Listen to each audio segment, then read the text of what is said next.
stock 80% as on that date.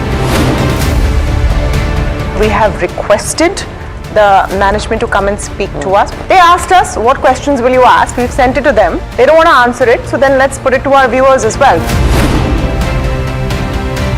7 key questions, right? How is it that 2,000 crore goes unnoticed by all of these auditors? SEBI is seeking more information on the trades and the, all the transaction which has happened from the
Very good morning. You're watching India Market Open, and what an action-packed evening it has been for the banking and finance industry in India.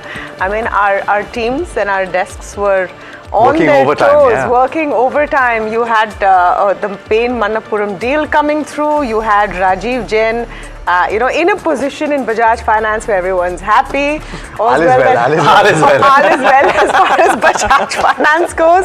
IndusInd now has another external committee that will, investigate, and so much more. I mean, this is an action-packed morning, guys. Yeah, action-packed morning on a Friday for what has been an action-packed week. Wow. Yeah. Because the one respite is that yesterday there were a few WhatsApp rumors floating around about the largest ever Ukraine attack and how it is going to be in shambles and how the deals have been broken. Thankfully, it's not that serious a problem.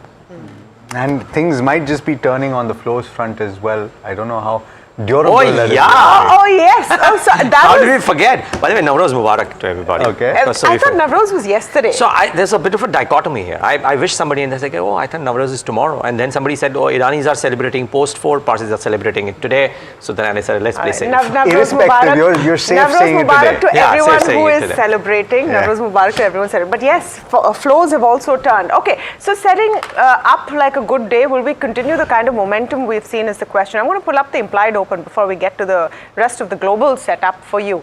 And the implied open is showing a spot of red, 32 points in the red, but I wouldn't worry too much because everything else is set up quite well. What could be troubling the market, if anything, are US cues, because it was a losing day for US markets. Stagflation woes, tariff uncertainties are back at the forefront. For example, Nike has warned of a double-digit drop in their sales on low consumer confidence. China has been weak for them, and they are seeing that pressure coming in as well. Accenture, and we'll talk about Indian IT stocks in the context of Accenture as well, but the Accenture stock dropped 7% post-earnings as the Doge impact has hit. 8% of Accenture's revenue comes from federal government contracts, which their CEO in the post-earnings call says are slowing down as Elon Musk starts trimming those budgets.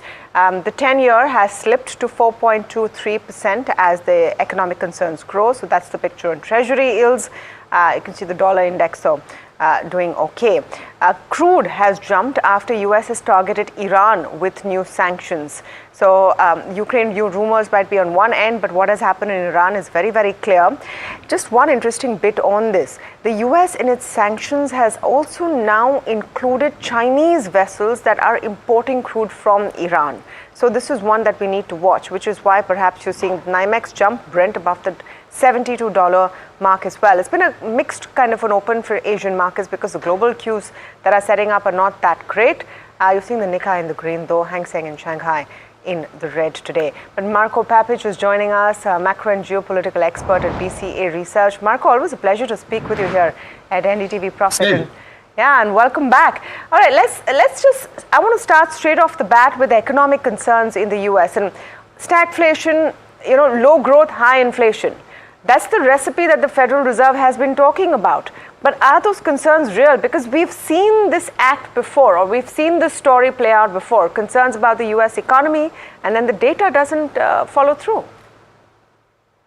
Well, it's very exciting right now. I got to tell you, there's so many things going on. I mean, just a few of the things you just mentioned yourself, are playing in the markets right now. So you have oil prices potentially going up significantly because of tensions with Iran. That would add to those inflationary concerns. One thing I would say about that is we've had two recession scares in the last 2 years, right? In 2023, it was the Silicon Valley Bank collapse, if you remember, in early 2023. What that led to was a significant drop in the bond yield. We went down to 3.25% as a consequence of that scare. And then in 2024, if you remember, in the summer, there was that Psalm rule hysteria, if you will, where again, the 10-year yield dropped significantly to 350. This time around, that didn't happen. And so while I would agree with you that in previous two episodes, there was sort of a rebalancing mechanism that allowed data to pick up because borrowing costs in the United States went down, this time around, the 10-year yield, the borrowing costs for the entire United States of America are basically holding at 4.2. So I would say that those stagflation concerns are preventing this natural rebalancing mechanism from helping us overcome this recession concern. Okay. Marco, hi, morning.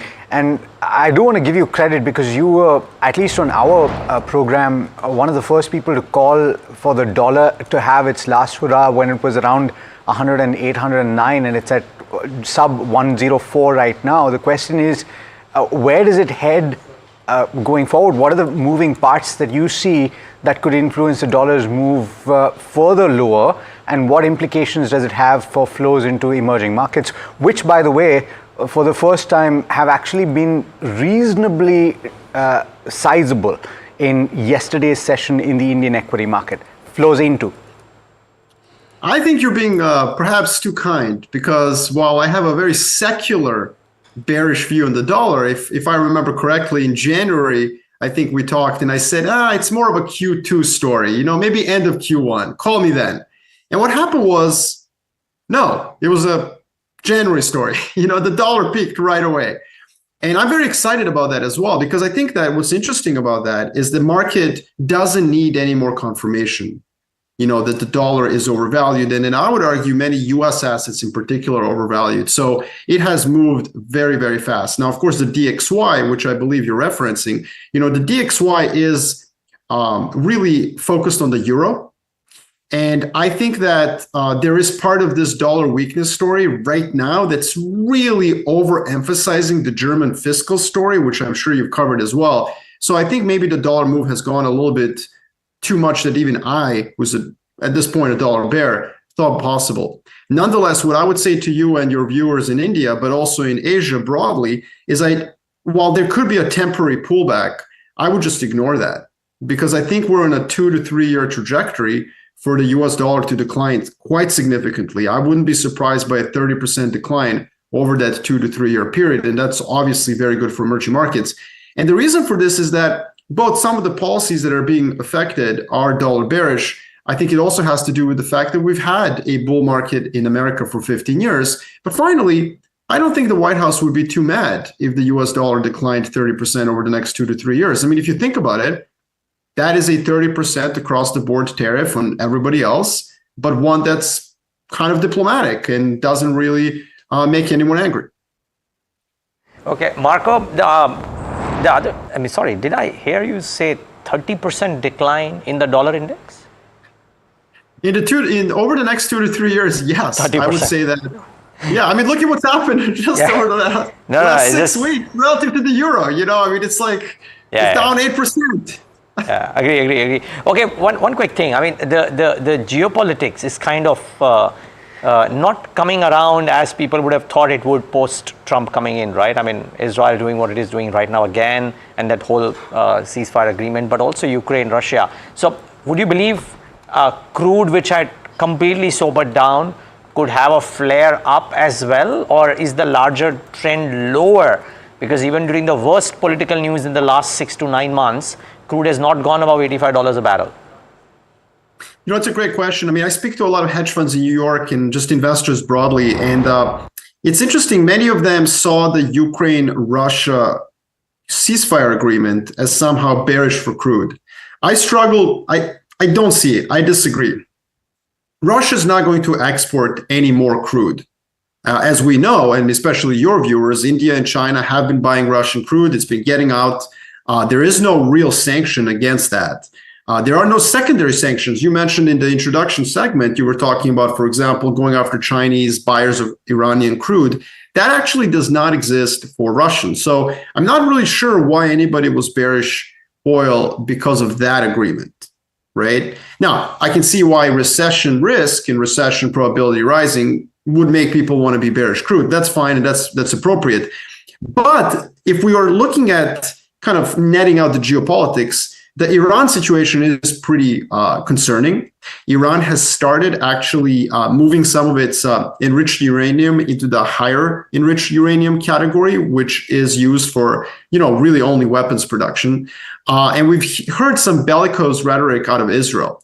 There's an additional component here that I would just float out. I hate conspiracy theories, hate them. However, if you are going to incur a recession as a president, you know what helps keep your approval rating relatively stable?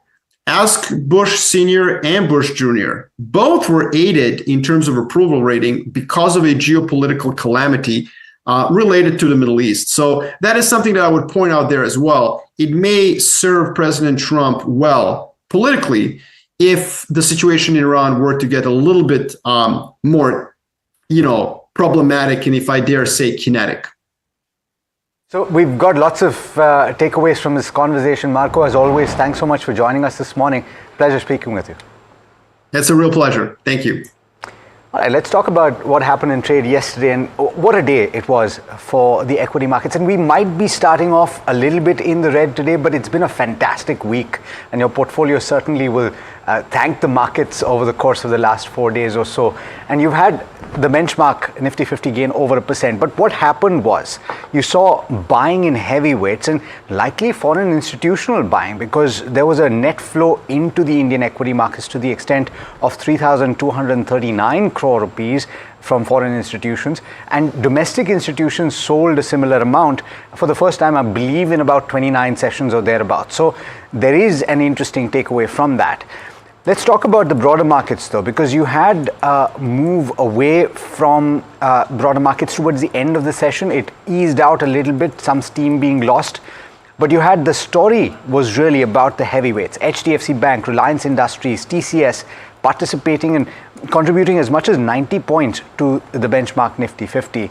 You had the mid-cap index, the small-cap index that lost about 0.3%, 0.7% from the high point of the day, which is what I was talking about. Among the major indices, IT saw the biggest intraday fall of 1.2%, but it was still a bright spot, gaining along with FMCG, auto, infra, as well as oil and gas. In fact, all sectors ended in the green. Among the pockets that didn't do well yesterday, you had the wires and cable stocks that were the worst performers on the day. You had the likes of KEI Industries, Polycab, Havells all losing quite a bit of ground. Among the big movers from the broader markets, you had Rajesh Exports, which stood out, 18% gains. Shipping Corporation as well, gaining about 12% or ending with gains of about 12%. KC had another fantastic day, gaining close to 9%, and Bharat Forge, which we'll speak about in more detail in just a short while, gained as much as 5%, Neeraj. Yeah, it was an interesting day, and the good part is that the positive momentum was maintained on an expiry day. Usually there are fears that what if at the end of the expiry or closer to there will be a problem, but there wasn't, and there was some significant FII buying.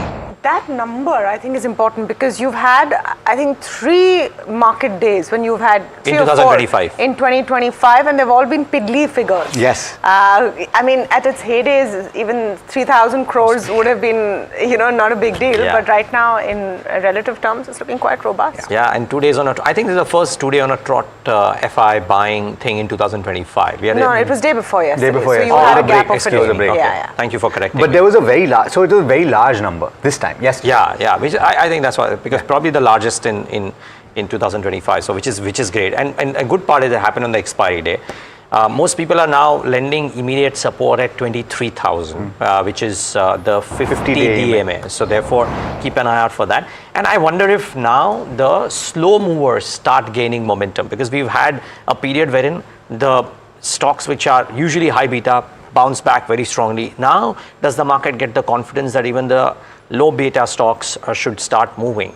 And so that will be interesting. Just one small piece of data that I had on the cables and wire stocks, right? Because that is one of the most active pockets yesterday. Yes. And maybe the large correction in cables and wires could be getting to a close, but strong upsides could be capped. And the reason I say this is, one is of course the sentiment that there are two large players. And I know that there are a lot of notes which have come out overnight saying that the Adani Group is also thinking of doing this much later, etc. So on and so forth. Backward integration, that, and therefore immediate earnings will not get hit. But the problem, to my mind, is the valuations. And here's the data on valuations for those stocks, right? I'm taking Polycab, KEI, and Havells. FY26 P, not even FY26, 1 year forward, or maybe let's say current year, because FY26 is almost there. Polycab trades at 35 times, KEI 31 times, Havells 53 times. Now compare that to the 10-year averages. Polycab 10-year average is 30, KEI is 22, Havells is 46. And even if you want to bring it down to FY27, let's say, because you want to give that benefit of doubt, 29 times for this one, 25 and 42 times. So the stocks are not exactly cheap, and therefore you might just want to think of upsides being capped here.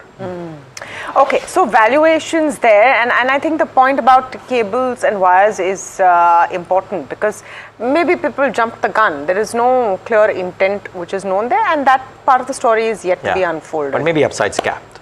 Maybe upsides capped, definitely. So that's the word. And then maybe let's go to Puneet now to try and understand what to do, what the derivative picture was showing as well with regards to the trade setup, isn't it? So Puneet, break down the FNOQs for us. Well, thanks for that. So definitely a very big move that we've seen in Nifty, 650 points over the last 5 days specifically. And we've seen that the bulls have continued to dominate for the 4th consecutive session.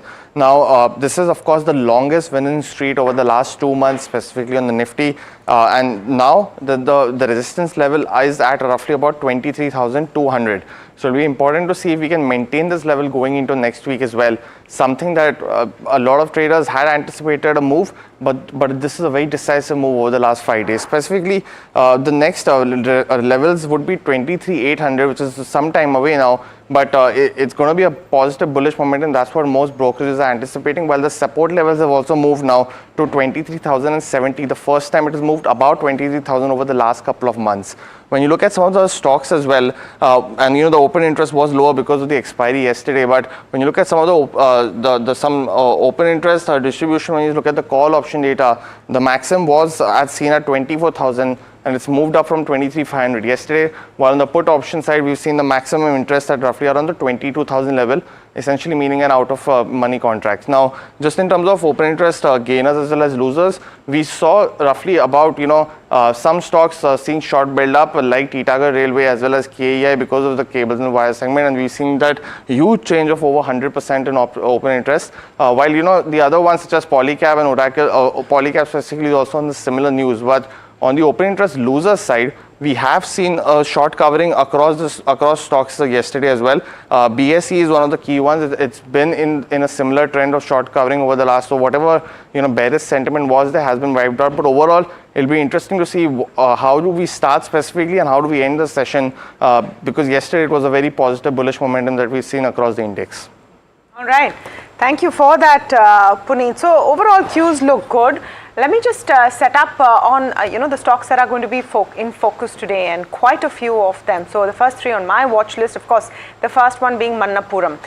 This was expected. The board meeting concluded yesterday. The final outcome is on, and this is why it's a thumbs up. Bain is set to take over controlling stake in Manappuram Finance. It will invest 4,385 crores to acquire up to 41.7% stake. Out of that, about 26% will be an open offer. In the first phase, Bain will acquire 18% through preferential allotment. 9.29 crore shares will be bought at 237 236 rupees a share. That price, remember that price, because that's what's important, which is why the stock will be seeing an upside most likely on opening. Bain will be issued fully convertible warrants at that price, 236. It will trigger an open offer at the same price. VP Nand Kumar and other promoters will hold 28.9% post dilution. It's expected that VP Nand Kumar will be moved to maybe chairman emeritus or non-executive kind of a position, because what is Bain getting? They're getting the right to appoint a CEO and other senior management, 2 directors on the board, and ability to influence strategic decisions as well. Brokerages are largely positive on the move. Jefferies maintains a hold, has hiked the target price to 235 from 205, and I mean that's a no-brainer. But Bain will be acquiring joint control through the equity infusion is what they talk about. Potential induction of new management team is a positive. Think share price move partly reflects this. There are execution issues in ramping gold loan business and strengthening its franchise in non-gold segments is what they say. Clarity around new management team, growth strategy, better visibility around execution will be key to further re-rating. Quickly, what CLSA says, they've maintained and outperformed. They've hiked the target price to 270. So CLSA is a little more optimistic. They say in its new avatar, Manappuram will be jointly held by Bain and existing promoters. It'll fast-track the gold loan segment, invest in scale-up MFI housing and vehicle businesses, and upgrade companies' tech capabilities. See possibility of healthy re-rating in the stock as new management takes over. They're still cautious on the microfinance segment, even as they expect the entity to infuse capital there as well. I would also watch out for some of the competitors in this space. What is happening to Muthoot, etc. will be interesting to see today. Hero is the other one. They've acquired a significant stake in Euler Motors. Thumbs up for Hero as well. On the back of that news, they've diversified into electric three-wheeler category. They've acquired the strategic investment of up to 525 crores, and it will be done in one or more tranches. So what is this company? It's engaged in manufacturing and sale and services of electric three-wheelers. It has a presence in 30 cities in India. We'll actually be speaking to Euler Motors today, and we'll get a better idea of what exactly they're doing. So Hero is the other one that you want to talk about. The third leg is IT companies. Now this is interesting because IT had a decentish recovery yesterday, but overall IT has been in flux. Nifty IT yesterday was 1.5% up, one of the winning segments of the day. Now Accenture results are always seen as a sort of an advance picture of what the IT numbers are going to be like. They have, on the face of it, the numbers are not bad. They've raised their FY25 revenue guidance from 5 to 7% versus 4 to 7%. So the lower end has been moved upwards. They reported better than expected numbers in their second quarter, but their consulting book is down marginally, 0.2%. For Indian IT, the commentary suggests uncertainty is rising. Tariffs have impacted client budgets. Clients prefer cost optimization, and discretionary spends are still muted. The only thing you could see as a positive, though, is that Accenture has been hit because of its exposure to the US government. Indian IT companies don't have that problem. So that's the only positive, that the same problems that have plagued the Accenture stock won't necessarily plague the Indian IT stocks. But the Infosys Wipro ADR was down in overnight trade. So those are the first three that are on my list. Yeah, certainly. I find that the Hero acquisition very interesting because it's a space that they have not been present in. Bajaj has been present in. But by the way, three-wheeler is one of the highest margin products for Bajaj. So will this change Hero's margin profile, which has been significantly lower than Bajaj? Very interesting, I think. Good point, because we should watch out for Bajaj today as well. Yes, certainly. All right. And the other three-wheeler manufacturer, which is TVS Motors. All right, let's talk about the other major update in the financial space, and that has to do with Bajaj Finance. And Rajiv Jain being appointed for a period of 3 years as Vice Chairman and Executive Director starting the 1st of April. And this is in fact a significant positive for the company because this is a key overhang that is now moved away. Anup Kumar Saha is being redesignated as the Managing Director for a period of 3 years starting the 1st of April. Saha was DMD, that is Deputy Managing Director, effective the 1st of April 2024. The context, in case you are unaware of this, maybe you are not invested in Bajaj Finance and therefore you do not know, Rajiv Jain was pivotal in transforming Bajaj Finance from a single product. It was an auto financier, and it has moved from that to have a multi-pronged approach to lending in the financial space, and it is what it is today primarily because of his efforts. What is MS saying? This is one note. Of course, there are several that have come through, but they are maintaining an overweight, and they've hiked their target price very substantially to 10,500 rupees from the current 9,300 rupees. What they're saying is that the management transition concerns are now behind and the strong returns are ahead. That's the sum and substance of what they're essentially saying. By the way, Rajiv Jain's role is an executive role. Bear that in mind. The second stock on my list is All Cargo Logistics. This is a thumbs down, and the business update has come through for the month of February.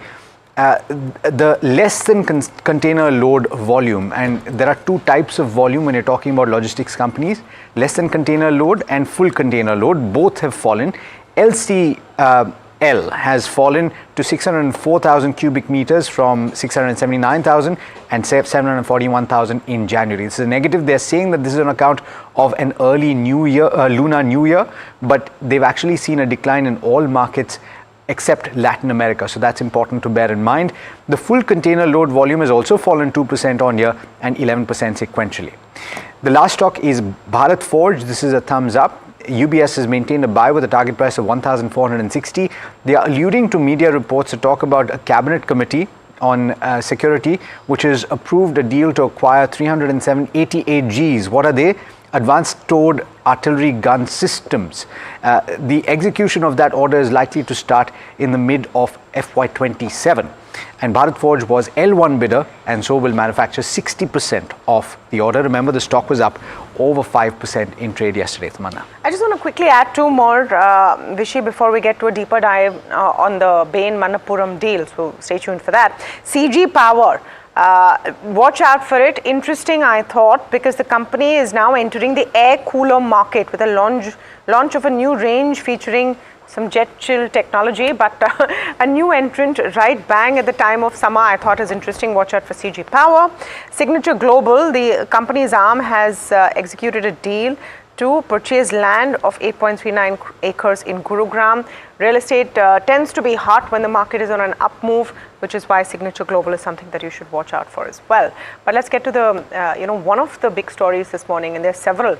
US-based private investment firm Bain Capital is set to invest 4,385 crores to take joint control of the country's second largest gold financier, Manappuram Finance. Vishwanath Nair is joining us with more details on how it will play out. So, Vishy, let's set this up first. This was expected. Bain was interested. The contours of the deal looks like a win-win. It does look like a win-win. Just before that, you talked about the jet cool technology by CG Power. I really want that for the financial sector because this last evening has been just too hectic.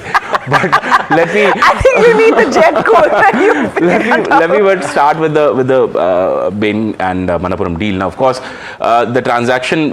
Some internal calculations point out about 1.5 times of FY26 earnings. So that's a pretty good price for a very large sort of NBFC that's there in the Indian context. Manappuram Finance is the second largest gold lending NBFC in the country.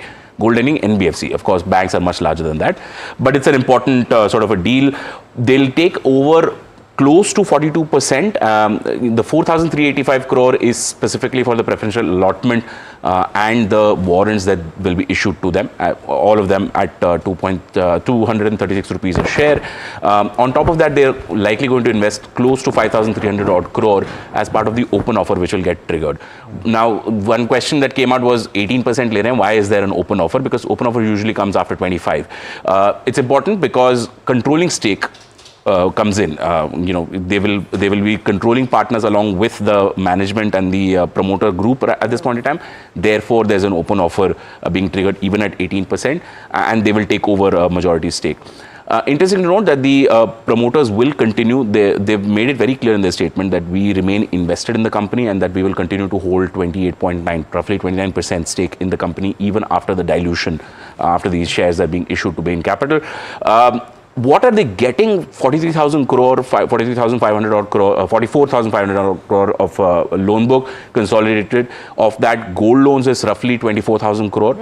You've got microfinance, which is a large piece of business. You've got equipment finance, vehicle finance, housing finance. You've got MSME loans. So a significant chunk of those businesses also coming in. Having said that, there are some questions that I have in my mind. How exactly are you going to proceed with this business? Because gold loans currently are under a lot of regulatory scrutiny. Microfinance, again, a lot of regulatory scrutiny. At this time and this juncture, buying such a company, either you've got to be really gutsy, or you've got to have a game plan that is radically different from what we have seen already. And that's what we need to see how Bain actually puts that into motion, because they are the ones who are going to be driving strategy at the company now.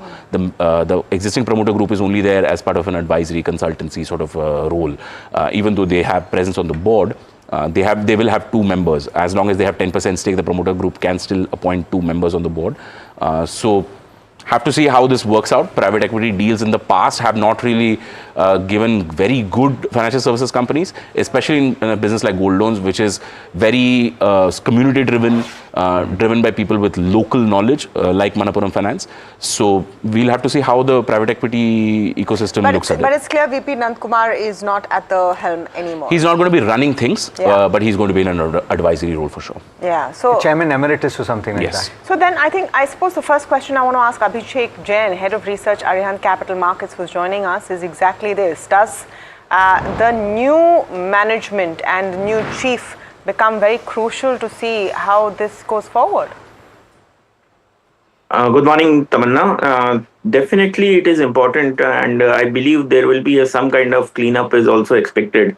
So Nandkumar being there is also important, because there are some issues.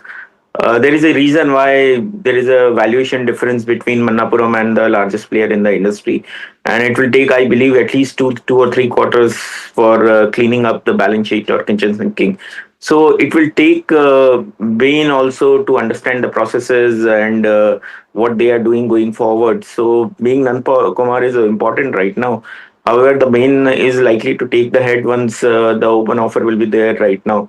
But I believe there will be some kitchen sinking or cleaning up balance sheet will happen for the company for next 1 or 2 quarters.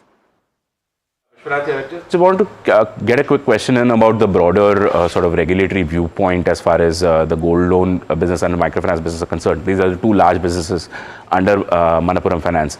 I wanted to get your view, how exactly do you navigate the current regulatory environment? Is that still a risk, or has that already passed on?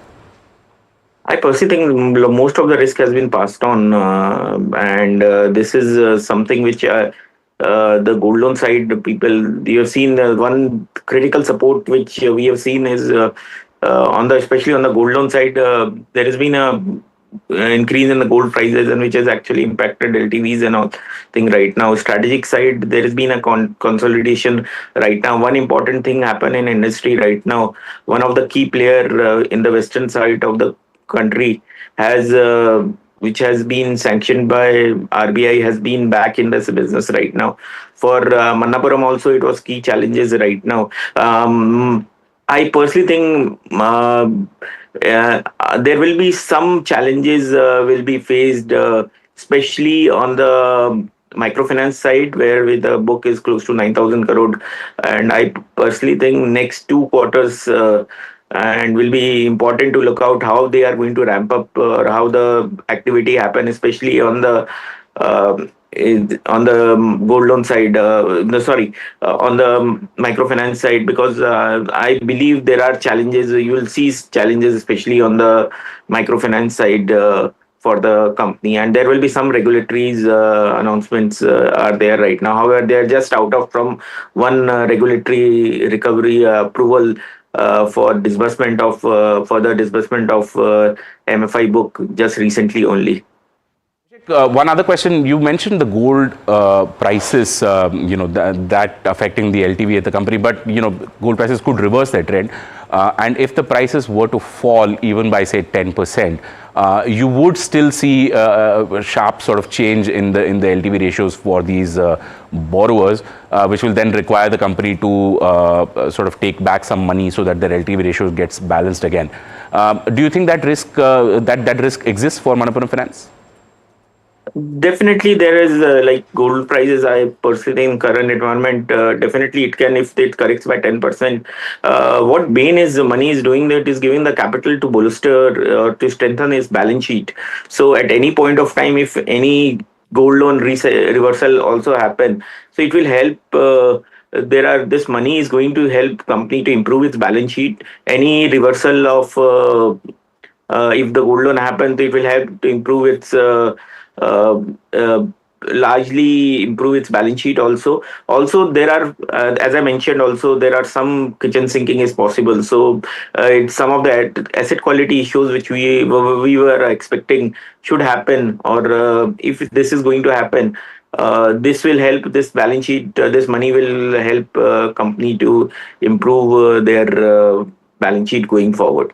So this, I think the fund infusion is going to be critical in the going forward. Yeah. How it taking forward right now. Abhishek, point well noted. Alex joining in. I'm just wondering what your call is on Muthoot at this, on Manappuram right now, and implications for Muthoot as the largest player in the NBFC space, in the gold loan space, right? So what changes? Because Vishy's point earlier about this space being not the easiest to navigate at this juncture, though you're saying that the regulatory headwinds may just be over, they might just bring something that that the others will have to contend with. One important thing Alex need to understand is it will give a confidence in Indian business, gold loan business right now. It is strengthen the aura. Basically, this will highlight. This is going to work on. Because we have seen Bain. This is, I think, fourth or fifth deal for Bain in India in the financial space, and there has been a mixed response for Bain recently in all 3-4 deals right now. So I personally think there has been an interest of the private equity firms especially in the gold loan finance, and it is going to strengthen the gold loan portfolio for overall industry itself only right now. And this also reflects how the potential of the gold loan market is there right now, because at this point of time. That point is noted. So therefore, and a lot of people do think that this is an attractive business to be in, which is why any banks that have made headway into this space have been possibly re-rated upwards. But the question remains, what would you do with a Manappuram at this juncture? Would you be going out and telling your clients to buy? What is the rating on the stock? What is the potential upside in your opinion? And what would you do with Muthoot? I personally think at this point of time, if your clients are holding in the longer period of time, I personally think it will be re-rated. But if client is holding right now, though, I would advise on the today's pop to book some profits or participate in the open offer. But in the longer period of time, I believe there is a huge re-rating case for the stock to going through, because the stock is quoting at a huge good discount, and I would like to see how this next 2 quarters are going to follow, especially for both the key segments. And I guess that is on account of what you're saying, that there could be some kitchen sinking, there could be some cleanups, there could be elevated NPS. So a point well made. Thanks so much for joining us this morning. Pleasure having you. Thank you. Thank you very much. All right. Avinash Gorakshakar joining us this morning of Profit Mart Securities. Avinash, good morning, and thanks as always for taking the time. I do want to ask you about two major updates in the financial space, which is one, what we were just speaking about, Manappuram Finance, the acquisition of stake by Bain Capital. And the second, of course, is the major update for Bajaj Finance, Rajiv Jain, the appointment as vice chairman. What do you make of these two? Which, according to you, is a bigger story to track this morning? No, I think clearly the Bajaj Finance announcement of Mr. Rajiv Jain as the vice president, I think clearly, that is something which the markets would obviously like. The markets were expecting some formal announcement from the company, Alex. And I think this is definitely going to ensure that there is going to be continuity in the business. The markets were clearly not comfortable with the fact that some other face could come in as the operating chairman and CEO of the company. So I think this clearly puts a rest to all the speculative kind of rumors that there was some change expected.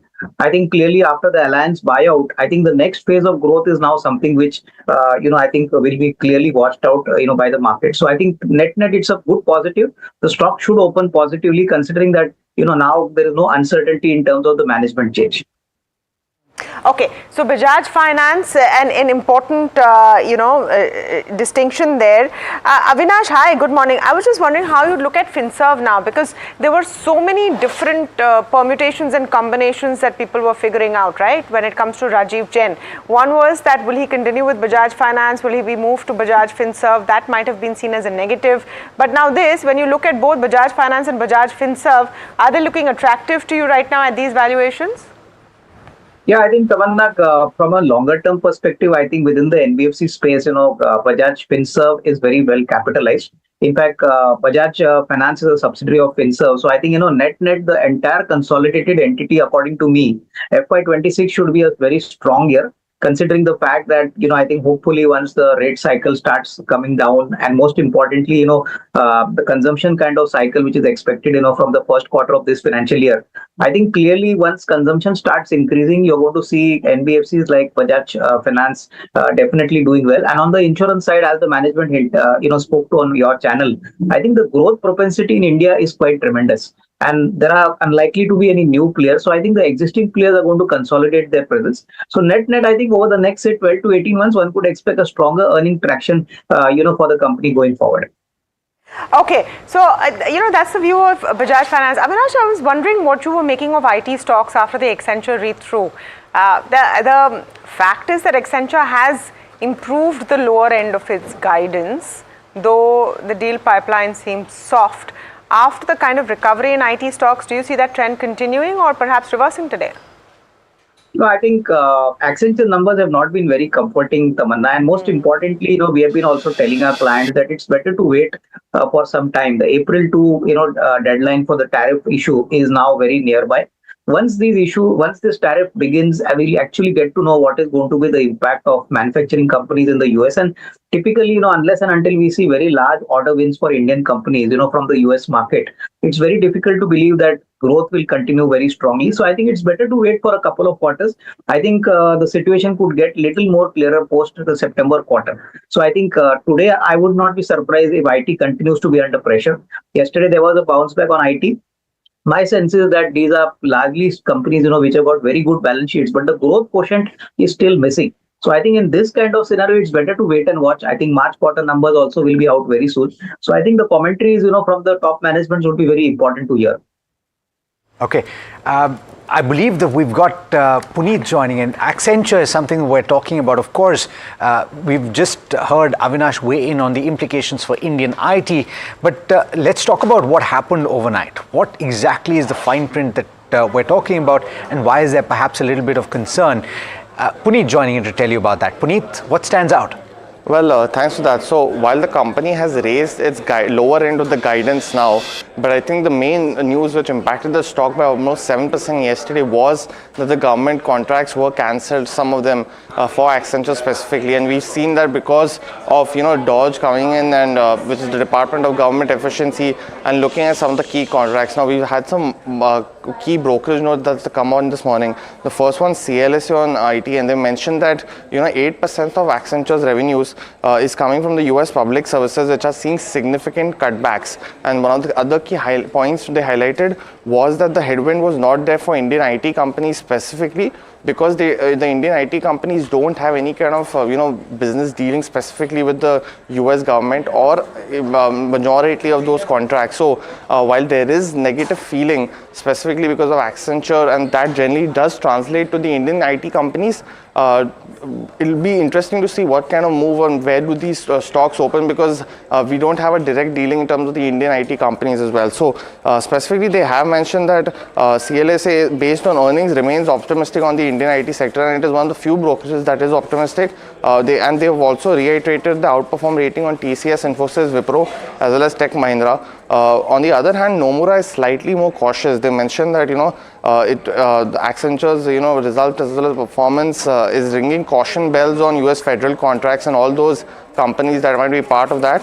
And they've also confirmed their view that Indian IT companies don't have a significant dealing with the US government in terms of business contracts, but the risk of clients turning cautious on the IT sector remains overall. So it'll be interesting to see where the moves happen today in the Indian IT space, but essentially no direct business contract or dealing specifically in terms of contract with the US government.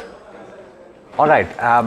Let's talk about that further, of course. And before we do, though, Kush Bora joining us in studio. Kush Bora of kushbora.com. Kush, good morning and happy Friday to you. The question is, will it be a good end to what has been a spectacular week for the Indian equity markets, or do we stumble right at the end because we've crossed that 50-day moving average for the Nifty 50? Does that form a base?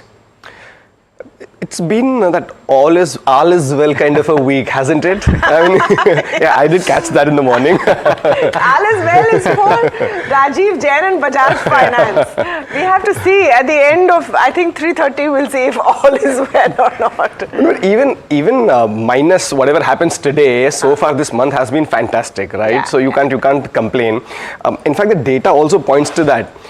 FIIs are back to 30% long on futures. It's not happened for a while now. They've been hovering around that 85 to 82% kind of short positions. Now it's down to 70. So that's a very good position to be in. In fact, most of the data points that I can put out actually point towards this rally continuing further. So just for example, as Alex mentioned, 50-day moving average, the medium-term average, taken out. The put base constantly keeps shifting higher, and now the concentration is towards the 23,000 mark, which is also a good sign. The PCR, incidentally, is slightly higher, about 1.15 or so, but not yet, in the overheated, overbought territory. So that is also providing some room, some cushion on the upside. Now, one small wrinkle in this otherwise smooth, picture is that the Nifty is trading in overheated territories, overbought territories on the hourly charts. And the last few times it's happened, it's not been a great following month and a half for the index. But otherwise, I think we are on a very firm footing, very little to complain about. But as I said, since we've gone into those overheating territories, it will not be a bad idea to book profits, stay out of the market for some time and perhaps buy again on dips, let's say about 100-150 points or closer to the 23,000 mark. So all in all, the picture seems positive right now. But if I don't have a fresh position, I would wait for a dip towards 23,000. If I do, I would still book out most of it, if not all, and still re-enter at that dip. Okay. Yesterday, Kush, we saw a few of the heavyweights participate very well, right? So HDFC Bank contributing quite a bit, Reliance Industries also finally making a move.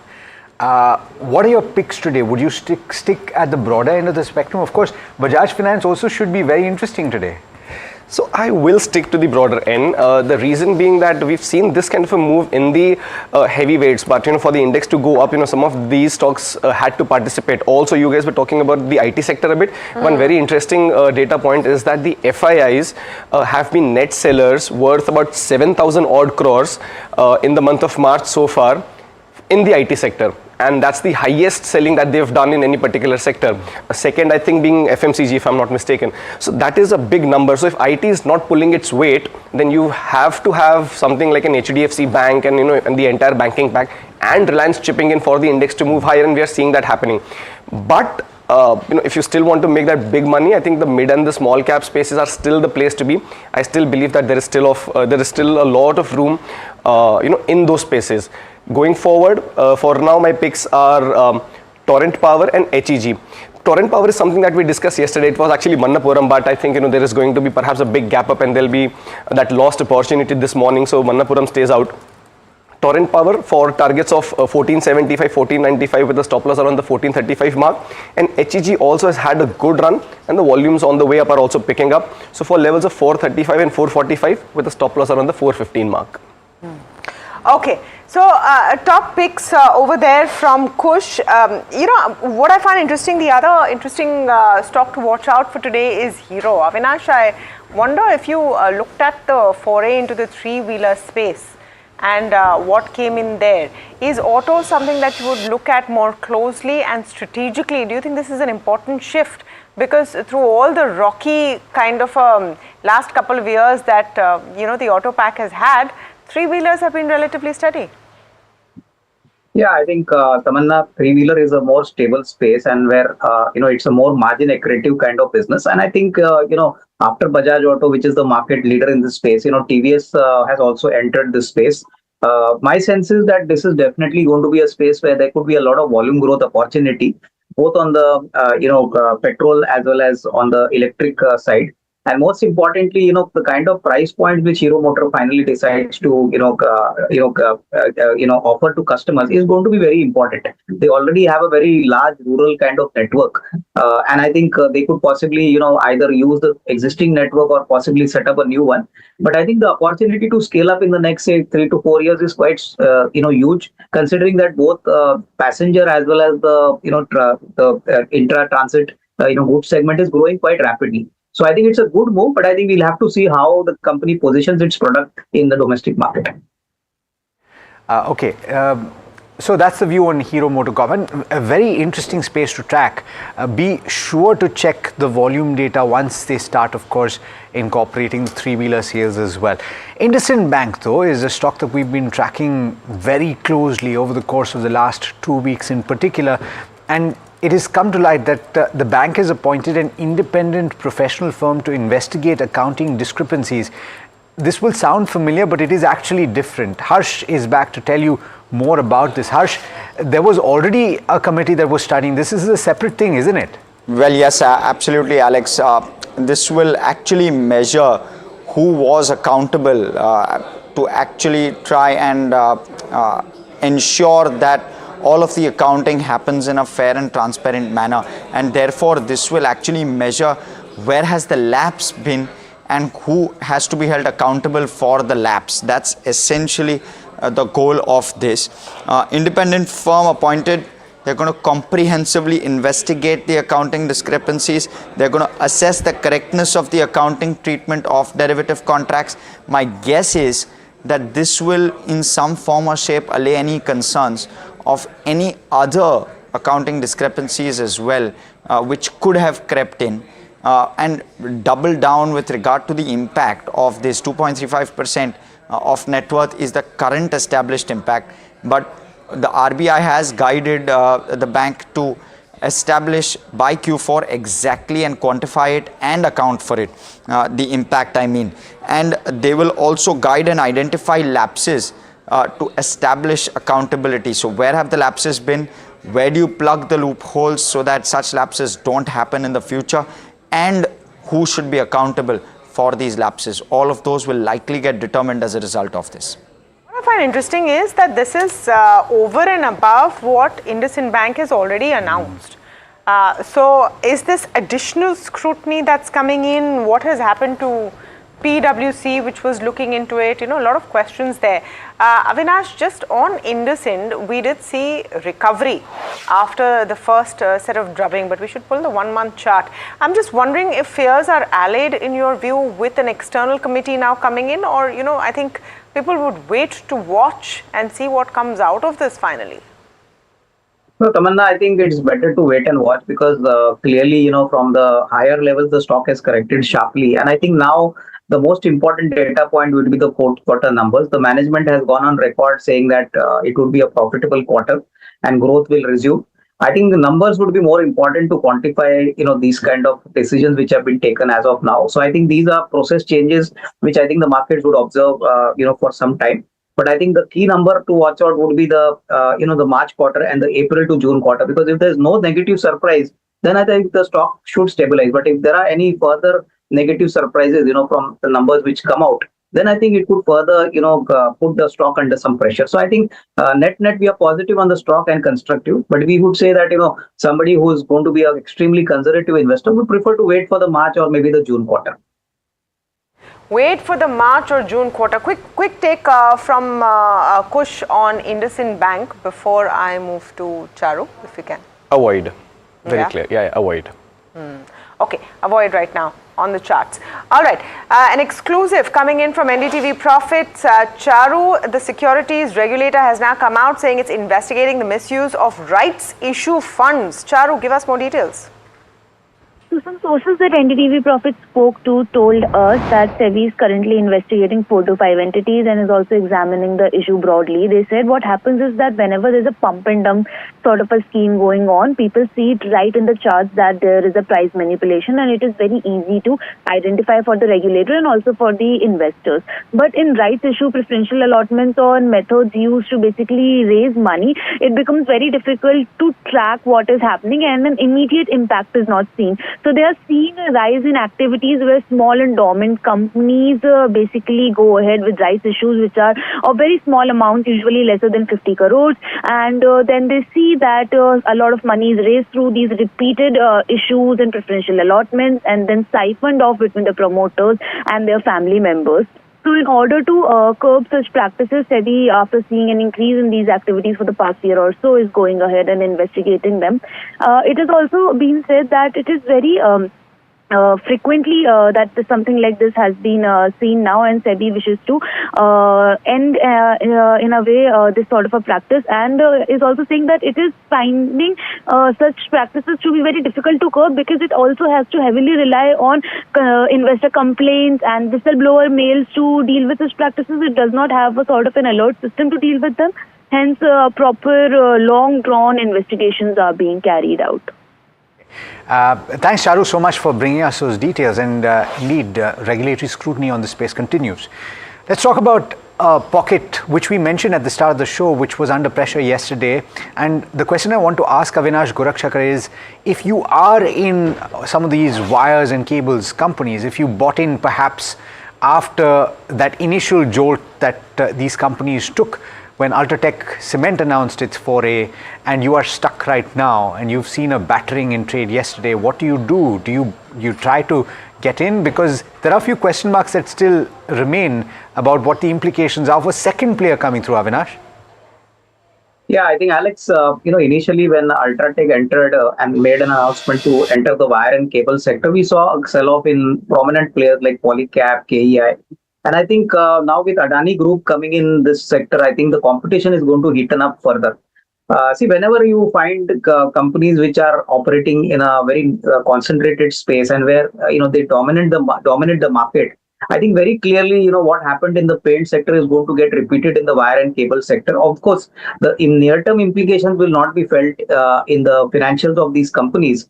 But I think typically from FY27 onwards, I feel you could see a lot of competitive intensity. And valuations of both these companies, if you see Polycab, KEI, valuations are definitely not cheap. They're fair to expensive. So I think any further re-rating, Alex, from these levels looks to be unlikely. And what the market is going to be concerned is going to be the kind of growth.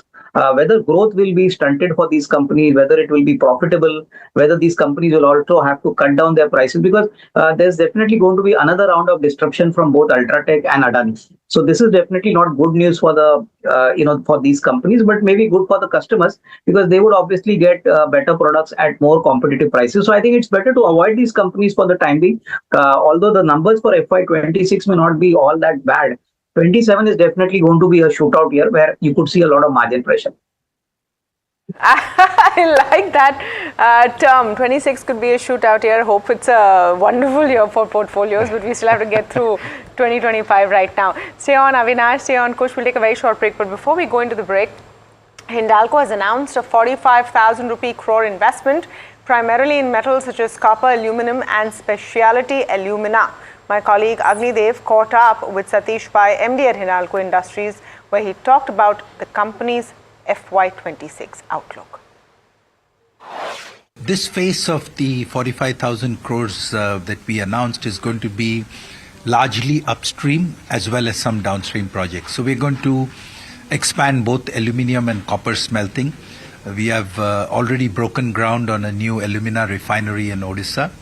And we have also launched a copper recycling plant near Dahej. So these are the 4 large projects. Besides that, we are also going to be working on aluminium foil for lithium-ion battery, a copper foil plant, as well as fused alumina, which is a specialty alumina manufacturing facility for the steel industry. So a combination of both upstream and downstream.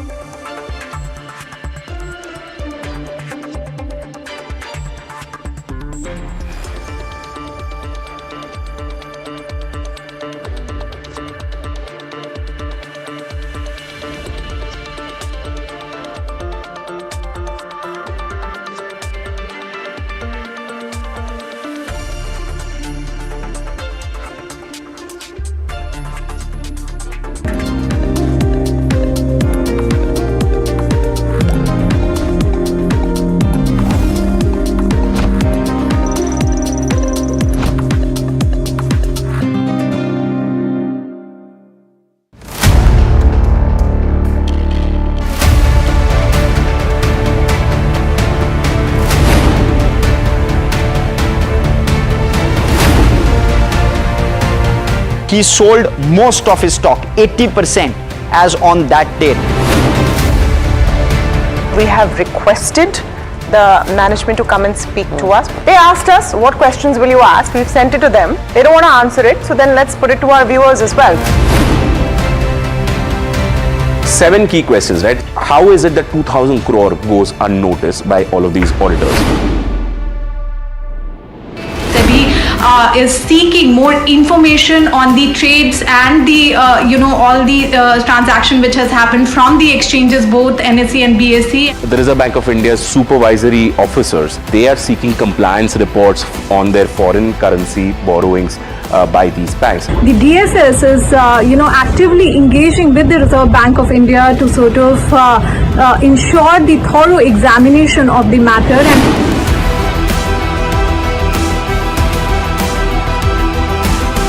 IndusInd Bank, as part of its internal review, had found that certain aspects of its derivatives portfolio was not meeting the standard that was set by the Reserve.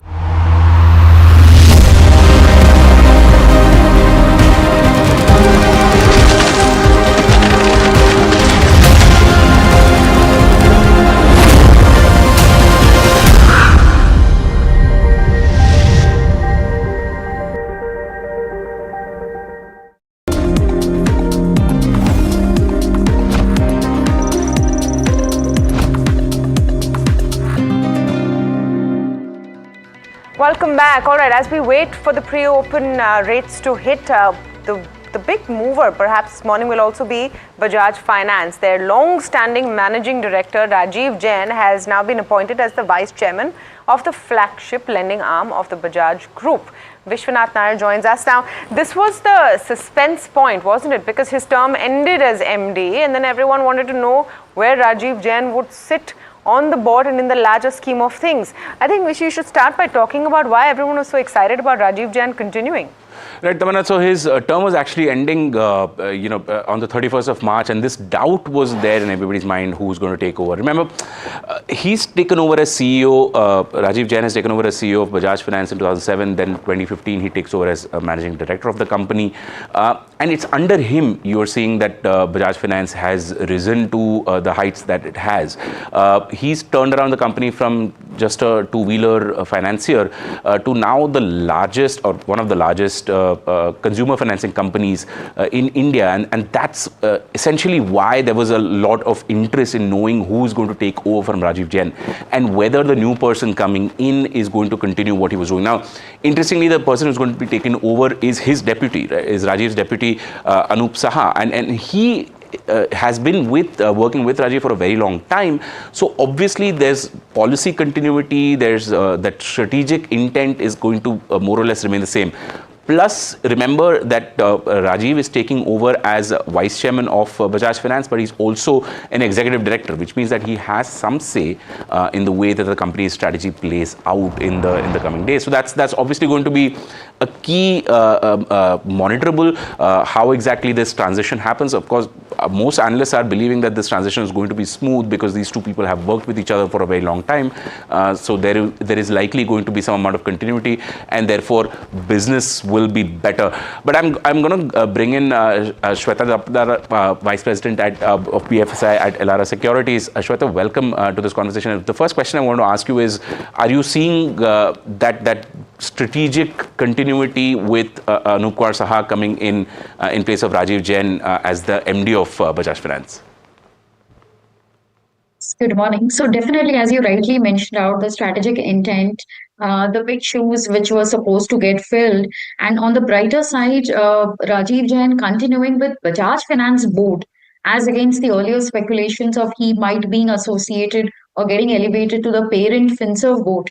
So this comes as a huge positive surprise. So his mentorship, his oversight and supervision across the next phase of journey for Bajaj Finance would be key and instrumental in driving the next leg of growth.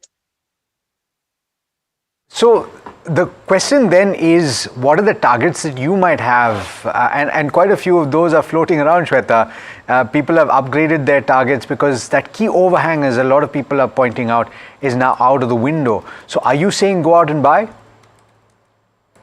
Yes, absolutely. So Bajaj Finance are or is part of our top picks in the entire NBFC space. And given the fact that NBFCs have seen a very peculiar, challenging scenario for the entire FY25, navigating across challenges, be it regulatory or sectoral trends and headwinds, here comes Bajaj Finance with a diversified business profile, wherein largely we are placing our bets on.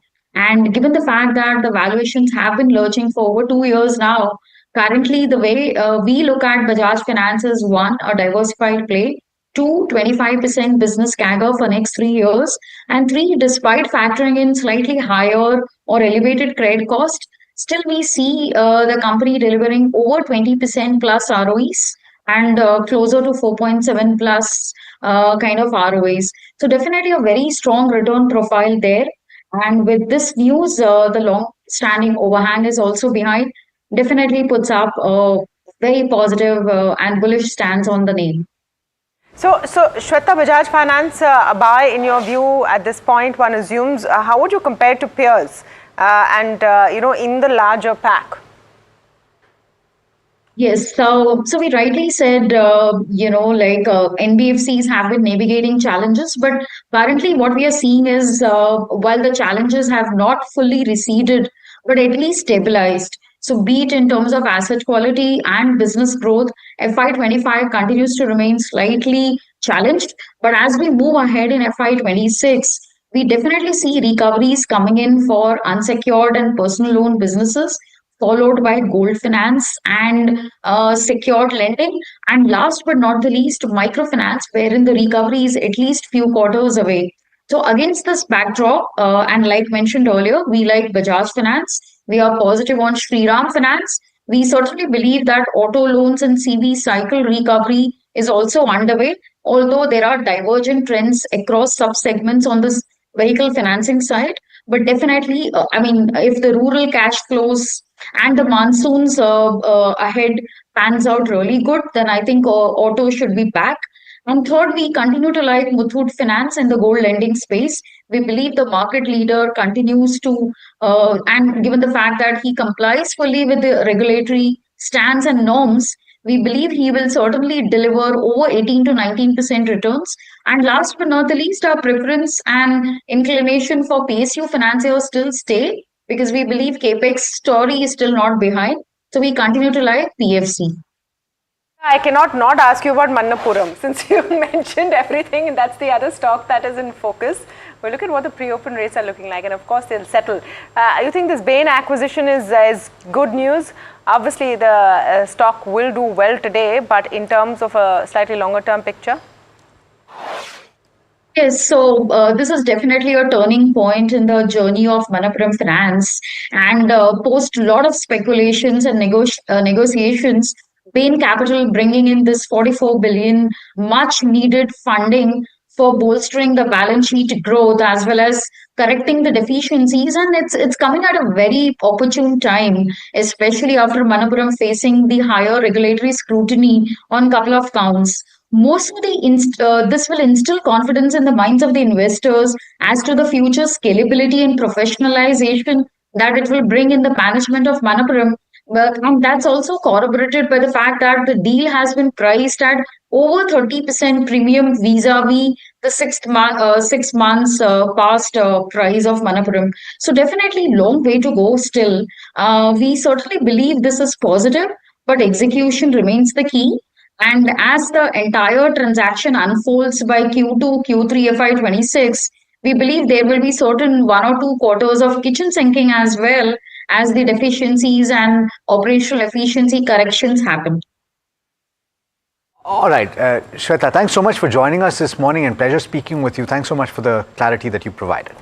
Avinash, I want to come to you on one of the points that Shweta made, which is that she is still preferring PSU lenders and PSUs in the finance space. So what do you think about that statement and do you concur? What are your picks?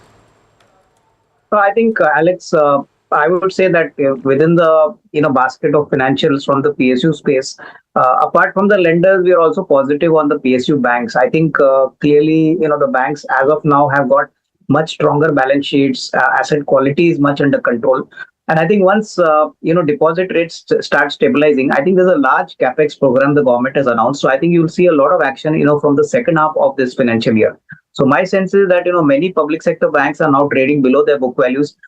Typical cases could be banks like Canara Bank, Bank of Baroda, large cap banks like even SBI. I would say that these are banks where the market is yet not confident on the kind of earnings and the kind of recovery in their business. But I think they enjoy very large balance sheets. And I think if the country's GDP is going to grow, infrastructure is going to be a very important building block and where most of the banks would definitely benefit. So I think it could be a good time to actually accumulate some of the beaten down banks like Canara Bank or Bank of Baroda, where I believe FY26 should be much better than compared to the previous year, that is FY25. Okay. A few stocks, wonder if they so we had seen some long build up yesterday in Manappuram. I think it would have cooled off. It wouldn't have been 10% right now, but should pull up Manappuram. Unless people think we are stuck with Manappuram, we are not, but it is an important stock, 3.9% higher. Vedanta was a big one yesterday, and metals, I suppose, would probably be doing okay. I wonder if it's starting off okay. Yes, it is. And a couple of other stocks which are in news, amongst many others. TBO Tech, Block Teal launched. I think the offer price was at 1180, about a 7% discount to QIP. TBO Tech will come up on your screen. I think it was down about 3-4%. And SIS Limited, TBO Tech is down about 4.5%. And SIS Limited, the board meet on March 25th to consider a buyback. SIS is up 12%. Well, and the pre-open rates have settled now. So clearly a big move there. Kush, if you can look up, let's say, TBO Tech. I want to ask you on Manappuram because it's a difficult one because there is a open offer price and it's a heavy counter. A lot of people are invested there. Some people might come to sell, etc. But what about TBO Tech? So not a great looking structure. I mean, there's this double bottom formation around the 1200 mark. The stock took support there and has rebounded from there. But the volumes on the way up haven't really been as encouraging. The rise has been sold into. So for me, that 1300, 1330 mark with the 20-day moving average resides becomes a bit of a resistance zone, line in the sand that needs to be taken out.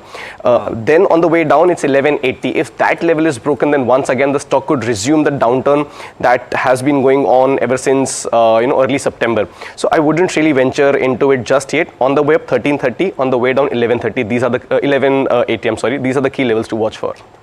Okay, and maybe I just before we get to the big brokerage call of the day, just want to see what Nifty IT is up to because most brokerages said that Indian IT firms don't have the US public services exposure and therefore should not be impacted. But look at that, 2% downtick on Nifty IT this morning. So was down 2%. 3 days ago, recovered a lot of that ground yesterday and day before, if I'm not wrong, down 2% again, and almost everything, large cap space, would be sulking right now. Not a happy picture at all. We'll talk about this, by the way, but the big brokerage call of the day, amongst many others, there is also a UBS on defense, wherein they have buy on HAL, but Nuvama has initiated coverage on Vari Energies with a target price of 2805. Harsh Johnson, with details of that note. Harsh, good morning. Good morning. So 25% upside from here is what Nuvama is seeing on Vari. Positive in that regard. They're seeing backward integration to fuel will likely lead to a 54% CAGR over FY24 to 27. Mind you, they are saying that Vari is not just a solar play, and there's plenty on offer when it comes to the business as a whole. All-round strategies to de-risk and sustain growth at decent margins is what Nuvama seems to be reading through.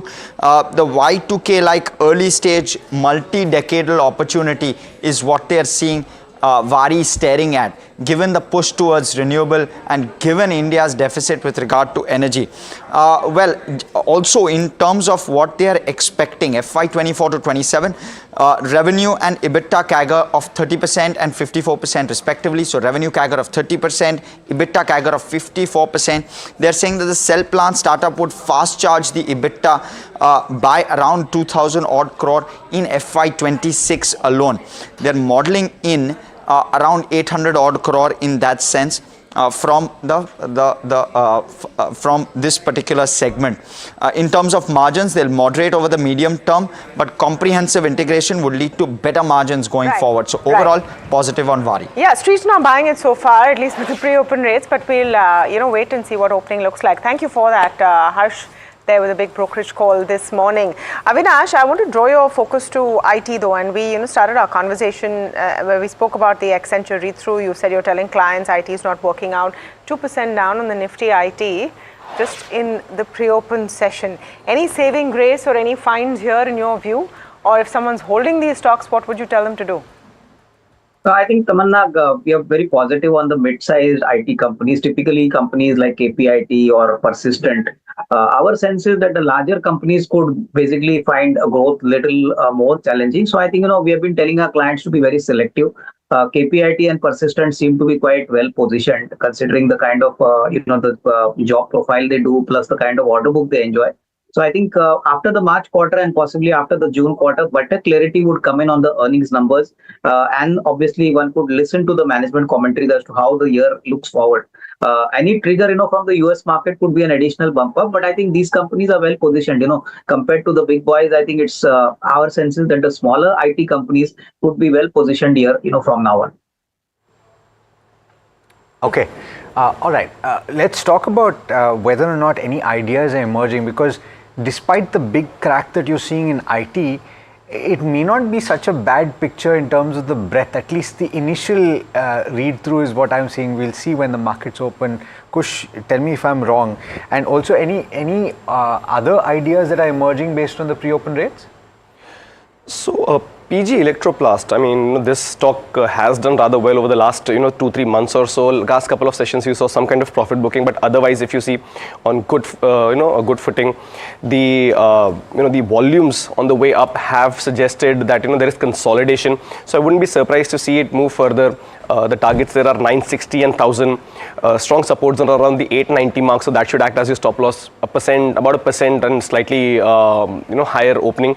So still on good footing. 960, 1000 are your targets on the upside. 890 is where you place that stop loss. Vinity Og buzzing this morning.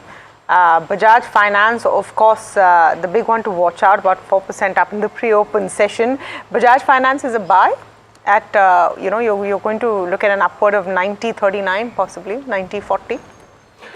Well, so from a near-term perspective, then this rally is done from a very near-term perspective. But mind you, the stock has come to these levels after 4.5 years. So this multi-year breakouts tend to sustain. But if you have taken this from a very near-term perspective, not a bad idea to book profit and then buy again on declines. 9039, and to think of it, viewers, 2 quarters or 3 quarters ago, Bajaj Finance was reeling at 6,300.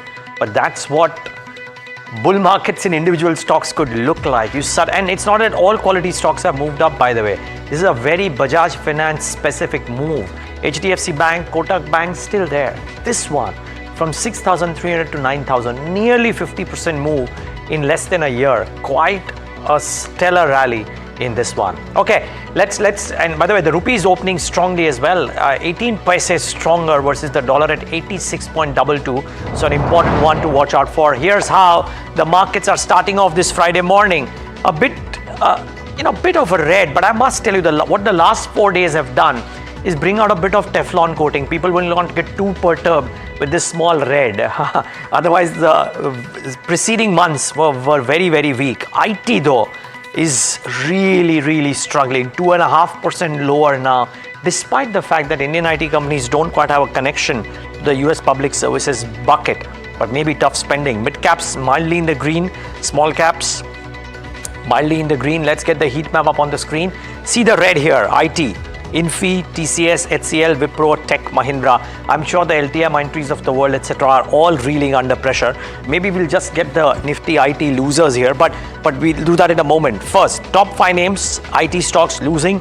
Dr. Reddy's and Titan amongst the others. What's gaining?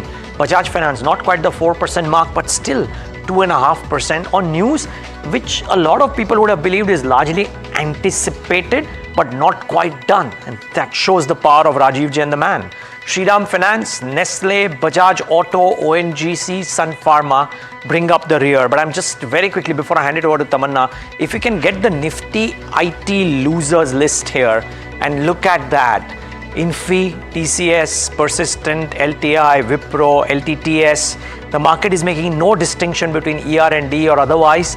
Everything getting punished, Tamanna. Yeah, it's very clear. IT sell, no matter what Accenture says. And perhaps, look at it from this point of view as well. If US funding is getting cut for large companies like Accenture, maybe they're going to be hunting in the same pie as these. And anyway, deal pipeline's looking soft. All right, let's look at what's happening in the broader markets right now, just at start. It's not the best start that one could hope for, but the mid-cap 150 holding up in the green, I think, is heartening. Small cap 250 also holding up in the green. So relatively broader markets are looking okay. Let's pull up the sectoral heat map, and I see a recovery there in the Nifty also as we speak. We might be getting into green territory by the end of this segment. Nifty Realty, they're right on top. We talked about how realty stocks, when there is a recovery, lead the charge. Defense looking good again for the second day in a row, and we'll pick up specific stocks there. Auto as well. Is it the Hero impact? It's Nifty IT actually, which is dragging the market down, and perhaps that's what's weighing on the Nifty. I don't know if you can pull up contributors, Nifty contributors, just for a second before we get into specific stocks, because that'll give us some idea. And there you go. What you're seeing on the Nifty right now is an outsized impact of Infosys, TCS and HCL Tech. If you look at it without that, it's not half bad, because even an RIL is pulling its weight. So keep that in mind as well. All right, let's get to specific stocks. And we have to start by talking about Manappuram. Manappuram in focus. Bain takes controlling stake, and open offer will be triggered. 236 rupees is the price, 221 right now, 2% up. Will we see a further up move through the day is the question. Is 221 a good level for Manappuram? IndusInd, there is an external committee which will come in and investigate them. This is apart from all of the investigations that they've already announced. Stock mildly in the red. AU Small Finance Bank, this is a story NDTV Profit broke yesterday when we told you that top management shuffle is not happening. Those are just rumors. They've released a clarification today. Stock is up. CG Power was on our watch list. They're pouring into the air cooling business, mildly up in the green. Positive views from Nuvama on Vari Energies. Is it helping the stock? Not really, about 0.5% down. Defense is in focus though. HAL, BEL, let's look at some of those. And yes, those are mildly in the green. Bharat Dynamics leading that pack. But a bit of a hunt for stocks that are really buzzing this morning, Alex. There are a few actually in the broader end that are doing quite well, and a diverse set. If I can look at the names, right? I'm talking about the top gainers and Nifty 500 at this juncture. Credit Axis Grameen, a player that has had a troubled and checkered FY25 in terms of the microfinance space, is up and about in trade today, 4.6% or thereabouts. BML, another stock gaining about 4% or so. Poonawalla FinCorp gaining about 4%. Signature Global, there was news of the acquisition of a land parcel. The stock is up as much as 4% or so. KEI Industries gaining 3%. And there was another name that was up and about close to 5% higher, which has now cooled off just a tad bit. If we can pull up Piramal Pharma as well, because that's what I want to ask Kush about this morning. What's happening with this one, and would you venture out and buy something like this, Kush? Yeah, actually the stock's actually been doing rather well since the last 15 odd sessions. 185 zones have proven to be a good support zone. The stock's not convincingly broken below those. Now the reason you're seeing some cool off, as you said, with the stock opened about 5.5% higher, the reason you're seeing a cool off is in the last 4 to 5 sessions the stocks moved higher but the volumes have kept thinning. Now the stock will find support near the 215 218 mark, so you'd want to get into this but somewhere close to those support zones. On the whole, the recovery seems very strong. The stock has taken out short-term, medium-term, long-term averages in the last 10 odd sessions. So on a very strong footing, buy closer to the support zones of 215, 218, and from there on your stop loss will be 205. Again, you're looking at targets of 235, and once that is taken out, 245 as well. So this one has been on our radar also for some time now. Okay. Let's talk about the recovery that you're seeing in the benchmark. About 1/3% recovered. We're now just about flat and very close to the 23,200 mark.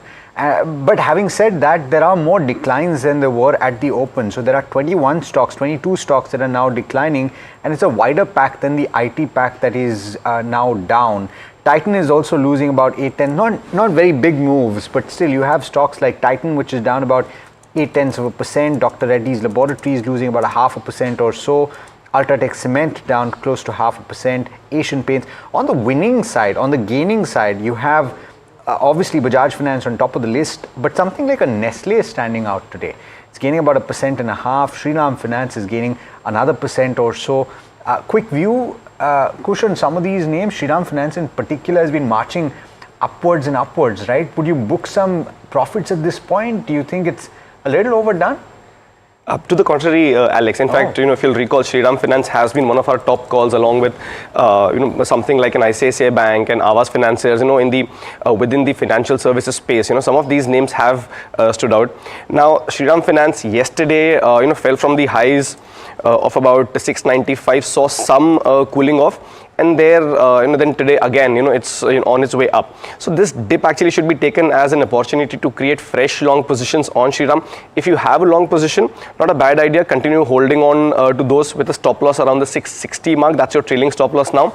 And if you want to get in a fresh, then too, that's your stop loss. 690 and about 710 are the levels that you look at on the long side. So Shriram Finance on a strong footing has been on the run for a while now, but it hasn't been like a vertical rise. It's had its profit booking days and consolidation along the way as well, so that's healthy as well. Some NBFCs really moving. So Credit Access, Grameen, Poonawalla, FinCorp, we of course mark them, but keep an eye out for those. I wonder if Jupiter Wagons is the sole one, or is Titagarh and Texmaco also moving? Should pull those on. Jupiter is up of 3.5. Titagarh is up to 3% as well. Texmaco Rail, wonder if that one is also out there. So those three railway stocks essentially are moving up slightly. Avinash, beaten down to a pulp, if you will. Are they giving value, or are these not the ones that you would bet on, the railway stocks? No, I think, Neeraj, as far as the wagon companies are concerned, most of these wagon companies are sitting on order books of at least next 18 to 24 months. And I think if you look at the prospects of Jupiter or maybe Titagarh or Texmaco, I think earnings are going to compound at least 18 to 20% comfortably. I think the markets would obviously be more excited if some further fresh orders are announced, because most of these railway stocks have been beaten down. So I think from a compounding kind of scenario, I think Titagarh as well as Texmaco looks pretty attractive. That these could be good entry points for somebody looking to invest money over the next, say, 12 to 15 months. So I think definitely value could definitely accrue for such investors. But I think they need to obviously understand that these could be compounders, because a lot of gains, from lower levels has already happened. So I think from portfolio addition point of view, Texmaco and Titagarh would be good additions at these prices. Okay. Broader markets continuing to hold on, though you've had the Nifty 50 more or less tread water at the start of the session today, because it's hovering in a very, very tight range, down about 0.1% or so, but the mid-cap index continuing to trade with gains of about 0.2%, small cap index up 0.5% or so right now. From the broader end, you named a couple of names, Kush, but I'm just wondering if you have more stocks that you see opportunities in right now. Anything that's looking interesting? So a follow-up is PGEL. We discussed this right before the start of the market. So the stock is up about 2.5%, a little more than that. So 960,000, those targets still intact. I think this still has room on the upside. Couple of other names that are starting to look good. Welspun Corp. This one's actually come off the highs, but given the yesterday's move, it still has still has some room. Although some profit booking cannot be ruled out. One other stock is Axis Kids. For the last 3 to 5 sessions, it's had a good run. The volumes haven't really been as great, but if you look at just the price action, that's been very encouraging. So I will look at something like a PGEL, something like an Axis Kids, and also an HEG, which we discussed as a call in the morning. So some of these names can still do well if the Nifty, if the index just holds and hovers around the level at which is at currently. All right, thank you so much, Kush and Avinash, for joining in today. A bit of a rocky start to the markets, but we'll wait and see how they stabilize. Meanwhile, time for our corporate spotlight. The company that we're talking about today is Transrail Lighting, after securing new orders worth 1,647 crores in the power, T&D and railway sectors. These new orders include letters of award for major projects in the overseas market. Now, before we get to that conversation, my colleague Anushi, who tracks the company closely, is setting it up for us. Hey Tamanna, thanks for that. So firstly, I'll talk a little bit about the company now. It's a relatively new listed company that we are looking at. It got listed in December 24 of this year and is engaged in the power transmission and distribution business. This includes substations, specialized civil poles, lighting, and alongside that, railway projects as well. So the company is in focus after its 1,647 crore of an order win, which you spoke about, in which they have secured orders for transmission distribution along with railway business. Now, if you look at the company's order book positioning, the year-to-date order inflows are now close to 9,200 crore, with the order book standing at 11,499 crore. If you look at the order book mix, majority of the revenue emits from the power transmission distribution business, 90% making up the mark here. In fact, in the international and domestic mix, if we are looking at, for 54% of the business is from the international side, while the rest is from the domestic side that we are looking at. In the outlook forward, the company has sees that its EBITDA margins are going to be in the range of 12.5%, while they expect a 30% of a revenue growth for this year. So interesting how it is going to step up in terms of where the margin and the revenue guidance is. In CAPEX also, the board had received a CAPEX approval of 327 crore. This includes proceeds from IPO as well, and this is for IPO CAPEX along with factory expansion, tools and plants, and for setting up a new manufacturing unit of a tower as well. So overall, Transrail in focus on the back of the order win, and this is the outlook forward for the company. Thank you for that, Anushi. Let's take that conversation forward with Randeep Narang, Managing Director and Chief Executive Officer at Transrail Lighting. Mr. Narang, very good morning to you.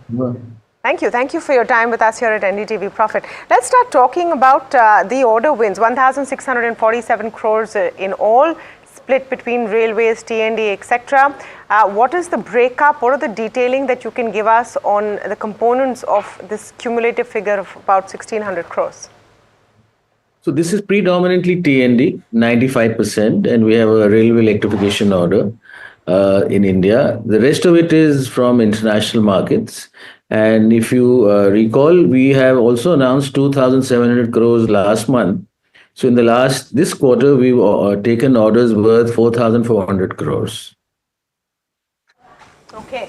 So what is the timeline that you're going to be seeing in terms of execution of these orders and when they start hitting your books?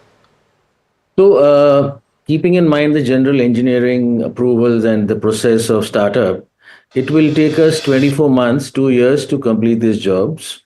And that's the process. Domestic jobs will be a little faster, going up to maybe 20 months, and international 24 months.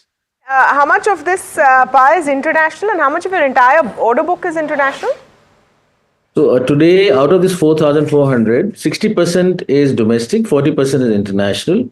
But if you see a complete order book, we'll be around 55, 45 or closer to 60 domestic and the balance being. So the mix is changing a bit because we got some very good orders in India recently in the last 2 to 3 months.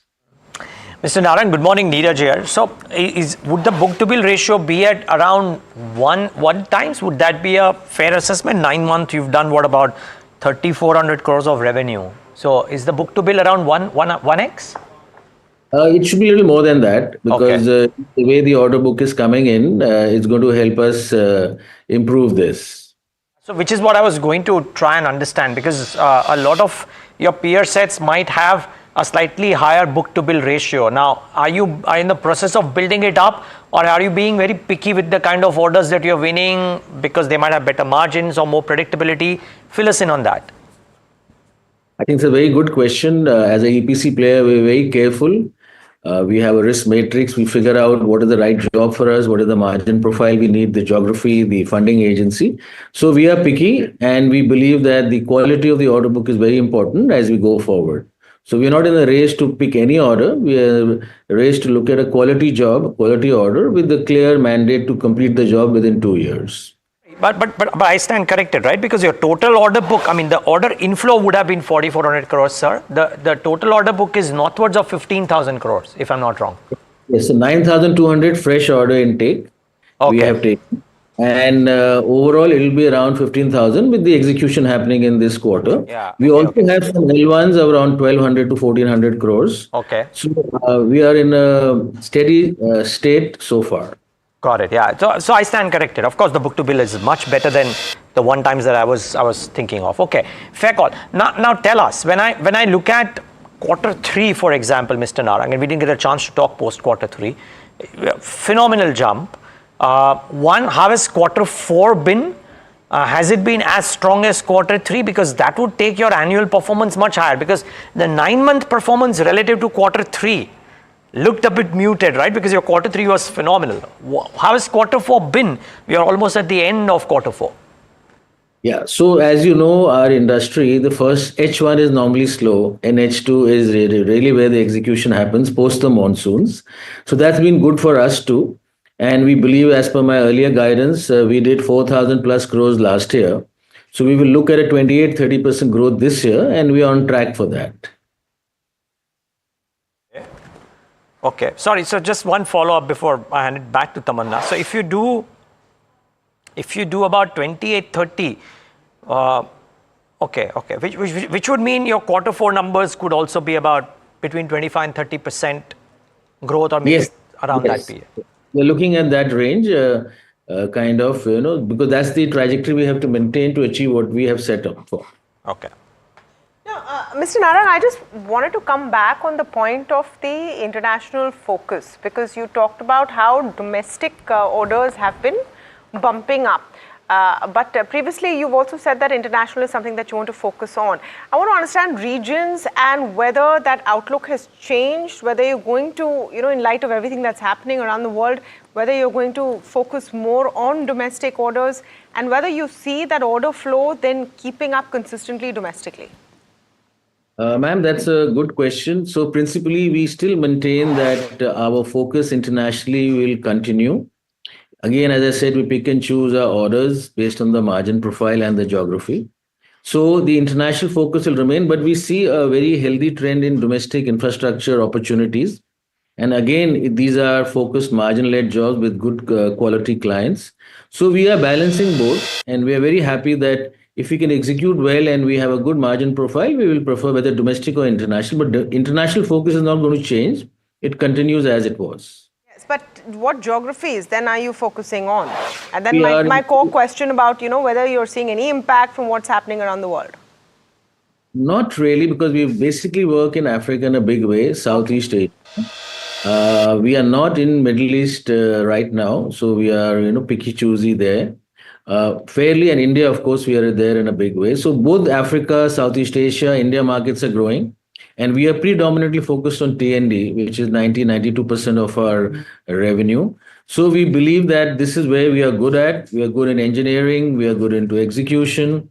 We have a good business development team. So T&D is our focus, and that's where we are. Just in terms of your CAPEX outlook, you're relatively recently listed, well-funded. I think the IPO also came at the right time for you in terms of how the markets have panned out after that. What are the kind of CAPEX plans you're looking at for the next financial year as well, if I were to ask you to look at FY26 now? We announced 327 odd crores of CAPEX approval from the board last month. And this we want to bring into fore in the next 24 months. Work is already happening. We are looking at brownfield project expansions of our tower and conductor factories, 3 of them. And we are looking at a new CAPEX for a new factory for towers, which is again, we are planning to do so in the next 12 months. So looking at our order book, these are bare essentials we need to, make sure that the customer satisfaction happens. And we are focusing on the same to complete the jobs on time. No, agreed. Just coming to, the core business and the metrics, wondering whether you're seeing margins sustaining at this, 12.5%, 13% clip into Q4 for this financial year and for FY26 as well. Was this an initial boost we saw, or is this the levels that you see going forward? And when we actually went for the IPO, we had given a guidance of around 12%, 11.99, 12. We still maintain 12.5 is something we can sustain and deliver. And wherever orders we pick and choose, we look at that kind of profile to maintain the future also. Okay, Mr. Narang, there are some comments in the con call about the backward integration as well, right? Now, what's the strategy here? Is it to secure or have control over the supply chain as much as possible, or is this margin accretive a move, or both? Both, actually, because we are into tower manufacturing. We are also into conductor manufacturing. We have a complete range, including AL59, ACCR, we have STLS. So this helps us to bid for EPC jobs and be more competitive. We are also looking at our own tower factory expansion. And the construction pitch, which is 30%, is where we do the delivery. So principally what we are seeing is that the backward integration which happened in our company almost 15, 20 years ago is helping us to, look at securing future orders and being more competitive in the global market and local market. Okay. Mr. Narang, when you came out of the IPO, and since it's, or rather when you last did a call, there would have been some vision requested from you by some of your large investors about what you think the company would move towards over the course of the next 3 years or the 5 years. What's your response been there? Because this is a pocket which is very active. There are government spends there. They might be chalky over a particular year, but broadly the trend is upbeat there. Yes. So we did a 3-year strategic plan when we went before the IPO, and we truly believe that we're looking at this year 28, 30%. We're looking at going forward. I would like to say the same trajectory will happen, maybe 25, 28%. And we are seeing this growth because the order intake is good. So we see a good 2-year horizon for sustaining our revenues. Between 25 and 30% would be a safe CAGR assessment? I would tone it down to on the lower side. 25% is better to say. I'm only saying this because you mentioned 30% and 28%. So hence I said this year. 28, 30 is this year, but future I would tone it down a bit. 25%. To around 23, 25%. 23 to 25%, while maintaining margins at the very least to about 12 to 13%. That is the key driver for us. Maintaining margins and delivering value for holders and shareholders. And last question, you won't need any kind of further capital raise in the immediate future, equity linked? No, we don't think. We have already thought of this as a 3-year plan, which will sustain for us. So we are good to go. Okay. Mr. Narang, we'll leave it at that. Thank you so much for taking the time out and being with us. Appreciate your time. My pleasure, and thank you, both of you. Thanks for your... Thank you. We were talking about this on the 13th or 14th, right? That post 15th, we'll try and understand from companies how is Q4 looking like. Thus far, from a variety of companies that have come in, it's not looking all that bad. No, it's not. It's not. And that was, expected to happen as all of the key headwinds are behind you, right? Budget, allocations, the actual spending of the money coming in, because remember, government is also keen to stick to that fiscal deficit number. Now you're going ahead and spending. I think all the fears about a very, very positive, optimistic economy in America means what does it mean for India? That's sort of unraveling as we see. So all in all, I just also want to add, look at the kind of acquisitions and deals that we're seeing, whether it's a Haldiram, whether it's a Manappuram. So M&A is buzzing. That's always a sign of great valuations and solid companies where people want to come in and put money. So think of it this way, large investors like Bain are finding value. Is there no value for smaller investors? Yeah, 3 PE deals done, by the way, which is very, very interesting. By the way, just before we get to the next story, Transrail, can we just bring up the intraday? Because I think the stock, the manager, something about what he has said made the street like it, because the stock, this is the surge that we're seeing is in around the time that he spent on the interview. So interesting moves there. Yeah, talking about more new buys, and acquisitions or M&As, Hero Motor is in focus as well after the company has acquired a significant stake in Euler Motors. That's their foray into the three-wheeler space. Puni joining in to tell us more about it. Well, definitely, and it's a big acquisition coming into the auto space, and specifically for Hero MotoCorp as well. It's a strategy that they believe they've been doing that because with, specifically in this acquisition, it's a 525 crore acquisition that they've done for a 32.5% stake.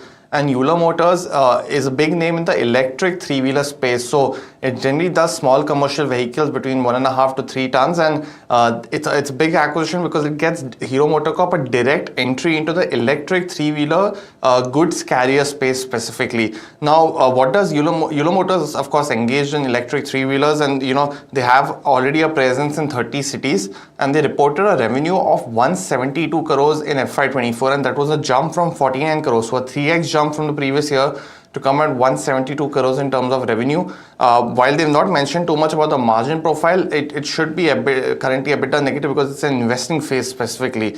Now, Euler also recently launched the electric, four-wheeler platform as well as a four-wheeler vehicle, which was priced up at roughly about 9 to 12 lakhs. So it's not just an electric three-wheeler company segment that they're entering. They could also potentially diversify and enter the electric four-wheeler segment, and that's for Hero MotoCorp as well. Finally, the transaction structure is very interesting because 525 crores involves, of course, the primary 32.5% stake, but it also involves any kind of secondary acquisition from secondary sales that Hero might do. So valuations, while not available, should be around the 1100 to 1200 crore mark. And it's in direct competition with Bajaj, which just recently launched a Bajaj Go-Go platform, which will be electric three-wheelers, and TVS as well, which are already present in the segment. And as I mentioned, this is not new for Hero MotoCorp in terms of acquiring companies into the new space, because it also acquired Vida a few years ago for the electric two-wheeler space, and that acquisition has done well over the last few years. So very interesting acquisitions, a very big name in the electric three-wheeler space,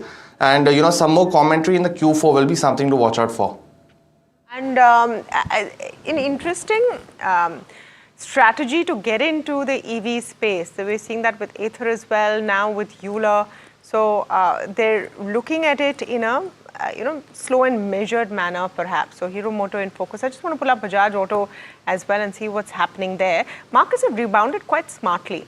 Bajaj Auto about 1.5% up. I want to pull up the Nifty IT before we get to the next story we're covering. Nifty as well rebounding back in the green, but the Nifty IT also rebounding quite sharply after a tough start. It was 2% down. This index was 2% down when markets opened, is now in the green. So you're seeing some buying coming in and strong buying coming in. Well, what stocks should you be looking at? We're giving you all the information you possibly could need. The FTSE rejig is scheduled for today, and that's also going to be in focus, with Nuvama highlighting higher inflows for ICICI Bank on account of its merger with ICICI Securities. My colleague Swamit has more details. Well, on the back of the FTSE rejig, we are expected to see around $1.2 to $1.4 billion of inflows, foreign inflows coming in into the Indian equity markets. But what are the key stocks that we need to watch out for? Firstly, it's ICICI Bank that is expected to see the highest amount of inflow of around 366 million, followed by Kotak Mahindra Bank, which is expected to see an inflow of close to $150 million. Zomato, ITC Hotels, Bajaj Housing, Brookfield REIT would see inflows of anywhere between $40 to $51 million. And this inflows are expected to come in today in trade. Most likely in the last half an hour, we could see a bunch of the inflows coming in for these stocks. Now, why ICICI Bank is seeing the highest amount of inflows? This is because of the merger that is getting completed of ICICI Securities with ICICI Bank. Now, ICICI Securities last trading day would be March 31st, after which it will be removed from the FTSE index, and hence ICICI Bank is expected to see this high amount of inflows of close to 366 million. Apart from this, ICICI Bank could also see additional $85 million of inflows. This is as per Nuvama Alternatives, and this is because ICICI Securities will also move out of MSCI index, and because of which some flows related to MSCI could also come into ICICI Bank. So in all, Nuvama is expecting around $450 million of inflows in ICICI Bank specifically over the next 3 trading sessions. So keep an eye out for multiple stocks, but most likely ICICI Bank will benefit the most. Around $450 million of inflows are expected over the next 3 trading sessions. Thanks for that, Somit. Certainly watch out for that too. Now on to other topics. The country's largest commodity exchange, MCX, has announced the launch of a very particular, peculiar and an interesting commodity, Tamanna, because it is something that everybody is really looking forward to. Yeah, very timely product when everyone wants to know what to do with gold. Now, the country's largest commodity exchange has announced this launch. Mihika has talked to us about it. Let's go across to the management on what is expected in terms of it. Before that, Mihika, set it up for us. Yeah. So they've launched the gold 10-gram future contracts. This will be from April 1st. Now, in terms of the opportunity, well, India is the largest consumer of gold. We import 800 to 900 MT of gold per annum, and India's exposure to gold is worth 6.8 lakh crores. And MCX prices will cover international prices, currency, and duty tariff, and hence it's an ideal hedge. In terms of the product launch, it's the first ever deliverable 10 grams gold future contract having transparent price discovery, and the product is for retail, providing systematic investment plan type flexibility. The first expiry of the contract is on April 30th, 2025. Now, in terms of what we want to know, well, first is obviously the impact of the product on revenue and if it could attract new customers to the platform. And second, how could it, benefit the retail customers, and if there's a scope for more commodity, for the commodity futures market to get deeper in the future. Thanks, Mihika, for that. Shivanshu Mehta, SVP and Head of Bullion at MCX Johnson right now. Shivanshu, good having you. Thanks for joining in. And, well, one can say little surprise considering what's happened to gold, that the interest would be very widespread, and therefore this was coming. Do you feel you're a little too late in doing this, and maybe you should have done this 6 months ago? Well, actually, you see, I mean, being the leading bullion exchange, not only in India, even globally, we feel that it's incumbent upon us to remain innovative in terms of our product launches. And of late, we have already launched a recent modification in the options, which is leading to tremendous market acceptance and increase in turnover. And we serve the jewelers for risk management. That is a primary function of the derivatives. This, of course, is a retail offering. And you're right, we already have a 1 gram and an 8 gram coin in our portfolio. This adds sort of more vibrancy there, because we have been noticing the numbers that this denomination of 10 grams has gained traction over the past year or so. And we thought that this is ideal time before Akshaya Tritiya. In fact, coinciding with Akshaya Tritiya would be the delivery period, so that the retail connect gets further engaged and increases in terms of participation.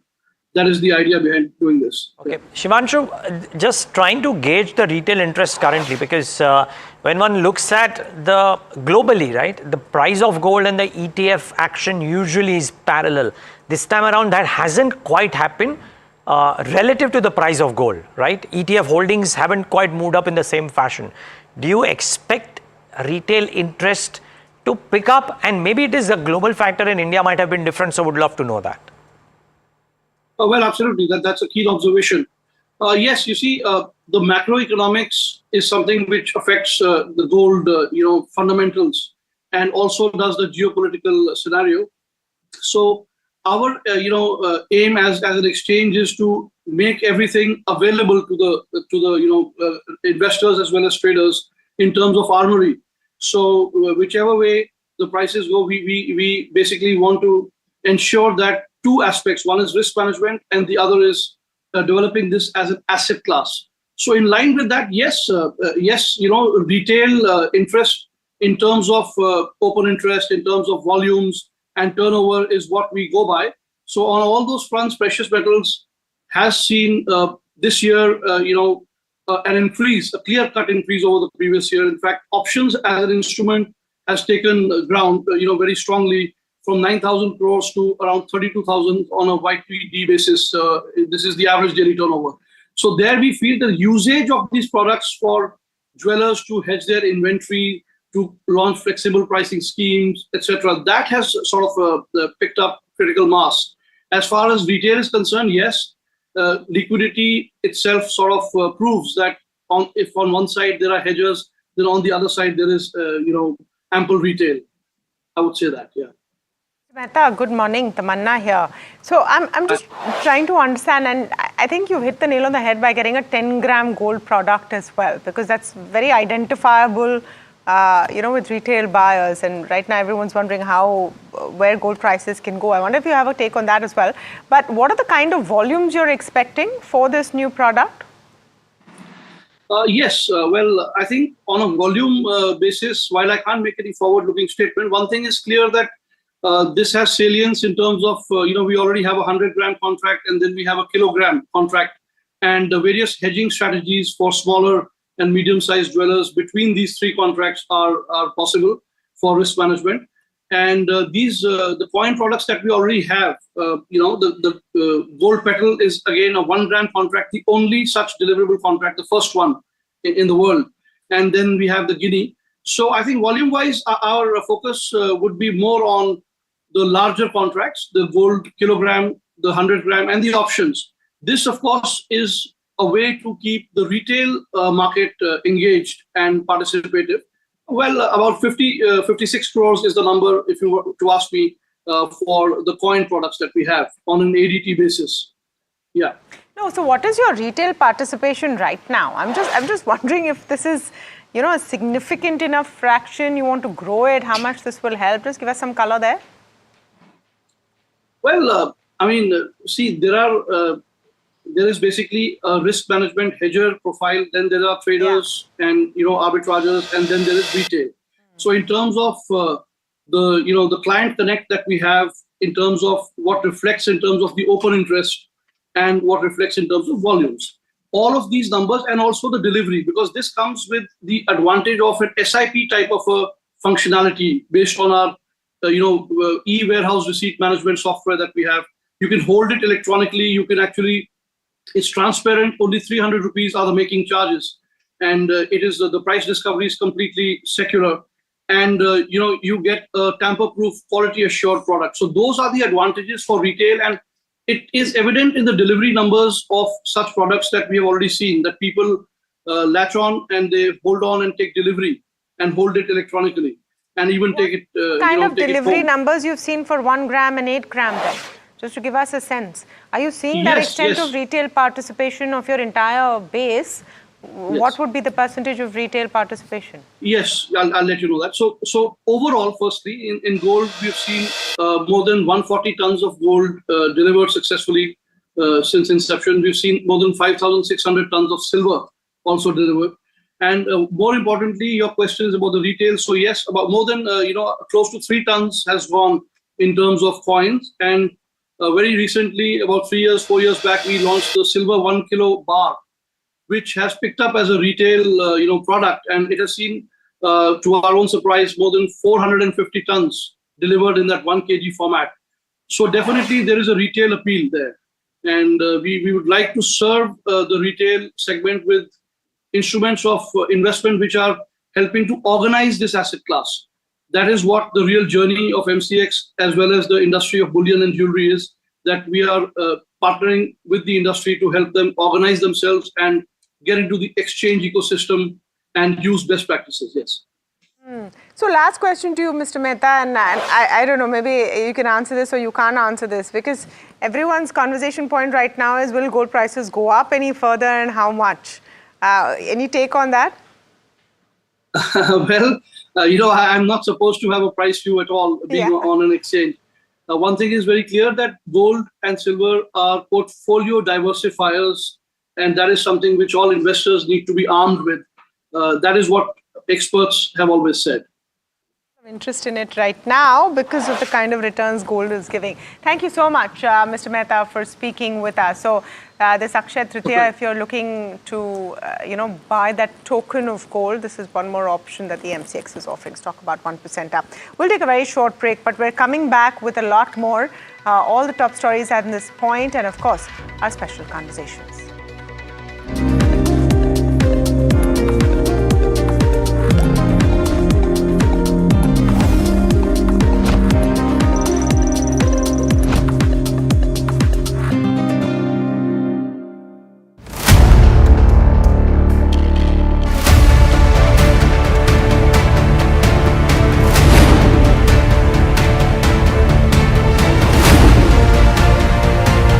He sold most of his stock, 80%, as on that date.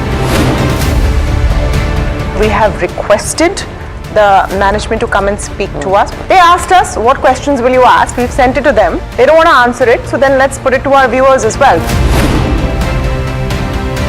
7 key questions, right? How is it that 2,000 crore goes unnoticed by all of these auditors?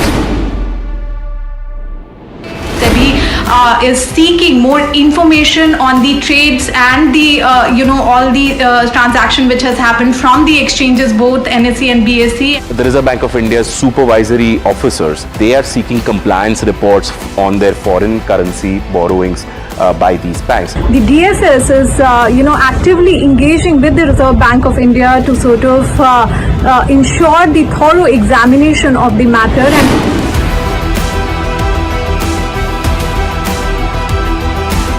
And IndusInd Bank, as part of its internal review, had found that certain aspects of its derivatives portfolio was not meeting the standard that was set by the Reserve Bank of India.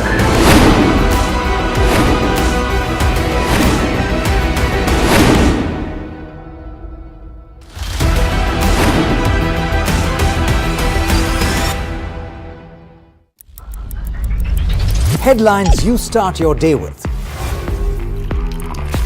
What matters worldwide is now in the palm of your hands. Get ready to seize the day and maximize your financial potential. Stay ahead of the curve with all you need to know on NDTV Profit.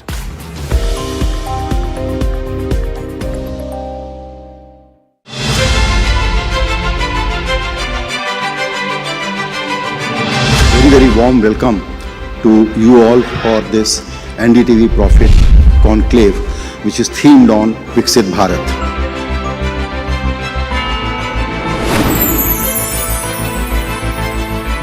A life which is both taking care of your material needs and taking care of your altruistic needs. That will be the true definition of Vixit Bharat.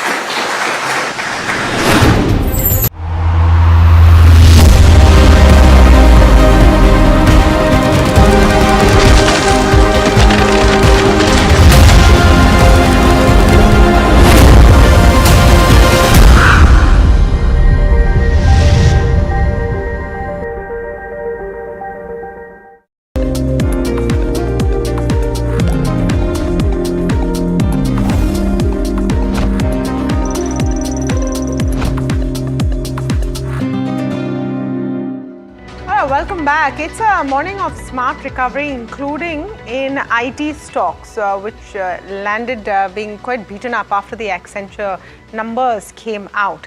Accenture, of course, plagued more than anything else, rather than what the Doge department is doing to cut federal spending. One of the cuts is on Accenture, but Nifty IT recovering well. Just want to pull up the constituents of the Nifty IT before we go to our conversation with Girish Pai, Head Institutional Research, BOB Capital Markets, and emphasis persistent Coforge leading the recovery. Makes sense, the mid-cap IT companies. Girish, very good morning to you. Let's start with your take on the Accenture numbers and what it's telling us about how Indian IT companies could perform this quarter. Yeah, thanks for having me on the show. So I think optically, when you look at the guidance increase that has happened, so if you look at the organic growth guidance, that's been up by about 50 basis points from the previous quarter. Previous quarter, the number was 2.5% growth YOY in organic growth terms. This quarter, that was raised 3%. So optically, things look good. But when you do the math on how things are going to play out in the second half of the fiscal, and the fiscal is between, it's an August year-end company. You have organic growth going from 4.5% in 2Q, which is the quarter that's just gone by, to 0.5% growth in the fourth quarter. So there's a fairly significant deceleration that's kind of happening here. And the second half of Accenture actually coincides with the first half of FY26 of the Indian companies. So if you ask me, is it relevant from an Indian context perspective? What's the read-through? To some extent, yes. The point here, the major point is that my sense is the deceleration is largely driven by the DOGE factor. US government is 8% of the total revenues of the company and probably the largest customer. There is also an element of uncertainty-driven cuts that have happened because of the general uncertainty in the macro environment, the demand environment, which is what the company talked about. But there was no specific split between the two, the DOGE element and the normal business environment related issues and stuff like that. So my sense is that if you look at the Indian IT companies, there's been the stocks have come off quite a bit from their peaks in the recent past. That has been because there was expectation that FY26 is going to be far stronger year compared to FY25 with what's happening on tariffs, on DOGE and such other things. People have kind of lowered those numbers. We are talking about a growth very similar to FY25.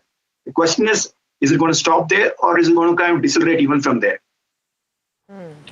Okay, so I think a couple of things that are important, and one of them definitely that perhaps what you're seeing in Accenture is largely a problem of how dependent they are on federal government orders. That is not a problem Indian IT companies have. But in terms of demand and discretionary demand, that trend still continues, isn't it, Girish? Is that still a concern from our perspective, Indian IT company perspective? So discretionary spend commentary of Accenture has been far more muted compared to the Indian IT services companies. Indian IT service companies have been saying that there are green shoots on discretionary spend, especially in certain areas of the market. BFSI North America has been one that's been called out for multiple quarters now, driving discretionary spend. There have been certain companies like TCS and Infosys who've called out BFSI Europe, some have called out retail, some have called out high tech. So there have been other verticals who kind of joined the party. So discretionary spend commentary of Accenture has been far more muted than that of the Indian IT services companies. The commentary coming out from Accenture has been that the focus has been on driving cost efficiency, cost takeout projects. The projects are larger, the deals are larger. And there, from whatever I can gather from their deal momentum, it seems to be kind of gaining market share vis-a-vis the Indian players. Okay. Girish, morning. Neeraj here. It's been a really long time and great to have you. So when you look at, let's say, Accenture commentary and the dichotomy between Accenture and Indian IT and what could be happening with this whole AI development and the impact, or for that matter, Citigroup saying that they are going out and reducing contract workers and going to hire their own workers. What does that make you feel about the current cycle of IT? You've seen various. Is this very similar to the past ones wherein there is fear, but it will get bought into, or could this time be different? So we do have macro-driven slowdowns that we've seen in the past. Maybe this is somewhat similar to that. I mean, the way tariffs are kind of playing out and the uncertainty surrounding it could be one factor which is kind of playing on the minds of customers, which is driving slower spending. So we'll have to wait and watch how this whole thing around the tariff situation on April 2nd, reciprocal tariff, how that's going to play out. I think the other thing that's very important from a US economy standpoint, again, we're going back to macro because the headlines have been hogged by the tariff situation, is the fiscal consolidation that the Trump administration is attempting in the US. The view has been that the Biden administration has been going out and spending quite a lot. Now they want to rein in the spending. The current run rate on fiscal deficit in the US in FY25 is about 2.7 trillion is the fiscal deficit. The budgeted number is 1.9 trillion. So in my opinion, there's going to be significant fiscal spending pullback in the next 7 months, which is going to impact various sectors in the US. And obviously there's going to be second order impact on the Indian companies. So already we've seen airlines in the US saying that government travel has kind of been cut back significantly. And some of those are customers of Indian companies. So there could be the second order impact. It's not so much the direct impact from a DOSH perspective. It will be the second order impact. Now coming back to growth, my sense is that people have been expecting high single digit, double digit kind of growth. I think we're going to go back to a normalcy kind of a situation where my sense is that the Indian IT service industry will grow in the mid-single digit territory. 5 to 6% kind of CAGR is a kind of number that I'm looking at. Maybe there could be in 1 year, we'll probably see a spike in growth, maybe going up to high single digits. Maybe it could be a FY27, it could be a FY28, one doesn't know. But those are things that one needs to watch out for. But my sense is that tier 1 IT companies will grow in that 5-6% territory on a constant currency basis from here on. Because if you look back in history, they are like twice as large as what they used to be 10 years back. And in FY15, they grew about 7% between FY15 and FY20. Got it. Okay. So, Girish, I'm still trying to get a shortened sense. Do you think this will get bought into, or is it difficult to call that right now? This weakness. So again, I go back to that point I made that FY26 doesn't look like it's going to be a better year than FY25. Maybe at best it could be similar. The question is whether we're going to see cuts from here, whether we're going to see a weaker year in FY26 and how weak it is going to be. That is a point that needs to be watched out for. Now, is it going to be just an FY26 phenomenon? Could this continue to FY27? That's the other question that investors need to ask themselves. Because even my numbers, we are assuming that FY26 is going to be weak, but things will pick up in FY27. So we've seen three years in succession where growth has been weak for the industry. Could we have a fourth year in FY27? That is a question up in the air. And again, we don't know whether FY26 is going to be weaker than what current expectations are. So I wouldn't think we've seen the worst. We'll probably have to wait and see how this DOGE is going to play out, how the reciprocal tariff situation is going to play out. So things are ahead of us in one sense. Fair enough, Girish, but all things considered, and here let's come to what you're liking. Would you say your mid-cap IT players are better positioned? They're also leading the recovery that we've seen today coincidentally. Or would you like your 3 or 4 big ones that are always in focus, your ITC, your TCS, Wipro, Infosys of the world? So tier 2 companies have been growing faster than the tier 1 companies. They've been gaining market share. Surely one, because of size, I think they've been managed better, they've been executing better. But having said that, until some time back, they were trading at 50, 55, 60 times forward. I'm talking the top 1 or 2 companies. So I think at 55, 60 times forward, I think they priced in quite a lot. If you bought at those kind of levels, you wouldn't make any kind of serious money. Even if you held on to them for like 5-10 years, is my opinion. So you'll probably get mediocre returns. So yes, they will grow faster than the tier 1 companies. Tier 1 companies, as I said, will grow in the 5-6% territory in constant currency terms. Maybe the tier 2 will grow 7-8% percentage points faster than the tier 1s over a 5-7 year time frame. But having said that, the valuations still, I think, are not there as yet. I think valuations have to come off even from current levels. So today, if you ask me, what would I prefer? I would probably prefer tier 1 versus tier 2, even at this point in time. There, Girish, on the pecking order?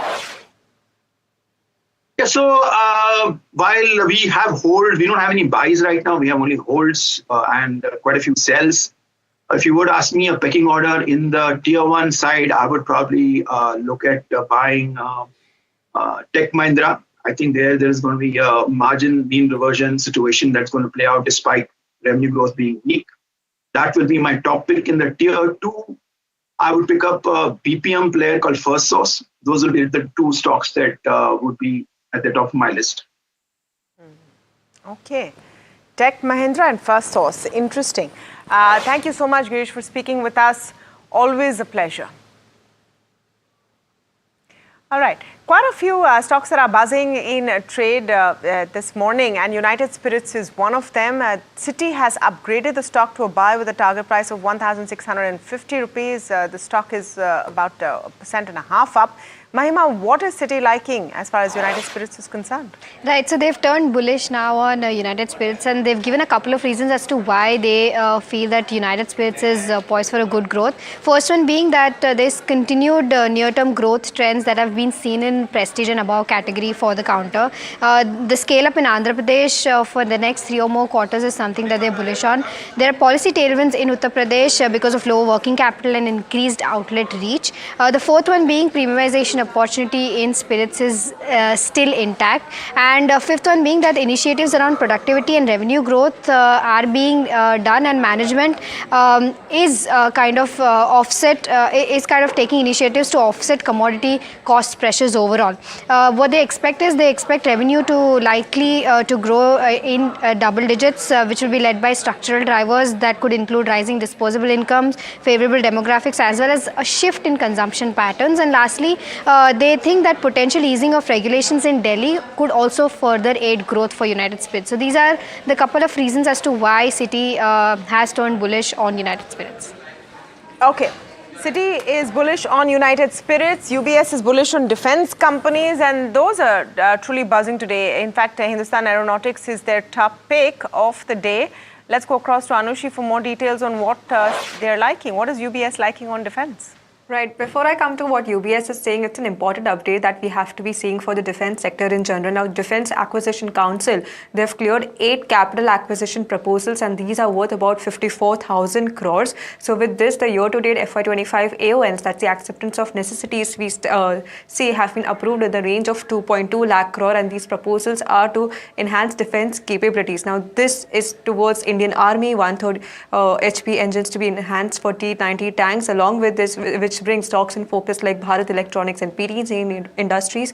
For Indian Navy, the focus is Varunastra torpedoes, wherein Bharat Dynamics is a key player, and for Indian Air Force, it's airborne, early warning and control aircraft systems, which again shift focus back to Bharat Electronics. So what UBS is saying essentially is these proposals stand positive for the defense SOEs, which they believe FY26 to be an inflection year for defense ordering, and these proposals are a reflection of the government's focus on key defense project clearance which are there. So FY26 is expected to be a pivotal year for the defense companies generally. There are a lot of larger programs from which higher ordering is expected from there onwards.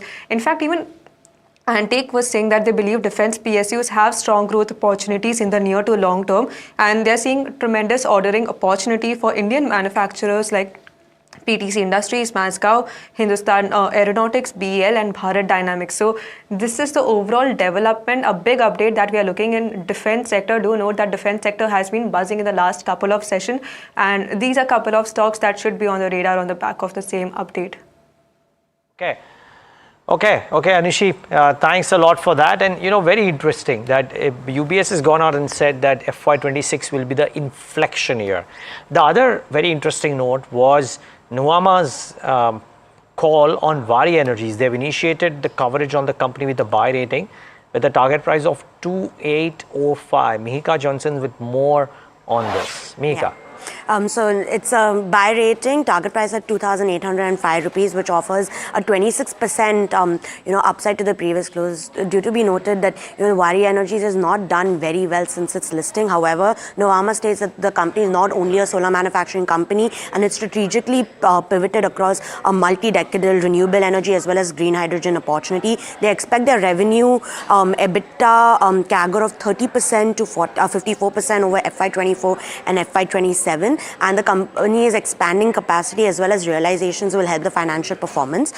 They've also noted that the upcoming cell plant, which is due for commission in the next year, will add around 2,000 crores to the top line. And while margins are expected to moderate in the medium term as more capacities come on stream in India, the company's integration across different segments of the green energy theme will help de-risk that. And while the company does demand high valuations of 24 times its FY25 EV to EBITDA multiple, this valuation does factor explosive growth, and because the company is in a early stage high growth industry life cycle, Nuvama believes that it calls for an even higher valuation on the counter.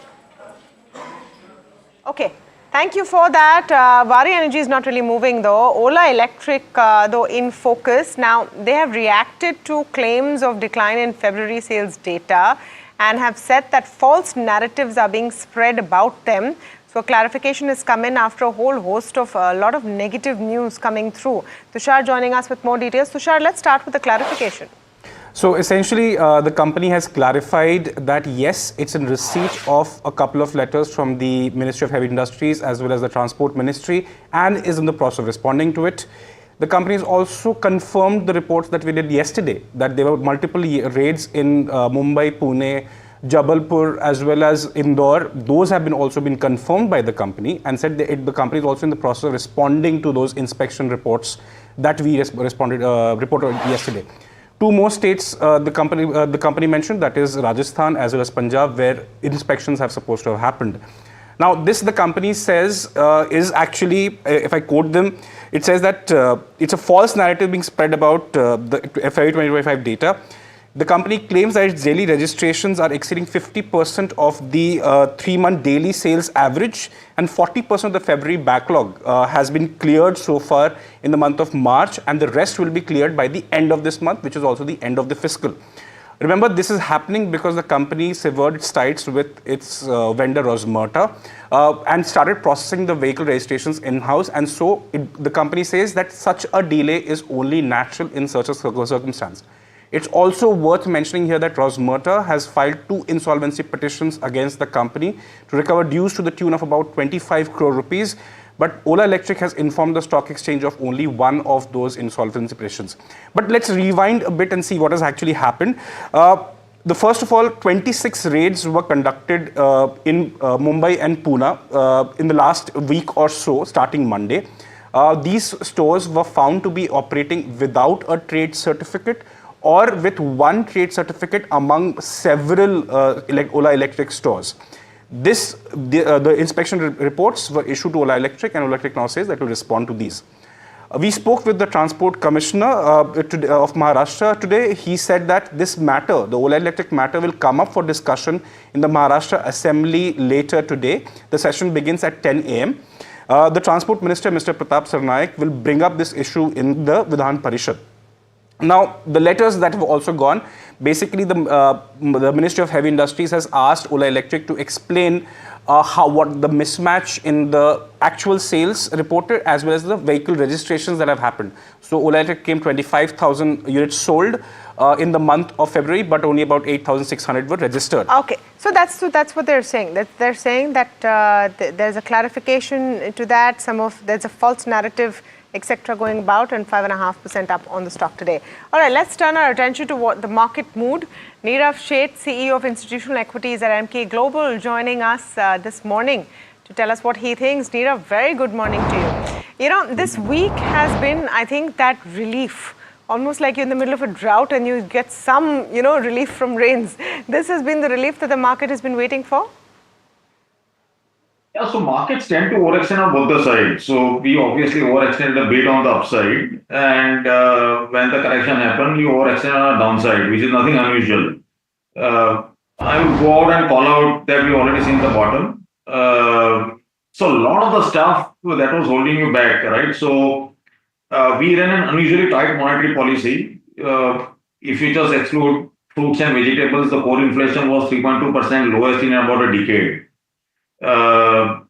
If you look at the fiscal policy, because of elections, there was an unintended pullback, right? So a lot of the things came in. And the biggest problem, and we've always seen that, post Trump coming back with a very popular vote, you had a 10% rally in long-term bonds and DXY. And you've seen massive outflows of dollars. All the 3 points have changed structurally, which should ideally make you very, very bullish. Okay, which should ideally make you very, very bullish. What does that translate into for people who are watching? There might be some who are sitting on the sidelines with dry powder, those who are looking at their portfolios and saying, okay, wait, some more semblance of return needs to be seen. Should there be realism in terms of expectations of where this trend will also continue? So my sense is that if you are sitting on dry powder, you should have ideally been invested, but you can't get the bottom at one particular point of time on one particular day. And usually when you try and get back into the markets, if at all you are trying to time, then, I would like to believe that it's more a bottom-up approach. So let me just come back to what I was trying to highlight. You've seen decisive change in monetary policy, not only in terms of cutting the rates, but also in terms of being fairly prompt in terms of providing liquidity to the markets. I'm talking about the liquidity at the left window, which is very, very critical to my economic growth outlook. I cannot have my credit growth at 10, 11% and then get bullish on the economy. It doesn't work that way. So that will change. You've seen almost about 6 or 7% pullback in DXY.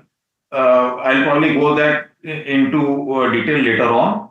But suffice to say, and this is very critical, US, I think, is moving away from a very loose fiscal policy and a tight monetary policy to now a tighter fiscal policy and a loose monetary policy, which is very, very emerging market bullish, which means that you can look at an extended period of a lower DXY and therefore stronger rupee. So that is very bullish for my FI inflows.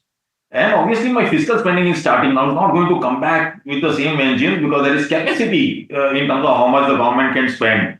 But these three macro factors are aligning. I believe that earnings this quarter should be better than what we've seen in the last quarter. And we should have mid-teen growth in FY26 and beyond. That's very good stuff in terms of, on a relative basis, if you look at even what's happening in the world. Morning, and you had this, I believe, 11-12 day conference in the US or maybe more.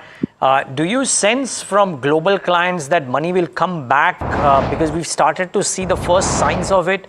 We spoke to a couple of FIs in the last 3 days and they have started nibbling into India. What's your sense? So I've been trying to stretch my head, Neeraj, for some time. You can always argue that the markets are overvalued and therefore, you're bound to lose some of the fast money that comes in and that trades in and out of the market. We've seen an unusual selling over the last 6 months, and it can't be just led by valuations. Also, this correction was largely local, right? So you've seen new highs in Nasdaq, in Dow Jones, in Europe, and a very strong rebound in Hang Seng of low levels. So there was some sort of dislocation as long as when you look at the FI inflows. I suspect a lot of this has to do with rally in bond deals.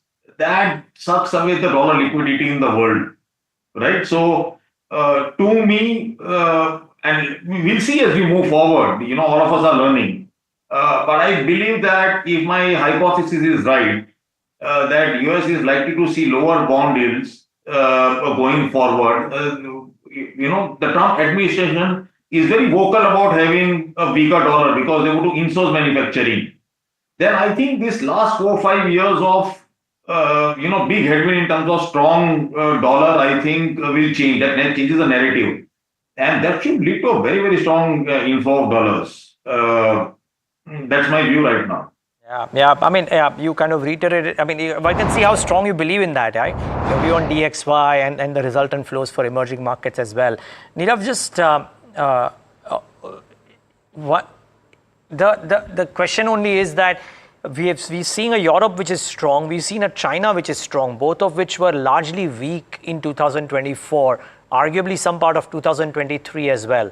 Does the last dollar which is coming in eastward get split majorly between these two, or do you reckon, in your sense, that India will see significant inflows or sizable inflows as a result of your hypothesis for 2025? Will it be a banner year for inflows, or is it difficult to say?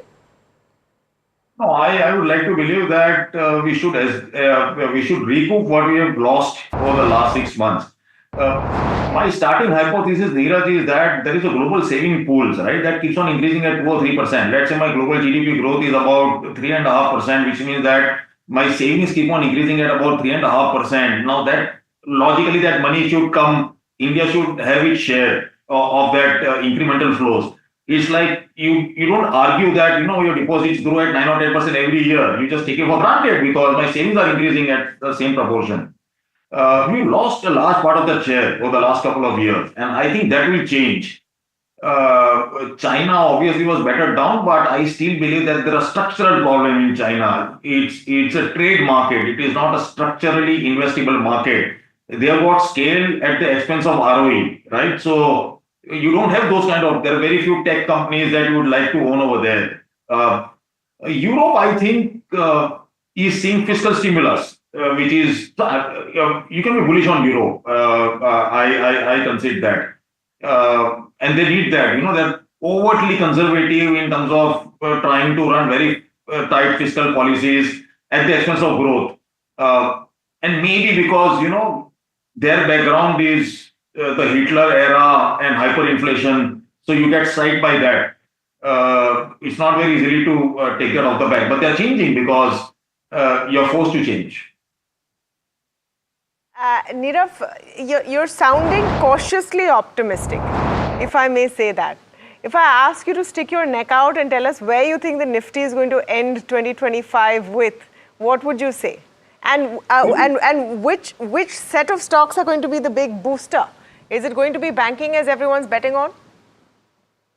We are very bullish on banking, but to answer your question, I don't know if I sounded cautiously optimistic, but I am optimistic, and I won't be surprised if we make a new high this year. I see a brutal correction that happened since September to be a part of the bull market correction. When I look at the relative global map, I don't see any country which is growing at about 6.5%. I'm not even talking about 7% growth rate, which means about 9.5 to 10% growth rate in nominal GDP and about 11-12% earnings growth rate. You die for this kind of growth. And with the rupee, which is very, very stable, look at so many guys who are very, very bearish on rupee, right? Because obviously the big short position that is sitting.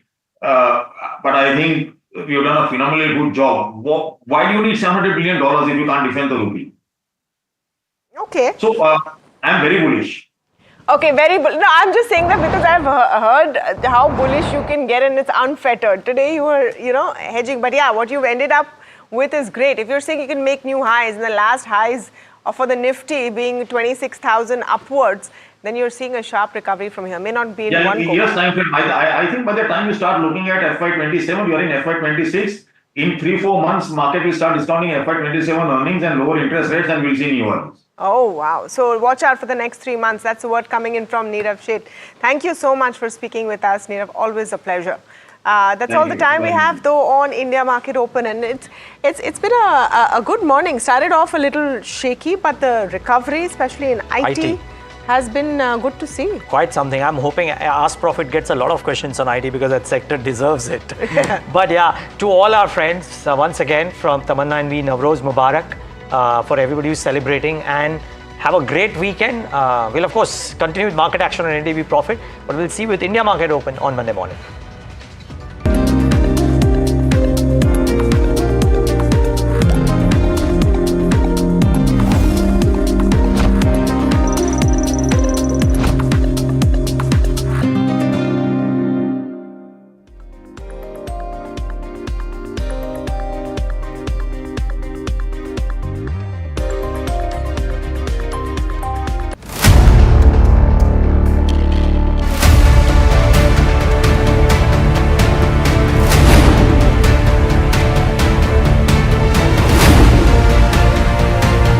He sold most of his stock, 80%, as on that date.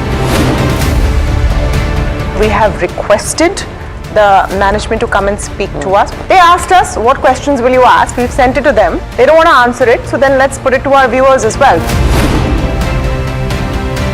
7 key questions, right? How is it that 2,000 crore goes unnoticed by all of these auditors? Is seeking more information on the trades and the all the transaction which has happened from the exchanges, both NSE and BSE. The Reserve Bank of India's supervisory officers, they are seeking compliance reports on their foreign currency borrowings by these banks. The DSS is actively engaging with the Reserve Bank of India to sort of ensure the thorough examination of the matter.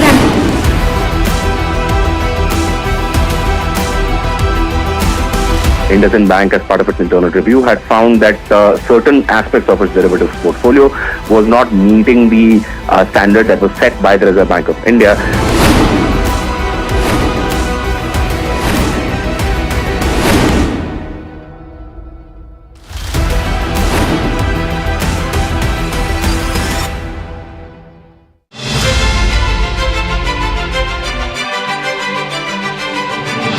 Very warm welcome to you all for this NDTV Profit Conclave, which is themed on Vixit Bharat.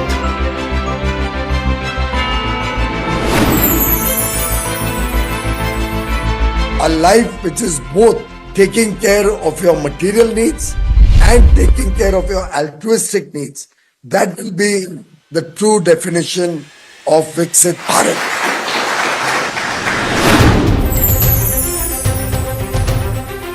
In my view, we are already out of that slowdown. For every unloam, you have to have vilom. You can't just keep doing up and up in the breading also. You have to come down. So the correction and healthy correction is a very, very integral part of the market.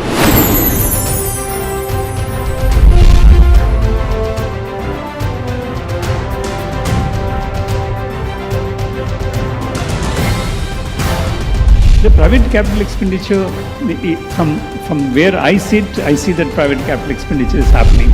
Any tariff coming on Indian goods will be passed on to American consumers and Indian companies will not be affected. We feel fairly good about the fact that we can compete with various folks. Actually, instead of Vixit Bharat, we should call it Re-Vixit Bharat.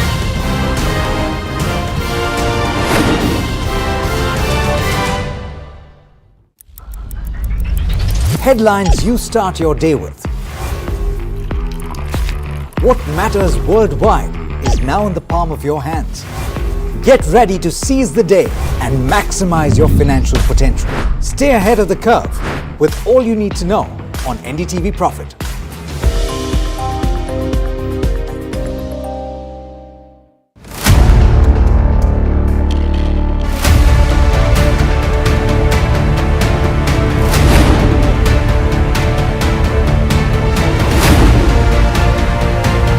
He sold most of his stock, 80%, as on that date.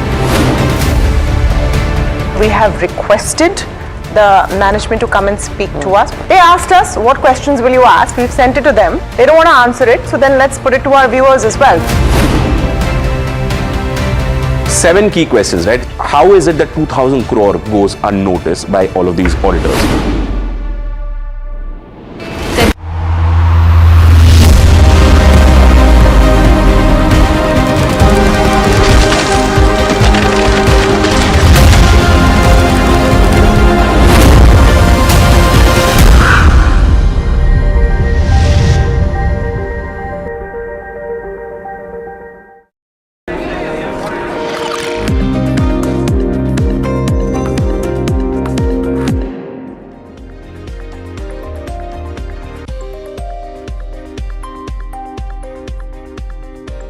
Hi, thanks so much for joining in. You're watching Us Profit on NDTV Profit. My name is Alex Matthew. With me is Mahima Vajrajani. Voice okay? Yeah. Till now it's okay. Let's see. All right, there you go. It's a good Friday from that perspective. It's a good Friday for the equity markets as well, because that little hiccup that you saw at the start of the day proved to be just that, a hiccup. And we've moved quite substantially higher. In fact, we're trading with gains of about 0.5% for the benchmark Nifty 50 right now. And it's looking like at this juncture, I don't want to jinx it. It looks like it's going to be a good week. The broader markets are looking even better, if anything. And you have the mid-cap index that's gaining about 1.1% at this point. You have the small-cap index that's up about 1.6%. And boy, a lot of you are going to be happy at the end of this week looking at your portfolios. A lot of you will have had significant recoveries as well, because while the benchmarks and these indices have moved higher, you have a lot of individual names that have crept up, if you can call it that. And you may not have noticed how quickly they have recovered some of the losses that they had. Bajaj Finance is one of the big talking points of the day, of course. It's gaining about 2.5%. The key overhang with regard to the management has now abated. Rajiv Jain has been appointed as a vice chairman and executive director, and it will be an executive role. And his deputy is going to take charge as managing director. And this is one of the key stories. Manappuram is the other story for the financial space, where Bain Capital is acquiring controlling stake, and the stock is up as much as 5.8%. That's because of the agreed upon price, which is above this price as well. And so that increase in the stock price is reflecting that. However, bear in mind that there's likely going to be, once the management change occurs and all of that happens, a couple of quarters where cleanup is anticipated. And so the terminology that they use in the financial space is kitchen sinking.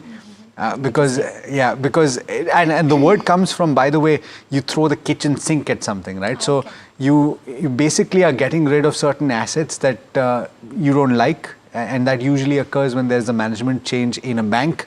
You say a lot of public sector banks, when you had the period of change and period of asset review and all of that was taking place, every time a chairperson changed, you had kitchen sinking taking place, and now you have asset quality that's significantly better. But what else stands out to you? Right, so a lot of stocks, as you rightly mentioned, it's a hurrah when it comes to the broader end of spectrum, and there are counters like Jupiter Wagons, Hindustan Construction, there's Tejas Networks, which is up and above in trade, and almost 15% up now as we speak, 16% in fact.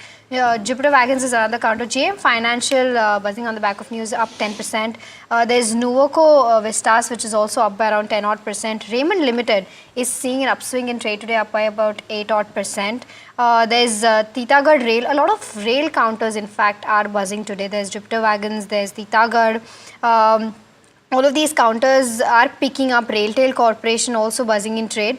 So it's the broader end of spectrum where the real gains are being witnessed. There are also some counters which are seeing pain, but the pain is not as much as the gains being made in the broader markets right now. And the other story which I failed to mention, Mahima, is the IT pack. Yes. Let's pull up the Nifty IT, because what a recovery you've seen intraday.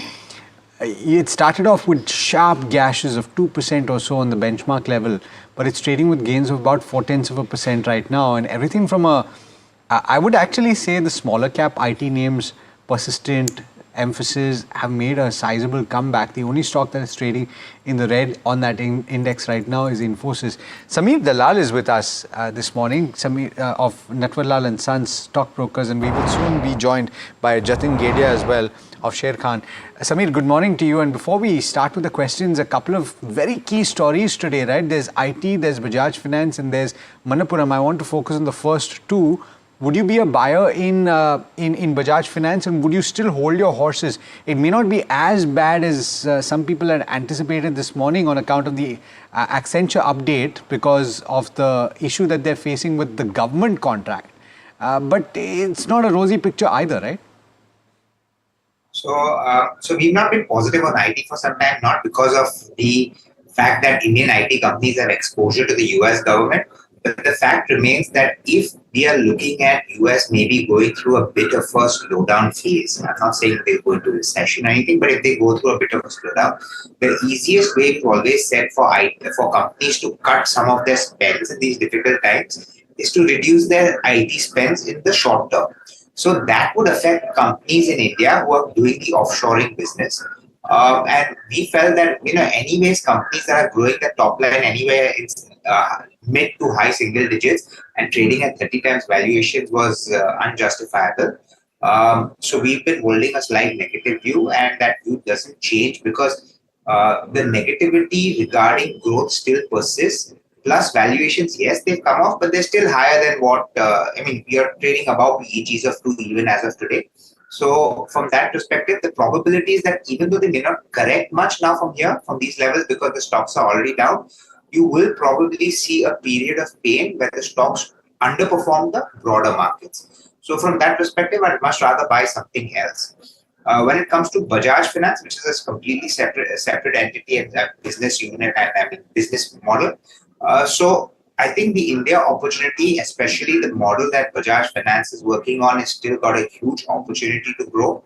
Yes, consumption is going to get a boost and some amount of savings that are going to come. So maybe in the initial stages, the loan growth may not happen because people already have a little more money with them thanks to the tax breaks. But eventually, if you move up the value chain and buy higher ticket items because of your savings and you take an EMI against that, I think the opportunity for Bajaj Finance is still strong. Problem simply, valuations have run up far too much. I think if the stock corrects by another 10 to 12%, maybe it comes into, I wouldn't say fair range, but more, a range where I could probably generate a 15 to 18% CAGR return on my investment. So I'd wait for a correction to buy a Bajaj Finance. But if you're already invested, stay put because the growth opportunity is still very strong. Right. So wait for correction in Bajaj Finance, and IT still not looking cheap where valuations are concerned, is the view coming in from Sameer. Moving on to our first caller for the day. Ajay from Ambala is calling in. Ajay, a very good morning to you. कैसे मदद करें आपकी? Hi Ajay, can you hear me? Okay, I think we've lost him. I'll take the next query. That is from Dr. Rajiv. He has 400 shares of SBI cards at 802 a piece, and he wants to buy more. He's asking, should I buy more or can hold for the next 2 years? Sameer, I'll stick with you for this question. SBI cards, what's the view like? So we are positive on SBI cards. The stock has underperformed over a very long period of time, and rightfully so, because the delinquencies have been increasing in the book. But you also got to realize that SBI card makes most of its money by people paying the minimum amount due, and which allows them to earn the high interest rates, defaults, and then when the recoveries happen, that they earn the bigger chunk of their profitability. If people pay all their credit card bills on time, SBI card would actually struggle to make too much money because they're funding the money up front without earning too much on it, because the spend amounts that they get, which they have to split with the Visa or Master or RuPay or whoever, doesn't bode too well, and plus they have their internal cost structure. So I believe the opportunity still, Raj, India still has, how do I put it, little less awareness on how credit cards should be used. Until that unawareness is there, or that lack of awareness rather is there, I think SBI cards will do well. Valuations are cheap, and the penetration of card market is also still very low. So the growth opportunity for SBI cards is still quite strong, and you probably over a 2-year period could make good returns. We have a view of about 1,000, maybe in a 2.5 year period. So continue to hold, and corrections keep adding. All right. So that's a view on SBI cards. We've got our work cut out for us because our role, of course, is to educate you on how to manage your credit card spends. But let's go to our next caller. A. Mohan is calling us from Warangal and asking about Transrail lighting. Hi, Mohan. How can we help you today? Hi. Good morning, sir. Good morning. Good morning. Please go ahead. Sir, I want to know that when I have to enter, at what price I have to enter this Transrail lighting. Okay. Why do you like this company? It is in the transformer and installing the transformer. Distribution, and, transmission. T&D, correct. Transmission system, and it is having orders from the abroad also, Africa. Got it. And by the way, Mohan, in case you missed it, we spoke with the management of Transrail Lighting on India Market Open, which was the previous show before this. And, you should look at the YouTube channel and perhaps catch that interview. In the meanwhile, Jatin, I know that I've kept you waiting for some time, but this is a relatively new listing and I'm quite sure that you don't have enough data on this. So let me go back to Sameer on Transrail Lighting. Do you have a view on this, or would you prefer another name in the T&D space? Since he hasn't made a deployment of funds yet, would you suggest that he can look at another company in the transmission and distribution space? So always there are companies in the transmission and distribution space where I don't know what exactly Transrail does. So Transrail Light does. So I don't know. But if you're asking me in the transmission and distribution space, there is KEC, which is, we think, a good opportunity, apart from the opportunity that lies because of the increase in distribution where they figure in doing the construction activity. The stock has seen a decent correction. It comes from a decent parentage group. We believe the opportunity there can be quite strong, and that is one of the stocks that we have a recommendation of, with a target price of 1,100. Target price of 1,000? 100. 1,100. You know what? Let me get Jatin's view on KC as well, because it's up for another day. And let's pull up the shorter term time frame, right? Let's pull up maybe so far this month. Can we do that? Yeah, okay. Or this week. Look at that. Wow. Just look at that. 24% over the course of this week. Jatin, what is the initial resistance that it is facing, and what is the potential upside on the technical charts? Yeah, see, on the technical charts, what we expect is the initial level of 900 can act as a resistance. However, we believe that this rally is likely to extend towards 947 on the upside. So 947 is the 20-week moving average till where we are expecting this rally to continue. So considering that we have already seen a sharp run up, it will be advisable to buy on dips. The crucial support for the stock is placed around 820. So a dip towards 820 should be considered as a buying opportunity. On the upside, 947, 950 is our price target for the stock. Interesting. So 1100 is the target as per the fund, where fundamentals are concerned. But Jatin has given a target price of 950, and buy on dips should be the strategy for KC International. Moving on to the next Depends counter. on when you get those dips. Of course. And hopefully we shouldn't get those dips now, all right. The next counter that we're talking about is NetWeb Technologies. Sangamesh from Bengaluru is holding 100 shares bought at 2,550 a piece. He's sitting on a loss of 98,000 rupees right now. And he wants to know whether he should average out or sell at the current levels. Jatin, I'll come to you again. What are the charts looking like for NetWeb Technologies?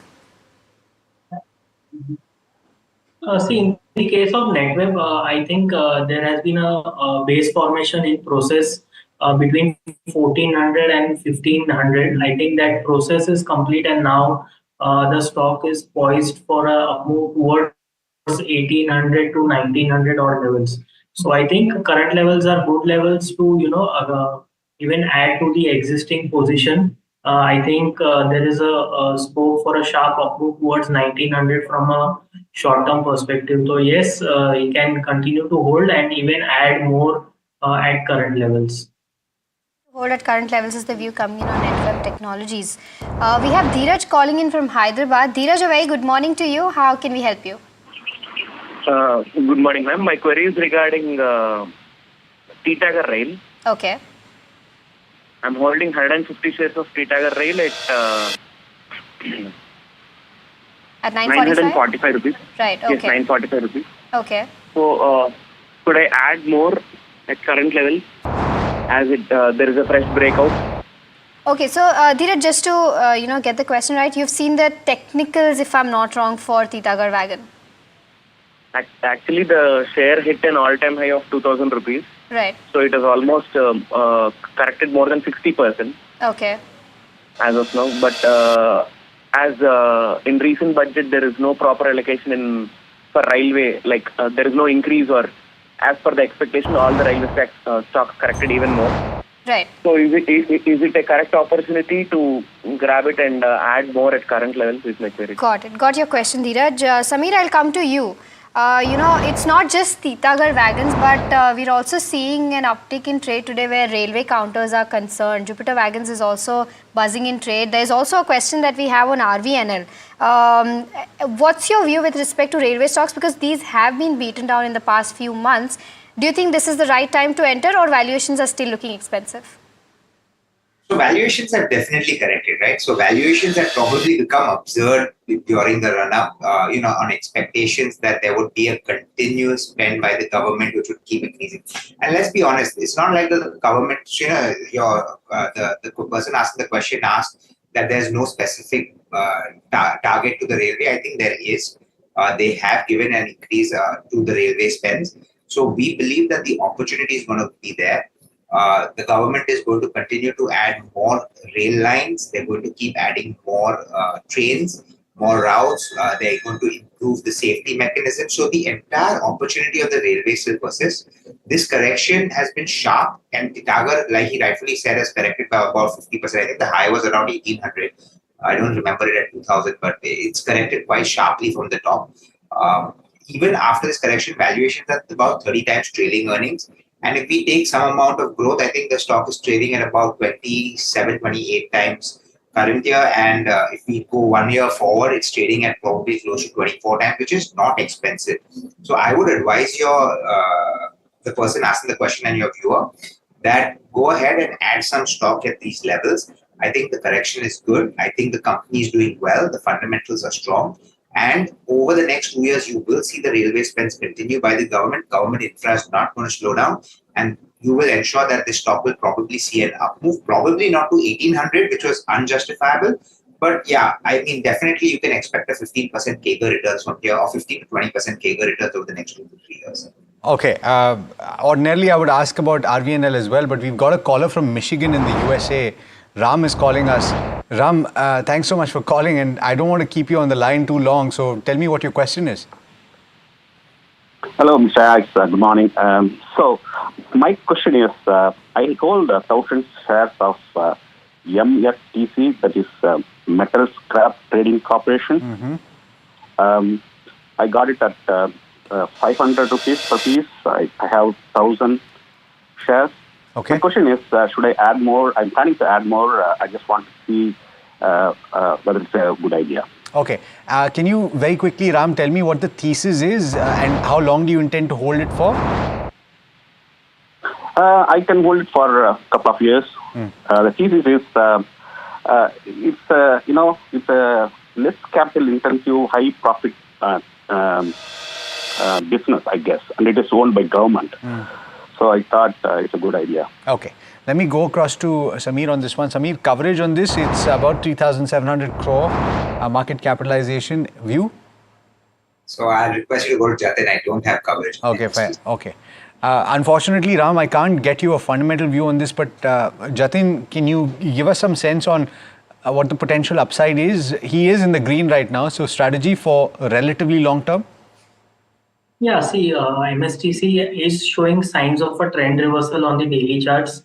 In the immediate short term, we are expecting this current up move to extend towards 560 odd levels on the upside. And if that level is surpassed, then we can expect the rally to continue towards 650. So I think at 560, some profit booking is advised, even if it's holding for a long term. I believe that around these levels, we will have some amount of resistance or selling pressure coming in. So around 560 odd levels from an immediately short term, but from an overall long to medium term perspective, we are expecting levels of 650 in the case of MSTC Limited. Okay, so potential upside is there. The stock is up and about today. Ram, hopefully that gives you something that will calm your mind and put you to sleep. It's quite late where you are. So here's wishing you a good night. Thank you very much. Bye. All right. The next one is RVNL. And, I did want to ask this in conjunction with what we were speaking about. But let me go across to Jatin on this one. 470 is the buy price for Venkatakrishnan, and he wants to know whether to hold, average, or exit at this juncture. And Sandeep from Chennai has 1,500 shares at a price of 505. So if you are holding at this juncture, Jatin, what are the levels to watch on the upside for this stock? Yeah, see, on the upside, immediately we are expecting levels of 400. And if I analyze the fall of RVNL from the highs, I think it has completed its correction in the longer term perspective as well. So I believe that on the upside, from a medium term perspective, we can also see levels of around 475 to 480 on the upside. So current levels, one can think about averaging if the fund allows, or if he has excess funds. So I think current levels are good levels to even average out, because I think the medium term bottom, I think, is supposed to be in place, and I'm expecting a sharp run up in RVNL towards 475, 480 odd levels. So yes, he can continue to hold and even average. All right, so that's the view coming in on RVNL. Pradeep from Visakhapatnam is calling in. Pradeep, a very good morning to you. How can we help you? Yeah, very good morning. Actually, my query is regarding Raymond. Okay. I have 100 shares of Raymond at 1857 a piece. Okay. So actually, what is the opinion regarding if you want me to hold out or exit at this current time? Because actually the stock is up by 9%, 10% today. Today, correct. All right. So Pradeep, you bought this from a longer term perspective? Yeah, actually I bought it for a 6-month horizon, but anyways, I'm staying invested because actually I bought it in September of last year, 2024. Okay, got it. Samir, I'll come quickly to you. Raymond Lifestyle, now that it's completely different, how are you seeing its real estate as well as engineering business panning out to be?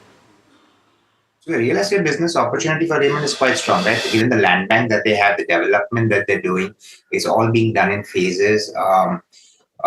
As they keep developing it, the value of the land will start coming through. And, given the fact that he doesn't have to go and acquire land, he's just sitting on the land bank, the profitability and the ROEs on those projects are going to be incredibly large.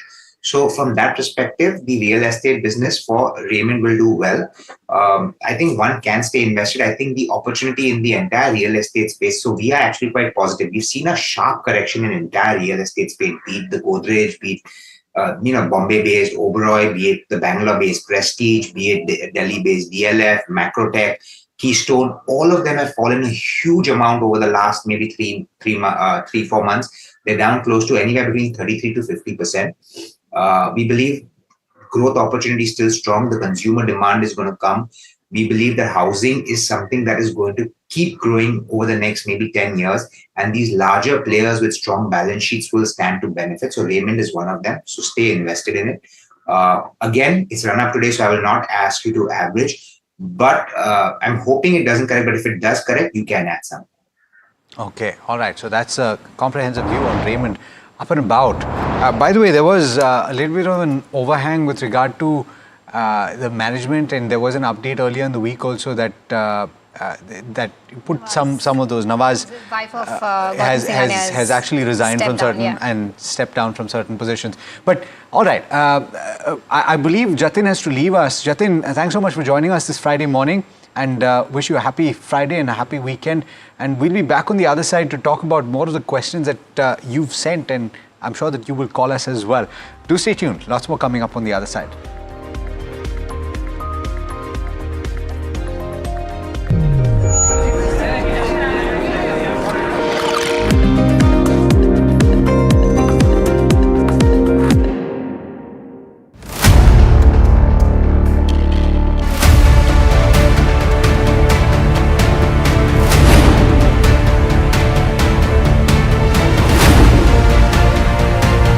He sold most of his stock, 80%, as on that date.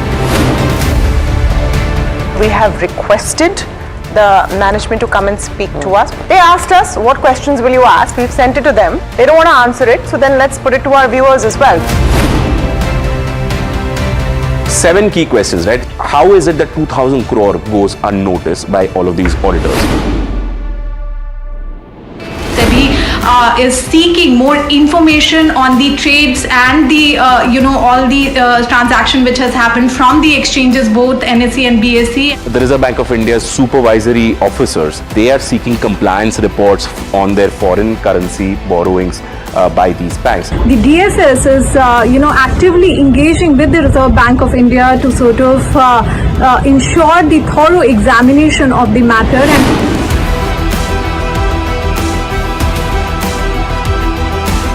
And IndusInd Bank, as part of its internal review, had found that certain aspects of its derivatives portfolio was not meeting the standard that was set by the Reserve Bank of India.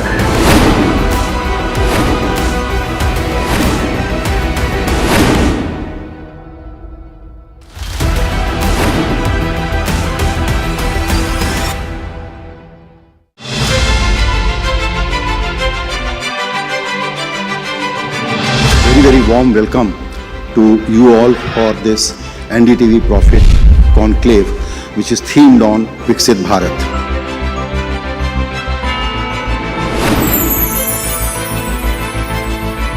A life which is both taking care of your material needs and taking care of your altruistic needs. That will be the true definition of Vixit Bharat.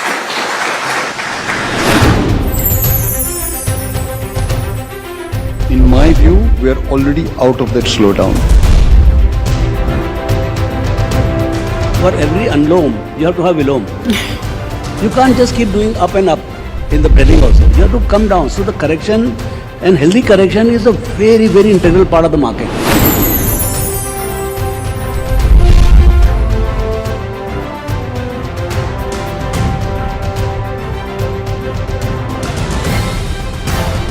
The private capital expenditure, from where I sit, I see that private capital expenditure is happening. Any tariff coming on Indian goods will be passed on to American consumers and Indian companies will not be affected. We feel fairly good about the fact that we can compete with various folks. Actually, instead of Vixit Bharat, we should call it Vixit Bharat.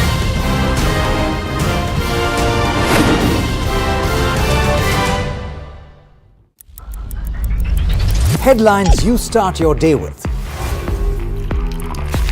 What matters worldwide is now in the palm of your hands. Get ready to seize the day and maximize your financial potential. Stay ahead of the curve with all you need to know on NDTV Profit.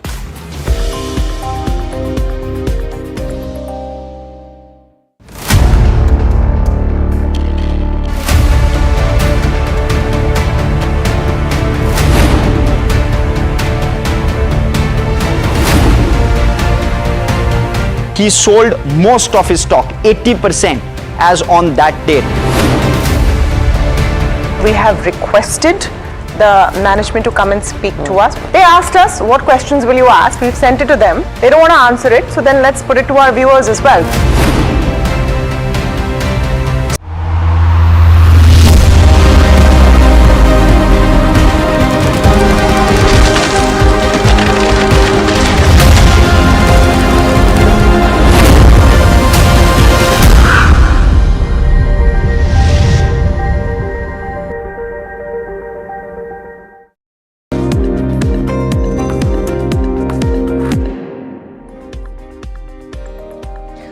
Welcome back. You're watching Ask Profit. I'm saying that in a very dramatic tone, but then ultimately the show is meant to get you answers to all of your stock-related questions. I believe we've got Sneha Seth joining us on this side of the program. Sneha, a very warm welcome to you.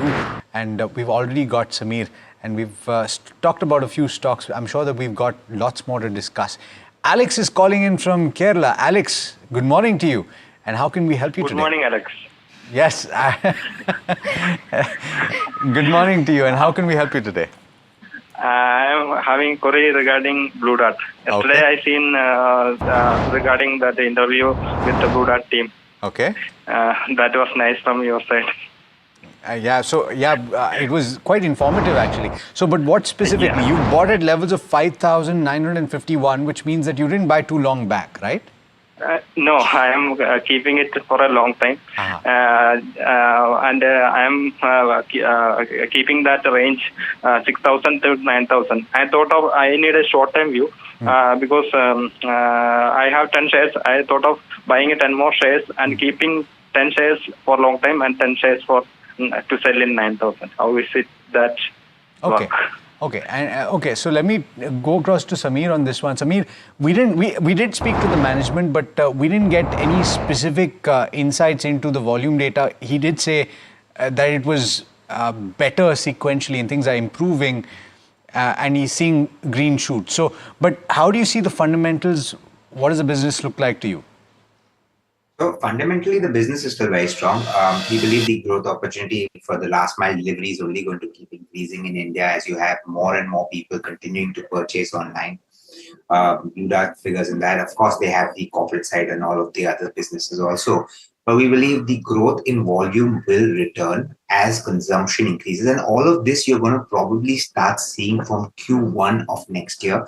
The Q1 results, because the first savings of the tax benefits that come is going to happen in the month of April, right? The end of April. So you'll start seeing from May some increase in spends, and maybe June, July, and then you will see that as that keeps happening and the last mile delivery requirements keep increasing, Blue Dart will do well. The problem, simply put, for Blue Dart is valuations are not cheap. I understand there is operating leverage, and once that operating leverage kicks in, the growth could be quite good. But we need to see the growth picking up quite substantially for that operating leverage to pick up, right? From that perspective, given where we stand today, I'm not comfortable on valuation. I like the business and I like the company, but I would like to see, I'm talking of a 20% correction even after this correction that has happened, where I would get comfort to buy the stock. So from that perspective, I would avoid it. But if you have it, you can continue to hold it because long term the company will do well, but your returns are going to be very muted. Are going to be muted because the stock is not cheap, is the view coming in from Sameer. All right, the next question is a very interesting one, and this one's for you, Sneha.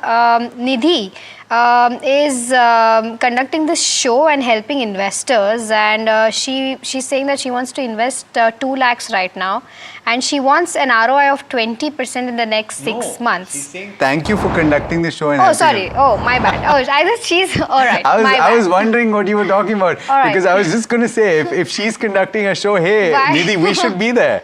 We'll help you conduct the show in Ambala. My bad. Correcting myself there. She's asking that she wants to invest 2 lakh rupees and she wants a return of around 20% in the next 6 months. What stocks should she have in her portfolio is the question. Sneha, what's your view? What are the stocks that are looking attractive? For now, I believe from the sectors perspectively, I like oil marketing companies. And from chart-wise, if we see a few counters which is on my radar is ONGC.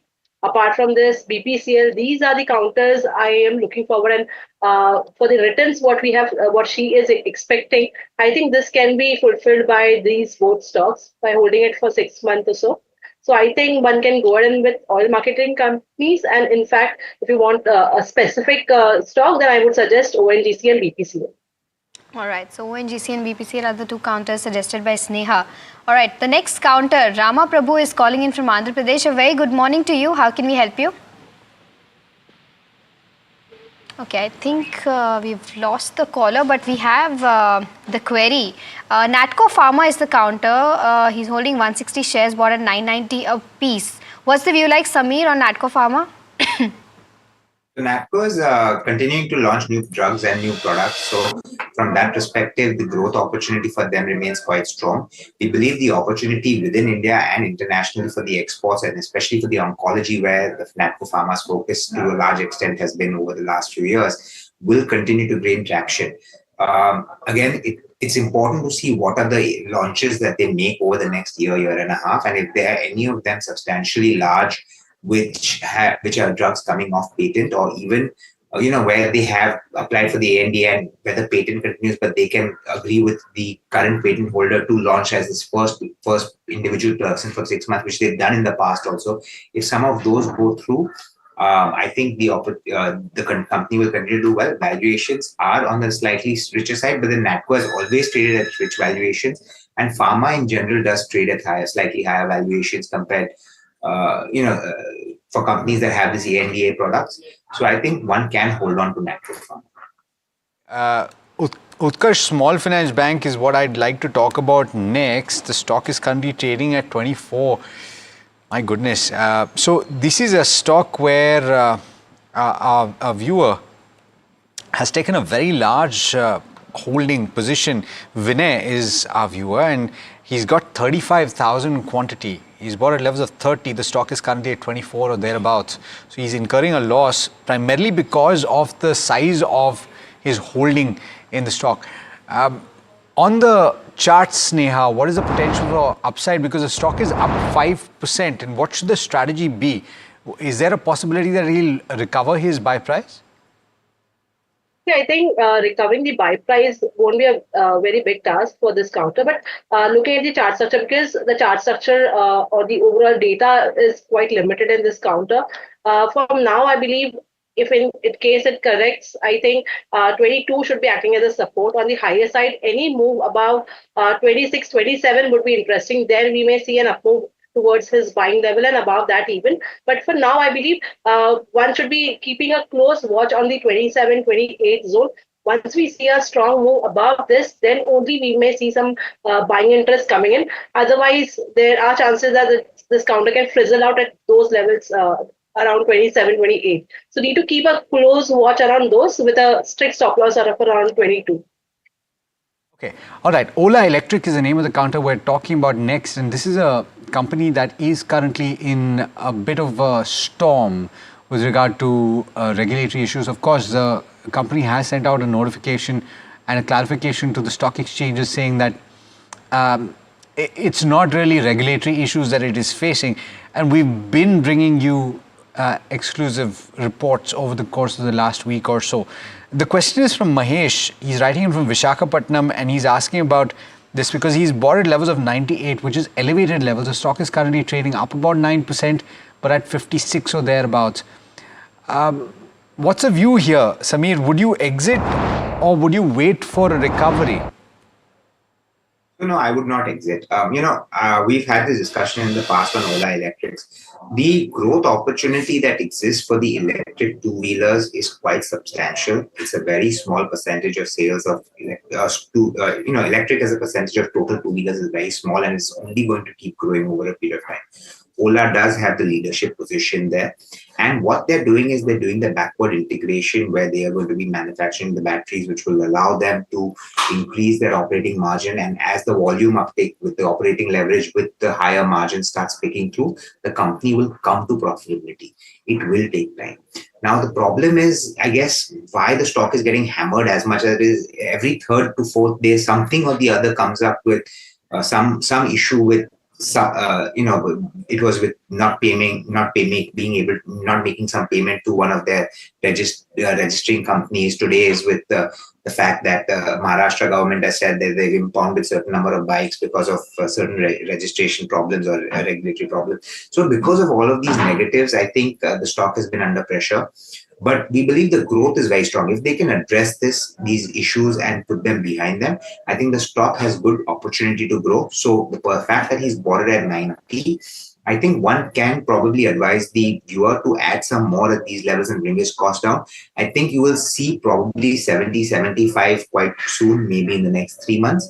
What you buy lower, you can probably offload at that 75 and, keep your original value and holding if you want, and then play for the longer term upside. Okay, so that's a comprehensive view on Ola Electric. Suresh is calling us from Hyderabad to talk about a relatively new listing, Standard Glass. Good morning, Suresh, and how can we help you today? Suresh, can you hear me? Okay, we're losing quite a few of our callers today. I hope that's not an issue with our lines. Do have a little bit of patience with us. In the meanwhile, let me go across to Samir on Standard Glass. If you have an opinion, Samir, based on your smile, I'm not sure if you do, but he's bought at levels of, so he's bought at levels of 142. Okay, then let me ask you this. It is a manufacturer of engineering equipment for the pharmaceutical and the chemicals space in India. And if I'm not mistaken, it has to do with the specialized glass that you would need in this space. Are you familiar with other companies in the space? And which is the other company in the glass space that we often talk about? Samir, can you remind me? I also know which one you're talking about. The stock price is around 1,200, if I'm not mistaken. I'm not able to recall. By the Patels. No, La Opala is glassware, that is cutlery and all of that. It's not La Opala. No, not La Opala. It is. I also forget the name of the company, but it's owned by Mr. Patel. Yeah. And they make the inner sheet of the glass, which goes into the chemical, the mixing and the storage units of. I forget the name of the company. It's right at the tip of my tongue as well. But that glass, is that it? Sigma Scientific Glass, is that it? No. It's not Sigma Scientific. It's. I think they're doing one of their shows also right now with Valorem. Valorem is hosting them for their this thing. Anyways, that said, look, the entire chemical space has been struggling. So what I can tell you is, if the Standard Glass is catering to the segment of chemicals and pharma, the entire chemical space has been struggling when it comes to profitability because of pricing pressures that have been coming from China. We all thought that the China +1 and the Europe +1 Indian chemical companies would stand to benefit, and a lot of people were putting in capacities. Now the capacities are coming to fructify, but the pricing has not changed drastically. So it needs to be seen how the operating margins remain. Now, given the fact that fresh new capacities will not be put up very easily, given the fact that, the current existing ones may not be as profitable. Then companies catering to that space who, make certain products which are catering to the chemical sector and the pharma sector need not do too well.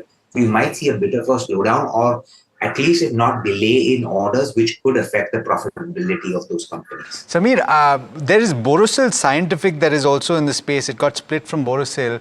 I'm wondering if you have a view on this one. That is the Kherukas. I don't have a view on that. Okay. Let's move on. All right, let's move on to the next query. Niva from Chennai is holding 250 shares of Sigachi Industries and her buy price is 52 rupees. She wants to know whether she can add at current levels. She wants a view from a one-year perspective. Sneha, I'll come to you. What are the charts saying about Sigachi Industries? Now, if you look at the chart structure, it's been quite some time wherein this counter has been trading in a narrow range of 42 on the higher side and on the lower side 34. So that is the range for now. And unless and until we don't see an up move beyond this resistance zone of 40, 42, one should avoid taking a long position because the chances of consolidation is quite high for this counter. But in case we see an up move above 42, then it would be a buy counter for me. And for that, once we see an up move at least above 42, we can expect 50-55 zone in this counter. So at this point in time, I would suggest avoid. But yes, around 42, one can think of this adding this counter for the target of 50-52. Okay. This is going to bother me for a while, Samir. I'm going to try again. HLE Glasgow, is that it? No, I'm doing the exact same thing that you're doing, but it's not that one. Okay, I will eventually get it. In the meanwhile, let's go to Raj. Raj is calling us from Bhubaneswar. Raj, good morning, and I believe your question is on Reliance Industries? Yes, good morning. Please go ahead, Raj. Yeah, so I have 13, I bought Reliance at 1370. Okay. I have around 7,000 shares of Reliance. Okay. So I think it's trending at 1280 right now. Yes, it is. Yeah, so what should I do? So can you help me with something first, Raj? Can you tell me, is this a very large portion of your portfolio? Absolutely. So what, a third, half, what is it? It's around 90%. 90% of my portfolio. Yeah. Okay, so therefore, it's important for you to understand. All right. So let me go to Sneha first on the technicals. This is a stock that has relatively underperformed and as large as you can get, Reliance Industries, but it has started contributing. So 1370 is the buy price. At what point do you think it will hit that, and what is the potential upside? And then I'll go to Samir on this. If you look at the chart structure, it has, formed a base around 1150 now. And counter has been trading above 20 EMA. In fact, it has managed to surpass 89 EMA on the daily chart. I believe the move can extend at least towards 1320, 1325 for now. Any move above this would be very interesting. For now, I believe one can hold a counter for the target of 1325. Looking at the options activity also, wherein we are seeing decent, attraction in higher strike prices. So I believe the momentum may continue at least towards 1320, 1325. So that should be target. If you want to keep a stop loss, I believe 1230 would be the stop loss which can be maintained. So taking oversized bets, or I don't want to call it a bet, but making an oversized investment, it's, of course, financial planners will tell you that you should probably avoid it, have a diversified portfolio. But I know, Samir, that I've asked you this in the past, and you said that holding a few stocks is not necessarily a bad thing. And Reliance Industries, as a conglomerate and present in so many businesses, ultimately, to a certain extent, one can argue that he is diversifying, but he's talking about 90% of his portfolio in one stock. One, is that an okay approach in your opinion? And what is your advice on Reliance Industries? So let's take each step separately. 90% in any one stock is something we never advise, right? I think that's too high of an exposure to any one thing. Yes, Reliance is relatively diversified company with 3 large businesses, and in fact they're going to be entering the 4th, so you do have some diversification there, but you're still putting all your eggs in one basket when it comes to a group, because if something goes wrong with the group, then you stand to suffer. So I'm not someone who advises 90%. Now, what I will say is it's refreshing to hear someone asking about a large cap stock. If you notice the entire show here, we have pretty much discussed all mid cap, small cap, new listed companies with, where when the markets tanked, you saw these stocks getting butchered and beaten very badly out of shape. Whereas Reliance is down about 15% from the top, which is okay, which is fine, given that it had also run up a lot and there is value unlocking. Now, for me as an investor, I would say, please diversify your portfolio for the viewer, but Reliance is a buy for me at this point of time, from the perspective that there is going to be the launch IPO of the Geo telecom business. The retail venture will start seeing a lot of uptake once the consumption spends increase over the next 1 year. They have the largest retail reach, they have the largest brand portfolios, they have all of that. Their solar space, we're going to see a great expansion where they're going to put in solar plants, and the power sector, you'll see a growth opportunity coming there. And the O2C business is something which is a cash cow, which is going to continue to allow them to do well. We don't expect the GRMs could move up or down, but overall they will continue to do well there. So for a regular investor, please buy Reliance or add Reliance. But for your current person asking the question, please do diversify. 90% is too large in any one company. Yes, and point well made. All right. Govind Kumar. Yeah. The company is GMM Fowler. GMM Fowler. Thank you so much for putting my mind at ease. All right. We've got our next caller. Govind Kumar is calling us from Hyderabad. Karur Vysya Bank is the name of the counter that he wants to know about. Hi, Govind. How can we help you today? Hi, sir. Hi, Alex. Good morning. Good morning. Sir. Yeah, sir. Thank you for my calling. Appreciate. It's sir, our pleasure. actually, I have brought 2,000 shares Karur Vysya Bank. Yes. Can I add some more, sir? At least 2,000 shares at this price? 2,000 more. And what is the time frame that you have in mind, Govind? At least 2 to 3 years. Okay. Relatively quick answer on this one, Samir. In the banking space, is this a good one, Karur Vysya Bank, or would you pick another? I would pick another at this point of time. Karur Vysya continues to trade at about 1.5 times book, which is not expensive. But then, I don't see a re-rating there. Then you're playing the growth story. I think there are banks which have seen sharp corrections.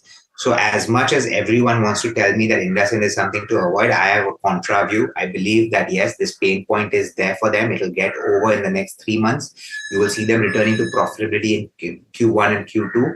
And I think when you get a stock like IndusInd Bank trading under book value, it becomes a buy. So I would much rather buy that. IDFC, of course, remains one of our top picks. You are well aware of that. I'm sure you were waiting for me to say that as well.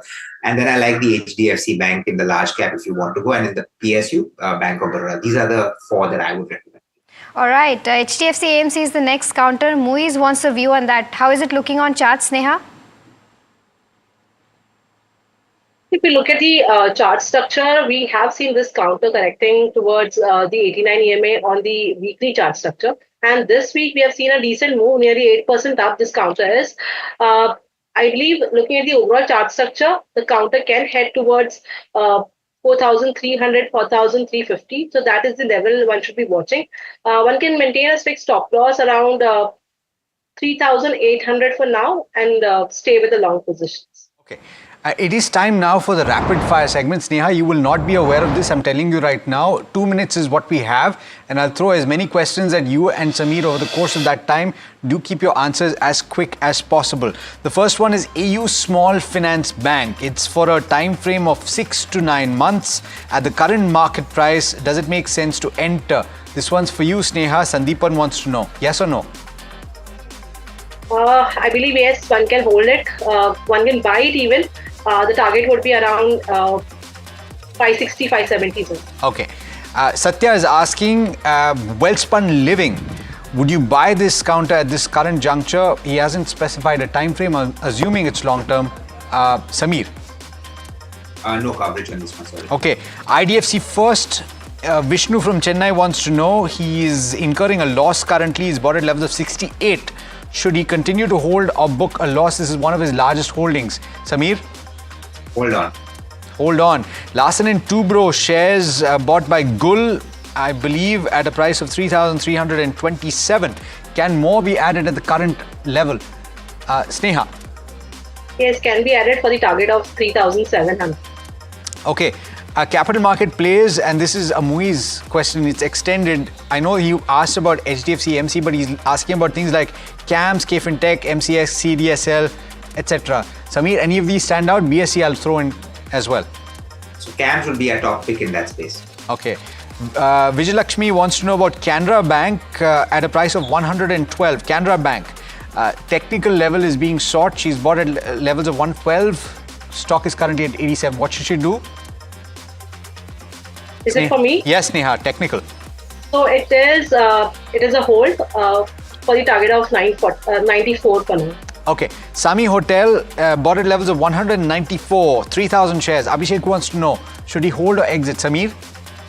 I don't have a view on Sami Hotel, but hotel sector is positive. I would say if the company's valuations are good, hold on. Okay. Swaraj Engines, good for long term. Any view on this, Samir? Yes, continue to hold it. Okay, all right. Well, that brings us to the end of this edition of Ask Profit. To the both of you, Samir as well as Sneha, thanks so much for joining in and wish you both a very, very happy Friday. Thanks, everyone. All right. And that brings us, as I said, to the end of this edition of Ask Profit. Hopefully the market ends on a good note and you have a great weekend. We will see you on Monday to take more of your questions. If we missed it out, well, apologies. And I hope that the questions or the stocks that we discussed today have helped you in some way. From me and myself and the team that put this show together, thanks so much for watching. This is NDTV Profit.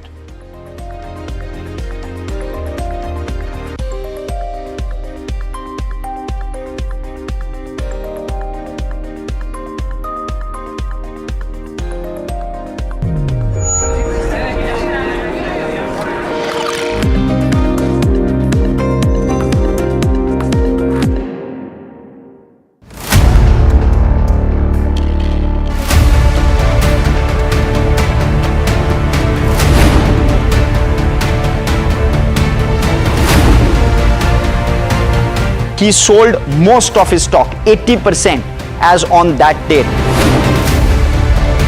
We have requested the management to come and speak to us. They asked us, what questions will you ask? We've sent it to them. They don't want to answer it, so then let's put it to our viewers as well. 7 key questions, right? How is it that 2,000 crore goes unnoticed by all of these auditors? Is seeking more information on the trades and the all the transaction which has happened from the exchanges, both NSE and BSE. The Reserve Bank of India's supervisory officers, they are seeking compliance reports on their foreign currency borrowings by these banks. The DSS is actively engaging with the Reserve Bank of India to sort of ensure the thorough examination of the matter. And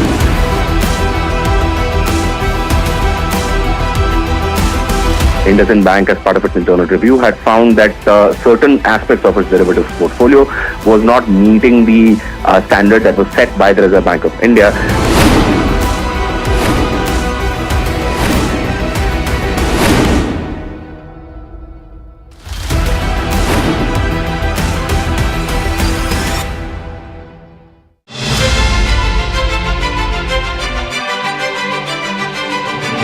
Very, very warm welcome to you all for this NDTV Profit Conclave, which is themed on Vixit Bharat.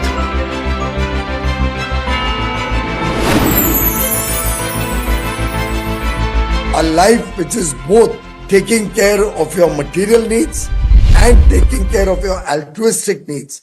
That will be the true definition of Vixit Bharat.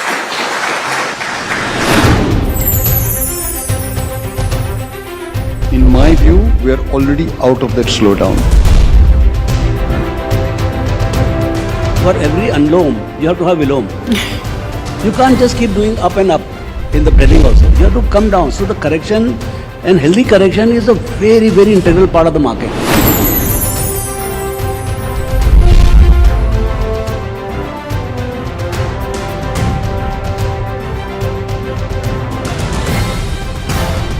The private capital expenditure, from where I sit, I see that private capital expenditure is happening. Any tariff coming on Indian goods will be passed on to American consumers and Indian companies will not be affected. We feel fairly good about the fact that we can compete with various folks. Actually, instead of Vixit Bharat, we should call it Vixit Bharat.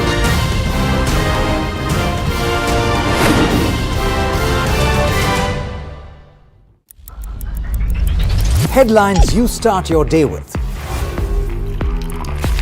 What matters worldwide is now in the palm of your hands.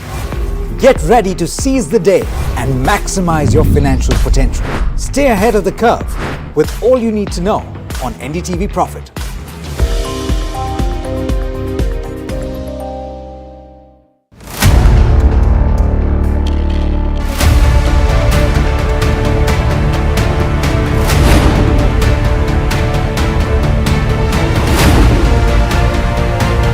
He sold most of his stock, 80%, as on that date.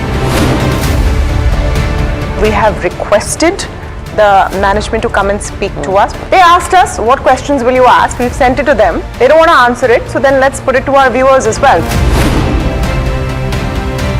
7 key questions, right? How is it that 2,000 crore goes unnoticed by all of these auditors? Is seeking more information on the trades and the all the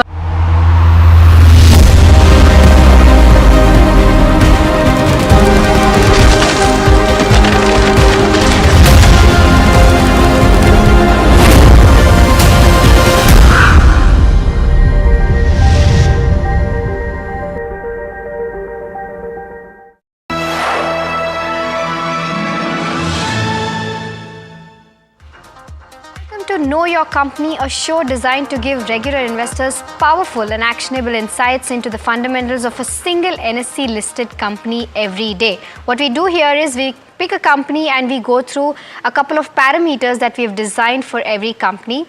Today on KYC, we are speaking about V2 Retail, and the parameters that we're going to talk about is first one being the income statement, then we have the balance sheet, then we'll talk about the cash flow statement as to how the company is performing in terms of its cash flow statement. We'll also talk about the return ratios. We'll also talk about how shareholding pattern is panning out for the company. Of course, what the analyst recommendations are and what the street cred looks like. And the valuations where peers are concerned. All of these things we'll deep dive into and see how things are panning out for V2 Retail. To start with V2 Retail, just a brief about as to how the company has panned out so far. It was incorporated in 2001. The company went public in the year 2007. It primarily operates in Tier 2 and Tier 3 cities.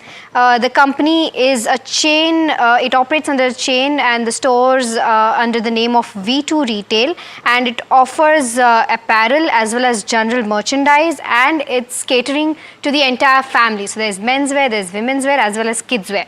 It overall caters to the neo middle class as well as the middle class. It has in-house product development team. The company operates currently around 160 stores that are spread across 18 states and 130 cities. It also is a top retail, one of the top retailers in the Tier 2 and Tier 3 city play, and the total retail area for the company is approximately 17.2 lakh square feet. In terms of the overall production, it has an in-house product development team, as I mentioned earlier. It has a state-of-art manufacturing facility in Noida and Bihar, and it also has a centralized warehouse and distribution system located in Gurgaon. So this is the brief overview of the company. Now moving on to the overall metrics that I was talking about, the first one being the income statement. Now, in terms of how income statement has panned out for this particular counter, in terms of revenue, the 3-year CAGR for the revenue has been around 29%. 9 months FY25 numbers stood at 1,386 crores, which was around 1,165 crores in FY24. So 9 months FY25 has already crossed the number for FY24. In terms of EBITDA, the EBITDA CAGR for 3 years has been 45% for the counter. margins have improved from 12.7% to 14.4% in 9 months FY25 as compared to FY24. And net profit has gone up from 28 crores in FY24 to 66 crores as of 9 months FY25. In fact, before FY24, the company was running into losses for the past 3 years. FY24 is when it turned profitable, and the profits have almost nearly tripled in 9 months FY25, and there's still one more quarter to go. So considering all of these metrics, we've given income statement a complete thumbs up, because 3-year CAGR for revenue as well as EBITDA looks pretty strong, and overall company turning into profitability and also increasing its profitability. Now, in terms of operational highlights, just a few operational metrics that all of these retail companies operate on. The average selling price for 9 months FY25 stood at 293, which has increased from 263 in 9 months FY24. Average bill value has also increased from 798 to overall 853. The MRP sales contribution has also increased from 85% to 91%, which is one of the reasons as to what is aiding the margins. Not just the bill value and the average selling price also going up, but this is overall aiding the top line as well as the margins for the counter. The sales per square feet has also significantly gone up from 862 to 1069. In terms of same-store sales growth, 9 months FY25, it stood at 31%, which has not been the case, in fact, for a lot of retailers which operate in tier 1 cities and are much larger and have much larger operation of scale as compared to V2 retail. In terms of volume growth, it stood at 43%. The store count is at 160 stores, as I mentioned earlier as well, and the retail area stands at 17.2 lakh square feet. Now, in terms of division-wise sales for 9 months FY25, the division is that menswear accounts for 39% of the total revenue, ladies wear accounts for around 27% of the total revenue, kids wear is around 25% of the total revenue, and lifestyle stands at 9% of the total revenue. So this is the overall breakup of income statement as well as how operational metrics are getting strong for the company. So big thumbs up there. In terms of balance sheet, that is our next metrics to talk about. Balance sheet, well, net worth has improved as compared to FY24. It has gone to 289 crores. The overall gross debt stands at 17 crore, and cash in bank, which was at 10 crores in FY24, stands around 4 crores in first half of FY25. But overall, the gross debt overall is at 17 crores, which is not a matter of concern, and which is why we've given a thumbs up where balance sheet is concerned. Moving on to the next metrics, cash flow. In terms of comparison of first half of FY25 to first half of FY24, cash flow from operations have significantly improved. It stood at around 54 crores in the first half of FY24, which has gone up to 94 crores in first half of FY25. However, the net cash flow position has slightly gone down, which was negative 2.6 to negative 5.5 right now. But it's important to note that overall in FY24 they did turn net cash positive. So considering that how balance sheet will pan out in terms of net cash flow position for FY25, we can expect that this will also turn positive going ahead. Which is why we've given a neutral rating right now where cash flow is concerned. Moving on to the return ratios, the overall return ratios, we've given this parameter, and in fact this is the only parameter where we've given a thumbs down, because in terms of return of capital employed, although an increasing trend from 22 to 23 to 24 as well, which has been a significant jump from 3 to 11%, but generally return on capital employed is considered to be better if it's near the 20% mark or above that 20% mark, which is why we've maintained a neutral stance, considering that there is an increasing trajectory seen in return of capital employed. Now, in terms of return of equity, that has turned positive, and in fact turned positive in a big way, which was a negative 4% in 2022. It has gone up to 11% positive overall in 2024. Moving on to return on assets, they have also been improving from a 2% in 2022 to a 9.5% in 2024. So overall, all the three metrics, that is your return on capital employed, your return on equity, as well as your return on assets, have been improving, but they are yet to come to the mark of generally a fundamental targets that generally a retail company has, which is why we've maintained our neutral stance. But having said that, return ratios on all three metrics have been improving for the company. Moving on to the shareholding pattern. Interesting shareholding pattern for the overall V2 retail. It's a well-held company. Promoters are holding approximately 54%, which they have maintained since March 22. It was around 54.6%, which has come down to around 54.3%. But they have maintained. Promoters have maintained their confidence in the company, which is why it's a well-held company. The only negative part here is that FIs have been selling in the company. The FI stake in March 22 was approximately 6.4%, which has come down to 0.9%. So FIs are not showing confidence in the company, but DIs have increased their stake in the counter from March 22 to December 24. March 22 stood at around 1.5%, which has gone up to 6%. And overall public holding has not changed. In terms of public holding, it stood around 38.5% in March 22, which has gone up to 38.8% in December 24. So we've given this counter a neutral rating, considering that FIs have been selling, but overall it's a well-held company by promoters, and DI is also increasing their stake. We've given it a neutral rating. Moving on to the street cred. Overall, the stock performance of this company has been pretty good as compared to how benchmarks have performed. 1 month, the stock has been up 11% versus the 2% drop in the Nifty 50. In terms of the company's stock performance versus its 52-week high, it's 21% away right now from its 52-week high. 6 months, it's been up 40%, and 6 months we've seen that the markets have not been doing well, but V2 retail has performed well, and this is because both Q2, Q3 performances for this particular counter were pretty good. 1 year, the stock is up almost 304%, and 5 years return for this company has been over 41 times. So overall, the stock performance has never been disappointing for this particular counter, and which is why we've given a thumbs up for V2 retail.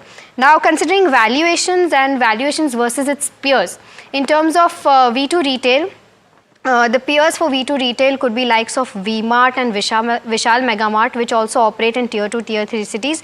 We've also compared it to something like an Aditya Birla Fashion and Shoppers Stop, although they are not like for like or apple to apple comparison, but they operate in the same segment. So to compare it with something like a V-Mart or an Aditya Birla Fashion, the trailing 12 months EV to EBITDA still looks expensive for V2 retail.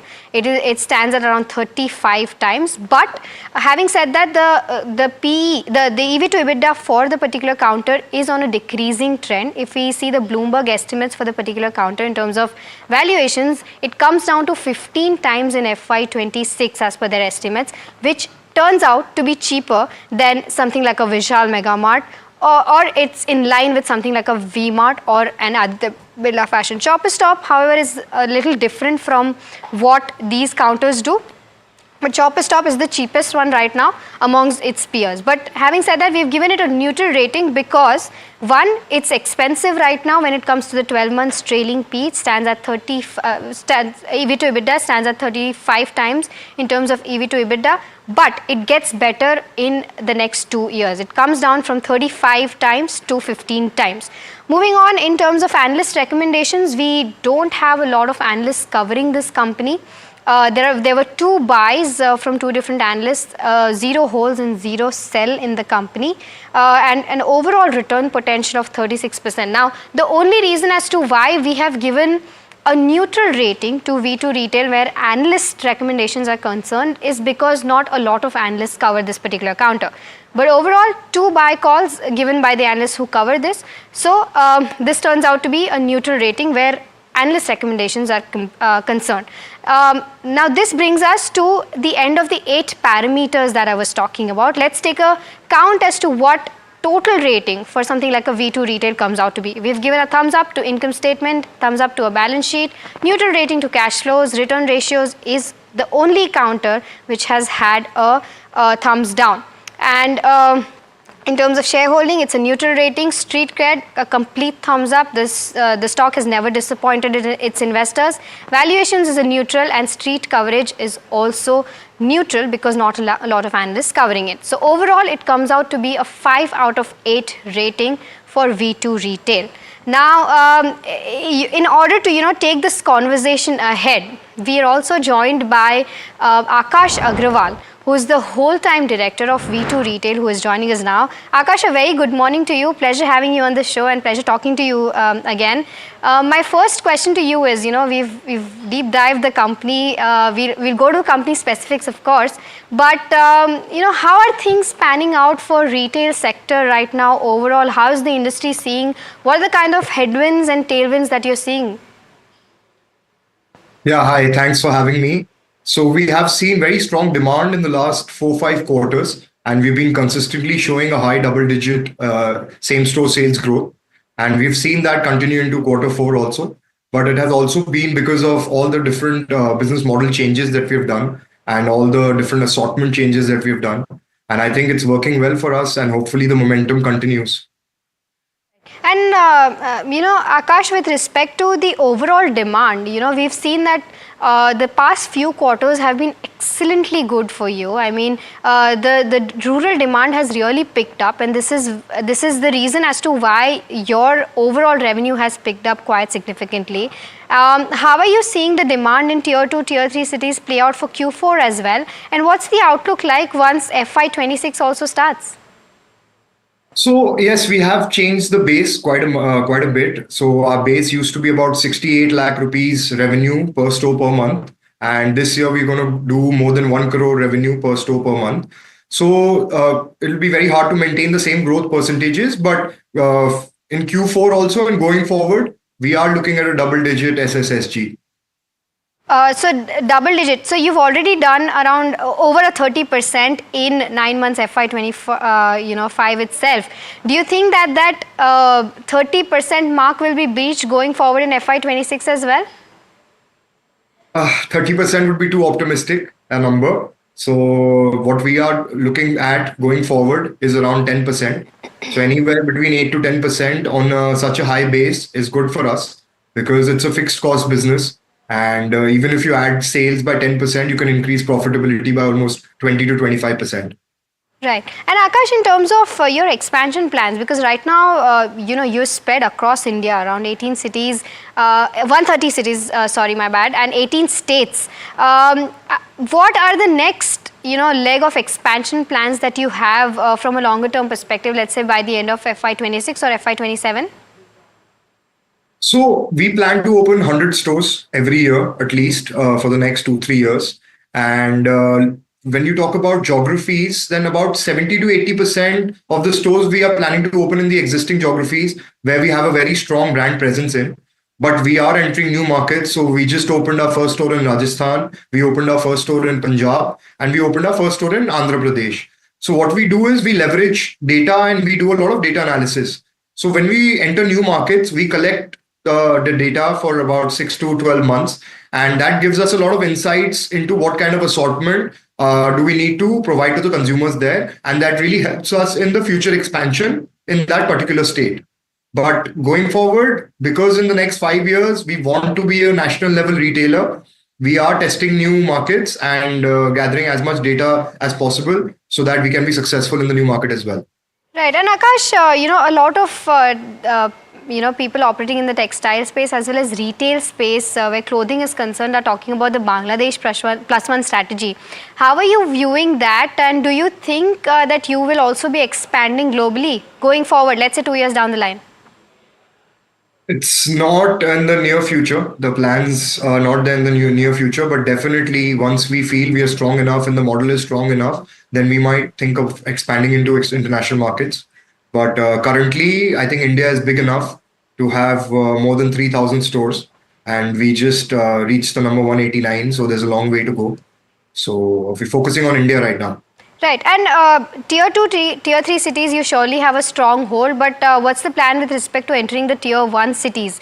Because probably that's where your overall average selling price might go up and margins will also go up. But at the same time, the urban demand right now is not looking very nice. So what's your plan with regards to the tier 1 cities expansion?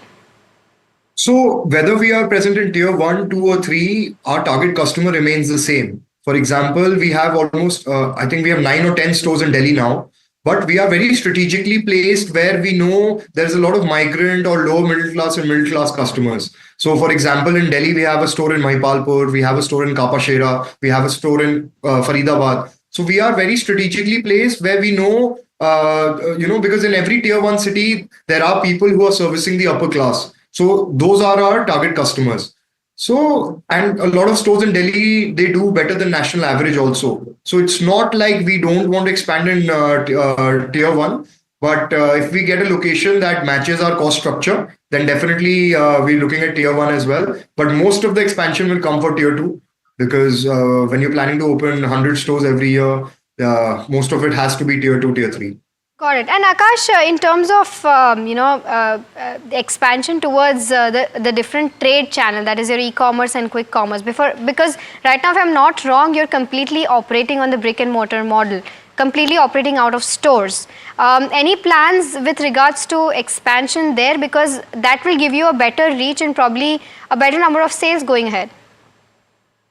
So online is a very tricky market for us because of such low ASPs. So our average selling price is only 300 rupees and our gross margins are also one of the lowest in the industry.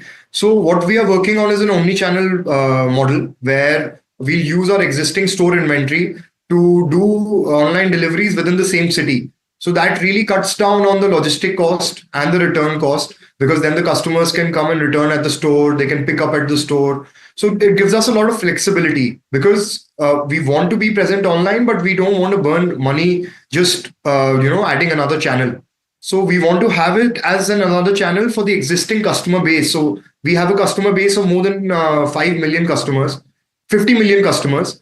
So we want to leverage that data and cater to them in a different new channel.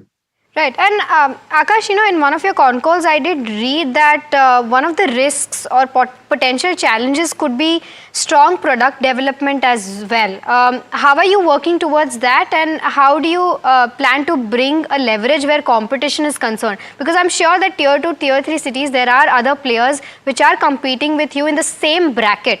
How do you plan to overcome that? So we want to keep doing the good things that we've been doing. And in the last 2 years, the growth that we've shown has enabled us to be the market leader in our price segment.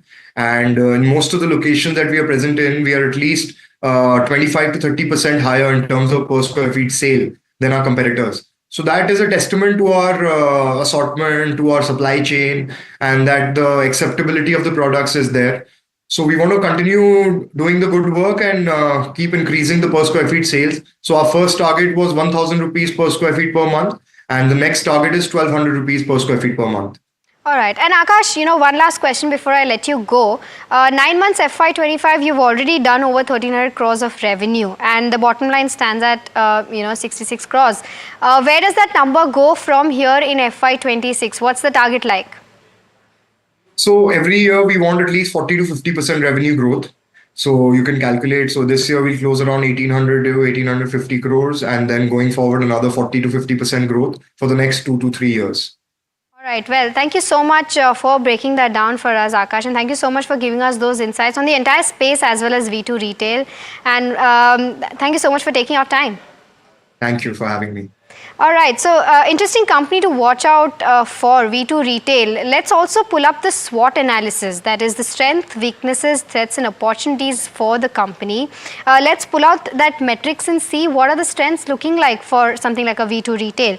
Now, in terms of strength, definitely presence in tier 2 and tier 3 cities is one of the strongest strengths that they have. Secondly, rural demand is picking up. Now, because they have a strong hold in the tier 2, tier 3 cities, rural demand picking up is definitely a a positive for them, and overall operational metrics are on an increasing trend for the counter. So this is where the strengths are concerned. In terms of weaknesses, of course, market dynamics is one of the weakness where overall execution is concerned with respect to the market dynamics. That could be one of the weaknesses. Product development could be one of the weaknesses because they are catering to the low income group, and hence they cannot, after a given point of time, they cannot increase the average selling price. So they have to make sure that the prices are maintained, but at the same time quality is being maintained as well. In terms of brand positioning also, because competition is strong, that could be one of the weaknesses for something like a V2 retail. Now in terms of opportunities, of course global expansion could be one of the opportunities, but as the management said that it could be on the cards going forward, but they want to first establish a stronghold in India. Quick commerce again could be a good opportunity, but they've said that they will cater to their own audience, which they already have, but not go to a newer audience. And overall, in terms of threat, competition from small players, of course, their peers like V-Mart Retail, Vishal Mega Mart, and of course big fishes like Aditya Birla Fashion as well as Raymond Lifestyle could be potential competitors. But since they are operating in the lower income segment, the competition will come from something like a Vishal Mega Mart or a V-Mart. In terms of urban demand slowdown, if they plan to expand more in the urban cities, urban demand or tier 1 cities, urban demand is slowing down.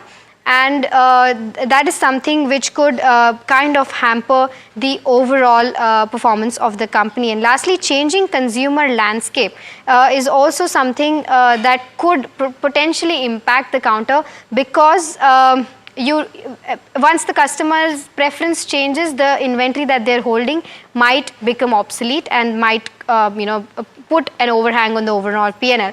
Lastly, in terms of an outlook and guidance that the company has given, they plan to add approximately 100 stores, as he mentioned, every year, and 40 more stores is something that they're guided to add in the second half. We'll have to wait and watch out for the total stores that they've added in second half of FY25. Also enhance the revenue from per square feet from 1,000 to 1,200. They plan to strengthen their manufacturing capabilities as well, and they're aiming for EBITDA of 120 crores in FY25. This is something the management has come out and guided. So this is the overall view of V2 retail, but with that we're completely out of time on this edition of KYC, but do stay tuned to NDTV Profit for more news and updates on the other side.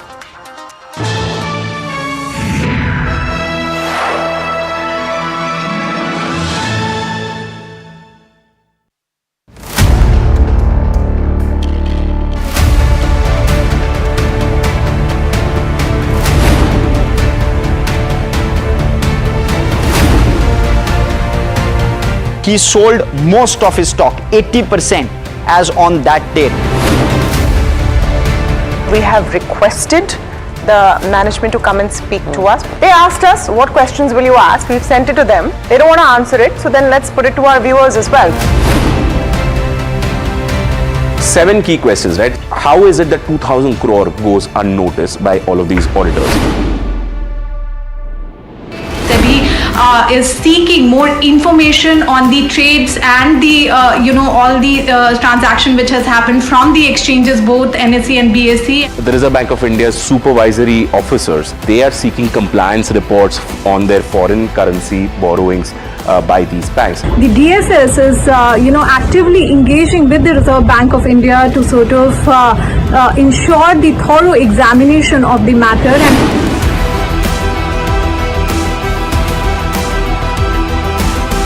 IndusInd Bank, as part of its internal review, had found that certain aspects of its derivatives portfolio was not meeting the standard that was set by the Reserve Bank of India.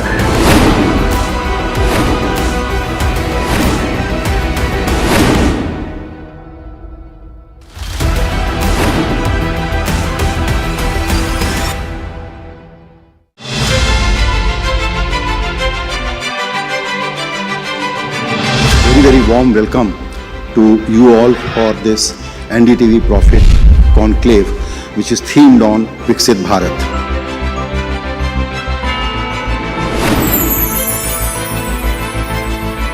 A life which is both taking care of your material needs and taking care of your altruistic needs, that will be the true definition of Vixit Bharat.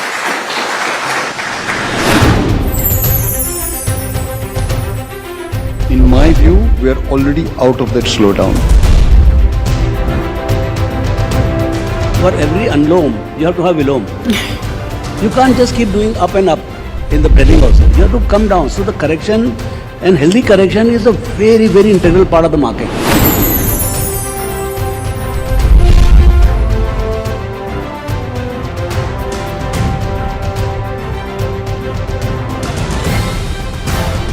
The private capital expenditure, from where I sit, I see that private capital expenditure is happening. Any tariff coming on Indian goods will be passed on to American consumers and Indian companies will not be affected. We feel fairly good about the fact that we can compete with various folks. Actually, instead of Vixit Bharat, we should call it Vixit Bharat.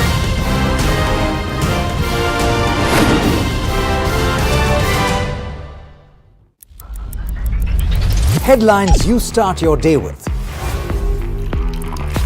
What matters worldwide is now in the palm of your hands. Get ready to seize the day and maximize your financial potential. Stay ahead of the curve with all you need to know on NDTV Profit.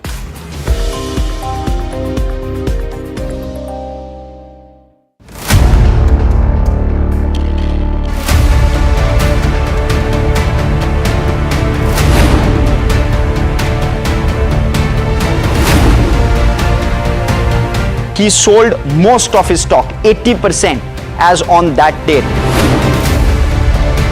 We have requested the management to come and speak to us. They asked us, what questions will you ask? We've sent it to them. They don't want to answer it, so then let's put it to our viewers as well. 7 key questions, right? How is it that 2,000 crore goes unnoticed by all of these auditors? Is seeking more information on the trades and the all the transaction which has happened from the exchanges, both NSE and BSE. The Reserve Bank of India's supervisory officers, they are seeking compliance reports on their foreign currency borrowings by these banks. The DSS is actively engaging with the Reserve Bank of India to sort of ensure the thorough examination of the matter. And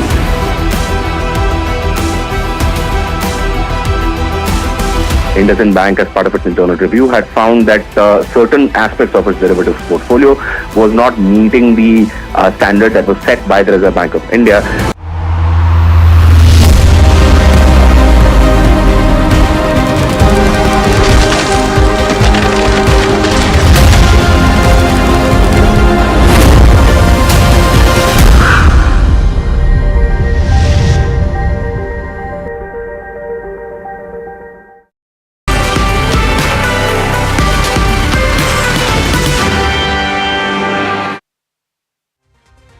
If there is one commodity that has surprised some and paid off the conviction of a few in the last 12 to 18 to 24 months, or I dare say over the last 15 years, it has to be gold. Now, a lot of people are very happy that gold is going up, especially Indians, because Indians stack gold like no other commodity. The question is gold not a commodity anymore? And the reason I ask this is because it's going up in a way that almost makes it seem like an alternate reserve currency back to what, 1970s. And well, two people who track this very, very closely, gold that is, amongst other things. And it's my absolute delight to have two brilliant minds on this conversation with me. Dr. Edward Yardeni, all the way from the US, and much late for him, but appreciate him staying back. And Naresh Kataria, all the way from Chennai, in our studios here to talk about this very important topic. Gentlemen, both of you, really appreciate you taking the time out to talk about gold at a difficult time. It was probably easy $500 before. At 3,000 or beyond, it becomes difficult to maybe give a bullish prediction, but I would love to know, what is your sense? Dr. Yardeni, can I start with you? What do you think is the key reason why we've had such a stellar rally in the yellow metal? Well, when we saw it break out above 2,000 last year, we concluded that there was something going on here that was likely to continue to drive gold prices higher. And you didn't really need to have a PhD in economics or or more than a high school degree, because the news was that central banks were buying gold. And the reason for that was when Russia invaded Ukraine, the United States froze the reserve assets of Russia. And so a lot of central banks that in countries that don't have share the interests of the United States government concluded that maybe they should have more gold and a lot fewer dollars. And so I think the steady ascent in gold is that simple. I think it's really mostly related to the ongoing purchase of gold by major central banks. And if you just take a very simple trend extrapolation, I think it could get to 4,000 by the end of this year and 5,000 by the end of next year and maybe 6,000 before the end of the decade. Wow. Well, Dr. Yardeni, I must tell you, I can end the show right now because all people who are watching this, especially people in India, will be very happy listening to this forecast. But Naresh, can I get you in on this conversation as well? Because a lot of people would say this, right? That history may not repeat, but it definitely rhymes. Is there something to... You look at that very, very closely, and the predictions notwithstanding. Is there something that we can learn from history which could tell us something about the current price movement of gold and what could happen possibly in the future? So I think it's even similar to what happened in 1970s, Neeraj, where US closed the Bretton Woods window and went back on the promise to convert dollars to gold. And as Dr. Yardeni suggested, alluded to, the freezing of Russian foreign exchange reserves, I think, was a similar event. Countries are trying to de-risk the geopolitical angle to the foreign exchange assets, and they are buying a lot of gold. And very interestingly, retail is just warming up. That's very different. So it is little different.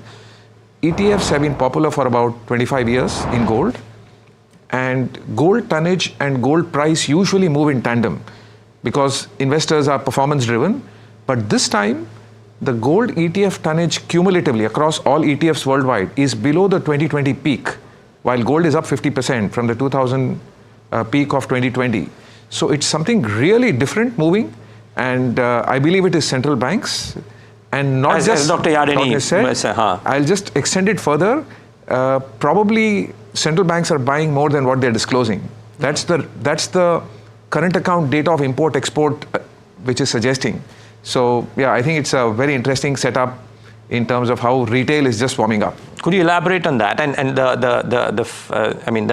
is there hidden buying happening in gold? And Naresh, a follow up to that, if your hypothesis is that retail starts buying now, following the performance, if you will, watching this show, if you will, does that lay the foundation for the price targets that Dr. Yardeni spoke about? I mean, it may not necessarily hit in the timelines and the same targets. I'm sure Dr. Yardeni is probably saying that, knowing that too, but just trying to understand if you believe that could be the backstop. So if I step back, gold moves in very long cycles. So there was a bull market in 70s, 71 to 1980, gold was up 18x. In that period, $44, $45 to $800. Then there was one more cycle, 2000 to 2012. I think gold was up from $250 to $1,800. So gold moves in very long bull and bear cycles, and the tailwinds and the triggers are there. I don't want to place a target, but I think if the cycle plays out, it would surprise the most bullish optimists. Okay, Dr. Yardeni, just coming out here, I mean, this point that Naresh is bringing about how retail largely has been absent in the most, in a real way. I mean, yes, retail is out there buying, etc., but not quite in the same way, because the charts show that the holdings are not quite there. Is that something that is to follow? Is that a thesis for your bullishness as well? And are you when you are laying out the targets, sir, are you optimistic? Are you very measured in your approach, or are you conservative currently? Well, I have to say, I have never recommended gold. I'm not a gold analyst, and that's because I'm a fundamental analyst. When I look at assets, I have traditionally needed to look at assets that have earnings, an interest income, a coupon payment, rent. So that's been my kind of the neighborhood where I've lived. But I do look at gold, I look at commodities, and again, I think it's fairly straightforward that central banks. I hope that retail doesn't come in too soon, and that's because sometimes when you get too much excitement at the retail level, that can be a contrary indicator. It can suggest that too much buying, too much bullishness actually sets us up for a bearish situation. I think retail has been buying stocks around the world, particularly in the United States. I think retail has been buying Bitcoin, and I think both of them are disappointing now. And gold, meanwhile, has been remarkably steady in its rise. It's been kind of a get rich slow asset, and so far so good. Yeah, Dr. Yardeni, is there a how do I say a second level or a third level thinking that should go or could go into why is it that central banks are buying gold the way they are? I mean, China's accumulation is quite stunning, and when I looked at data from 2020 to 2024, half expected Indian central bank to be there. It is at number 2, China at number 1, but a clutch of other central banks too have been buying here. Is there a second level or a second order thinking required here on this? Well, I think you might have mentioned it, and that is that we're going back to kind of a historical period where gold was widely viewed as a very important reserve asset. And while everybody's arguing whether the dollar is going to remain a reserve asset, whether other currencies, the BRICS have been talking about creating their own currency, it turns out that good old-fashioned gold is turning out to be probably the best reserve currency available. I don't think it's Bitcoin. And I think to the extent that central banks recognize that they don't want to legitimize Bitcoin as a reserve asset, because actually Bitcoin creates a potential challenge for the central banks. Gold, on the other hand, doesn't create any challenge for the central banks as long as the price goes up. And they just continue to buy it steadily. They're not price sensitive, because the reality is you really can't come up with any sort of present discounted value for the price of gold. But as we've been saying, history shows that it continues to go up, and its corrections are fairly benign. It doesn't have violent corrections. There are times when it has kind of a long-term slow bear market, but those are followed by slow bull markets. And if you get in early, it's worked very well in the past for accumulating net worth with the ability to fall asleep at night. Quick follow-up, Dr. Yardeni.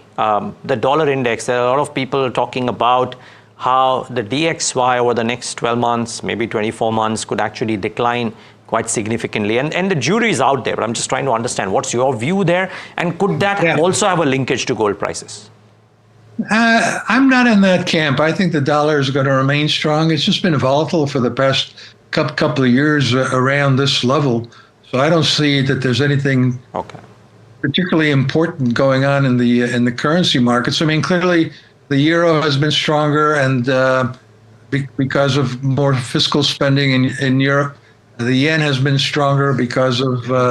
All in all, no, I don't think that the dollar is going to fall. Obviously, if the dollar were to fall, that would be even more bullish for gold. But I would prefer to have a nice leisurely increase in the price of gold, which is what I think we're seeing.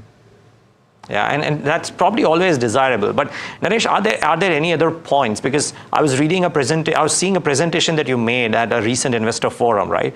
And you've spoken about the reserves that are held with various governments or central banks as well, and how there could be theories around those two, and could that prove to be another leg up giving factor for prices of gold? So yes, that is one. I think central banks may be accumulating more than what they're disclosing because they don't want to scare people into gold. The foreign exchange data of imports export is kind of alluding to that. And so yeah, I think there's another very, bullish factor again of the regular mainstream media coverage is the amount of gold on lease. So that's technically a short position, and I'd certainly like to have Dr. Yardeni's view on that. So most depositories holding gold, which is Bank of England or the US federal system, they lease gold. So if you know that our Indian jewelers have something called as a gold metal loan, they borrow gold in physical at very low rates. I really never could understand what the source of that gold is, because banks lease that gold, but banks don't own that gold on their books because gold is not a asset recognized under Basel III. So they don't really own gold under their capital. So that's a little bit of an intriguing thing to me, and I think it's potentially a short position, which at some point of time will need to be covered. And I think it is manifesting in the discussion which is happening on the need to audit Fort Knox gold, or the delays in Bank of England dispersing or giving away the request for its custodial gold position. So yeah, there's some other factors in play, but yeah, probably time will tell how it plays out. Okay, so, well, I don't know if Dr. Yardeni would have that view or no, but since you asked, let me ask Dr. Yardeni. Dr. Yardeni, any thoughts on that? No, I was very interested in the point that you just made about the leasing issue. I wasn't really aware of that, but that's fascinating, and it may very well be, in effect, a short position. I agree with you that gold has been sort of out of fashion in central bank parlance. They don't really want to talk about it. They'd much rather say that the reserves are in dollars, euro, or yen, and they don't tell you what's in gold. Even the IMF has a data series which is reserves excluding gold. But if gold continues to shine here and makes a comeback as a legitimate reserve asset, then I think you're going to maybe find that banks that were playing games with leasing will just be outright buyers. Another thing I'd point out is it's hard to say, and maybe you both know what the Chinese individual is doing with gold, because the Chinese individual has gotten absolutely hammered in their real estate. They've got a huge negative wealth effect in real estate. They have not done well in stocks. Since the beginning of the year, stocks have done better for them, but it's been very volatile for them. And my hunch is that there is a lot of Chinese buying of gold by retail investors. Wow. Well, I must say, one book within the hundreds behind Dr. Yardeni might have some inkling on that too, I must say. But Naresh, quickly, any thoughts here? Dr. Yardeni made a very interesting point. I mean, anything that you've read around the Chinese individual behavior, investors' behavior? I know Indians are buying. What about China? So, as of now, the demand is from central banks. Chinese retail is, I believe, a small part of the overall scheme of things. It's more the central banks and then the retail. India is bigger. India is 20% of world gold imports. World manufacturing per annum, whatever is manufactured, 3,600 tons. India imports about 750 tons a year.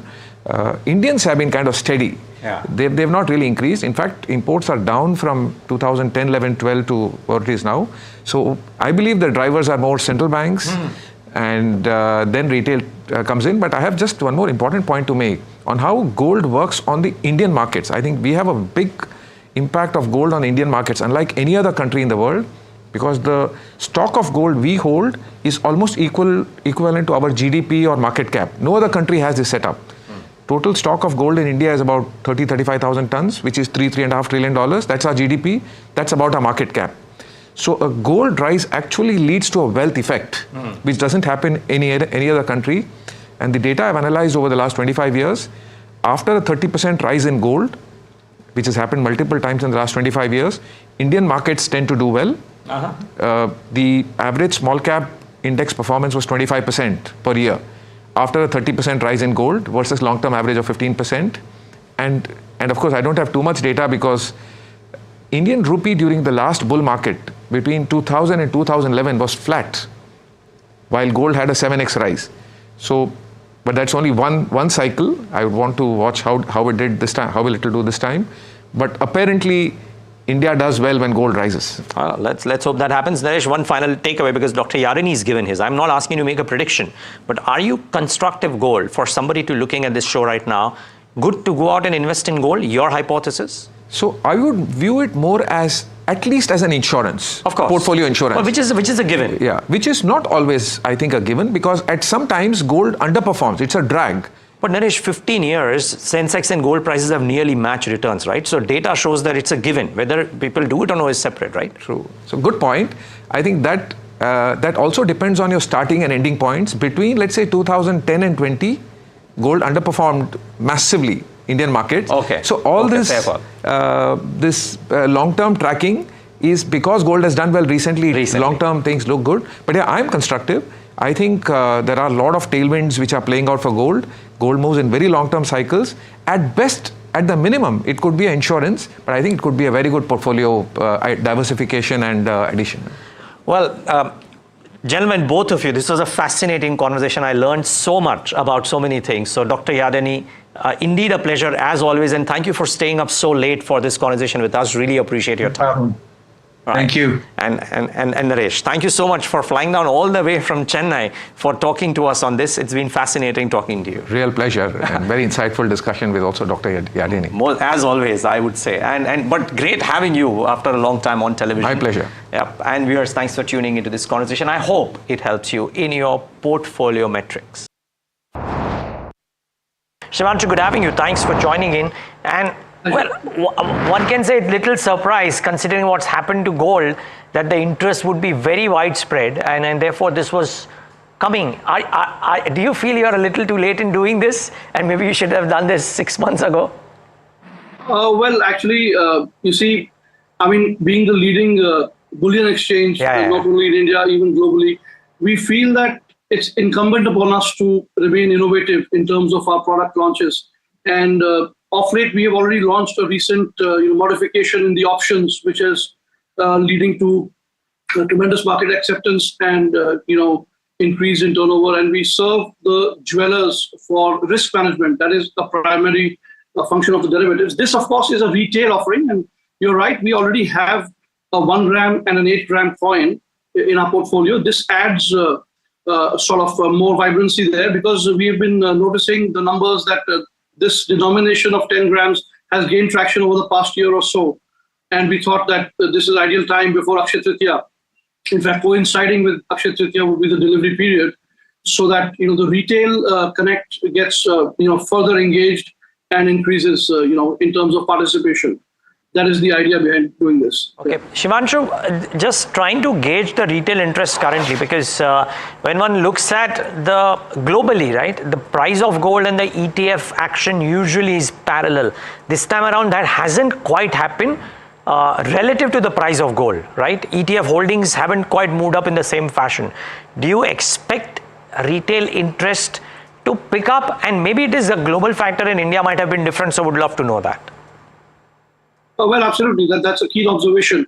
Yes, you see, the macroeconomics is something which affects the gold, fundamentals, and also does the geopolitical scenario. So our, aim as an exchange is to make everything available to the investors as well as traders in terms of armory. So whichever way the prices go, we basically want to ensure that two aspects. One is risk management, and the other is developing this as an asset class. So in line with that, yes, retail interest in terms of open interest, in terms of volumes and turnover is what we go by. So on all those fronts, precious metals has seen this year, an increase, a clear-cut increase over the previous year. In fact, options as an instrument has taken ground, very strongly, from 9,000 crores to around 32,000 on a YTD basis. This is the average daily turnover. So there we feel the usage of these products for dwellers to hedge their inventory, to launch flexible pricing schemes, etc. That has sort of picked up critical mass. As far as retail is concerned, yes, liquidity itself sort of proves that if on one side there are hedgers, then on the other side there is, ample retail. I would say that, yeah. Mehta, good morning. Tamanna here. So I'm just trying to understand, and I think you hit the nail on the head by getting a 10-gram gold product as well, because that's very identifiable, with retail buyers. And right now everyone's wondering where gold prices can go. I wonder if you have a take on that as well. But what are the kind of volumes you're expecting for this new product? Yes, well, I think on a volume basis, while I can't make any forward-looking statement, one thing is clear that this has salience in terms of, we already have a 100-gram contract, and then we have a kilogram contract, and the various hedging strategies for smaller and medium-sized dwellers between these three contracts are possible for risk management. And the coin products that we already have, the gold petal is again a 1-gram contract, the only such deliverable contract, the first one in the world. And then we have the guinea. So I think volume-wise, our focus would be more on the larger contracts, the gold kilogram, the 100-gram, and the options. This, of course, is a way to keep the retail market engaged and participative. Well, about 56 crores is the number, if you were to ask me, for the coin products that we have on an ADT basis. Yeah. No, so what is your retail participation right now? I'm just wondering if this is, a significant enough fraction, you want to grow it, how much this will help. Just give us some color there. Well, see, there is basically a risk management hedger profile, then there are traders and, arbitragers, and then there is retail. So in terms of the client connect that we have, in terms of what reflects in terms of the open interest and what reflects in terms of volumes, all of these numbers, and also the delivery, because this comes with the advantage of an SIP type of a functionality based on our e-warehouse receipt management software that we have. You can hold it electronically. You can actually, it's transparent. Only 300 rupees are the making charges. And it is the price discovery is completely secular.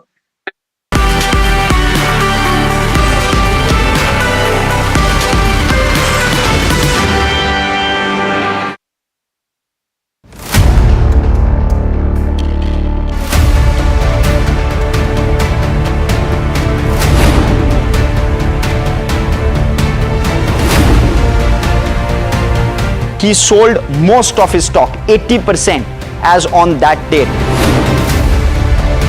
We have requested the management to come and speak to us. They asked us, what questions will you ask? We've sent it to them. They don't want to answer it, so then let's put it to our viewers as well. 7 key questions, right? How is it that 2,000 crore goes unnoticed by all of these auditors? Is seeking more information on the trades and the all the transaction which has happened from the exchanges, both NSE and BSE. The Reserve Bank of India's supervisory officers, they are seeking compliance reports on their foreign currency borrowings by these banks. The DSS is actively engaging with the Reserve Bank of India to sort of ensure the thorough examination of the matter. And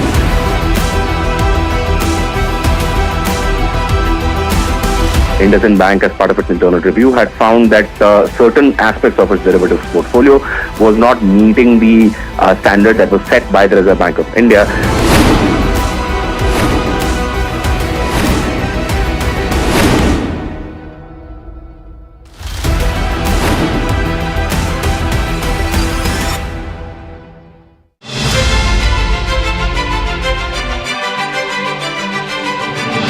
Very warm welcome to you all for this NDTV Profit Conclave, which is themed on Vixit Bharat.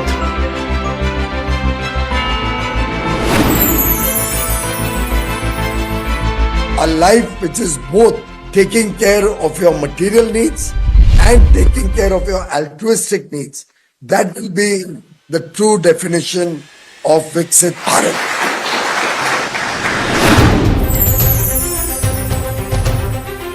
In my view, we are already out of that slowdown. For every unloam, you have to have vilom. You can't just keep doing up and up in the trading also. You have to come down. So the correction and healthy correction is a very, very integral part of the market.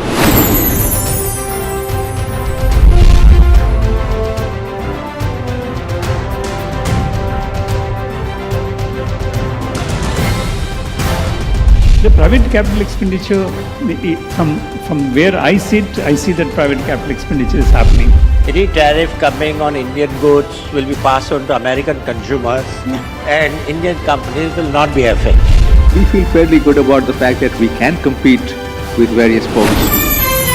Actually, instead of Vixit Bharat, we should call it Vixit Bharat.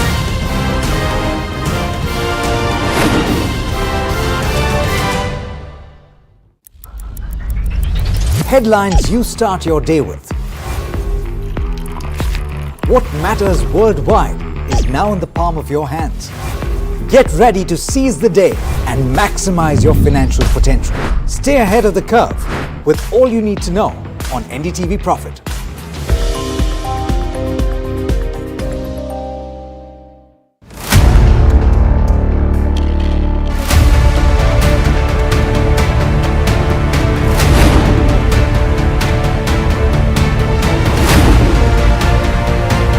He sold most of his stock, 80%, as on that date. We have requested the management to come and speak to us. They asked us, what questions will you ask? We've sent it to them. They don't want to answer it, so then let's put it to our viewers as well. 7 key questions, right? How is it that 2,000 crore goes unnoticed by all of these auditors? Is seeking more information on the trades and the all the transaction which has happened from the exchanges, both NSE and BSE. The Reserve Bank of India's supervisory officers, they are seeking compliance reports on their foreign currency borrowings by these banks. The DSS is actively engaging with the Reserve Bank of India to sort of ensure the thorough examination of the matter.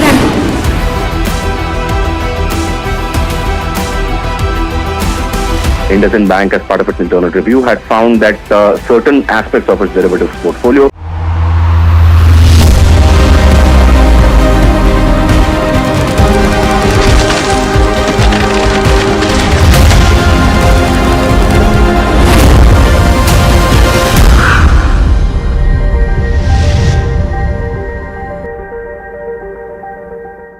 Wall Street as benchmarks continue to trade in the green. All sector except the metals trade in the green today. Accenture hit by Dodge effect, loses government orders, stock down 7%. Firm says efforts to tighten federal spending have begun to weigh on its revenues. Bajaj Finance buzzing in trade today after the company appoints its long-standing managing director, Mr. Rajiv Jain, as the vice chairman for the period of the next 3 years. Another day, another trouble for Ola Electric. The inspection of various showrooms will be discussed at the Maharashtra Assembly as per Transport Commissioner. Sources tell NDTV Profit that market regulator SEBI is investigating several companies for misappropriation of proceeds raised from the rights issues. 4 to 5 entities are under SEBI's radar. That's an NDTV Profit exclusive.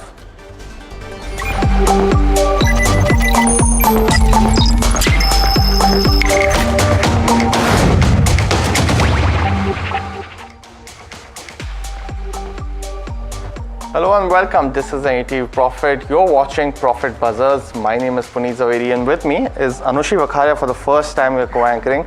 But it's been a very good session on the index as well as, on the broader markets as well. Let's quickly put up the Nifty 50 first. We have seen a strong push towards 23,400 now. To be honest, it's been a very good session, up at 184 points. The Nifty before today had moved up 650 points in the last 5 trading sessions. So continuing its bullish momentum, and let's pull up some stocks as well because we are way above the Nifty's low of about 23,132 today, and it's been continuously building up across the trading sessions. Let's see some key contributors for the Nifty 50 as well. And we will see some key names, especially in the banking space. And it's been a trend that's continued in this particular week. ICICI Bank is up, Bajaj Finance is up on the back of news flow that Mr. Rajiv Jain has moved from an MD to a vice chairman position.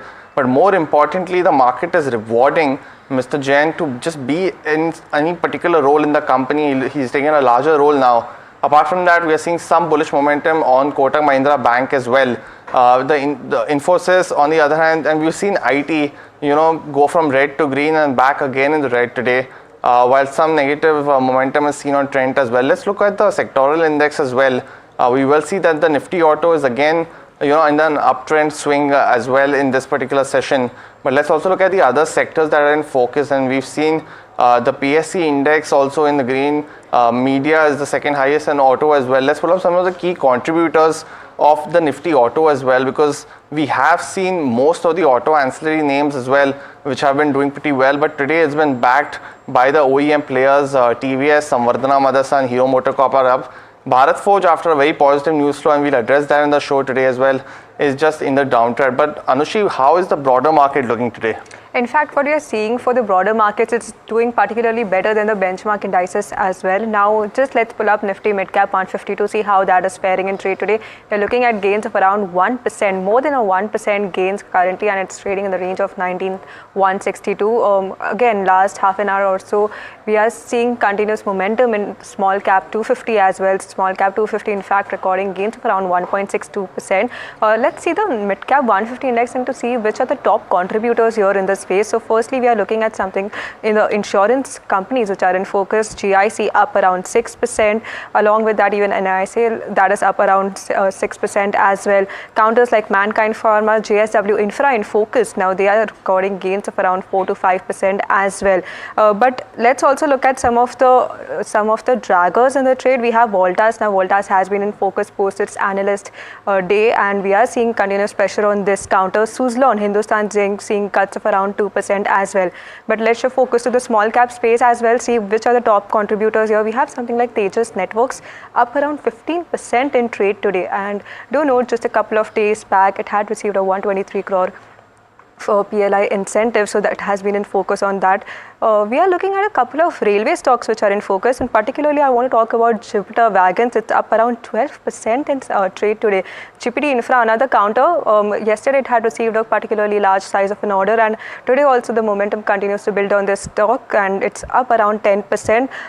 Quickly addressing some of the other counters, Reddington, Newgen, DB Realty seeing gains of 8 to 11% each. So broader markets, the strength continues as well. Even benchmarks, as you mentioned, that there is stronger recovery that we are seeing in the last 2-3 sessions. Well, definitely, and we saw that the resistance had moved upwards of 20,300 on the Nifty, and specifically the next level to watch out will be 23,800. Still some time away though, but something to watch out for. Let me welcome in Raghvendra Kedia, who's the founder of Prosperity Advisors as well.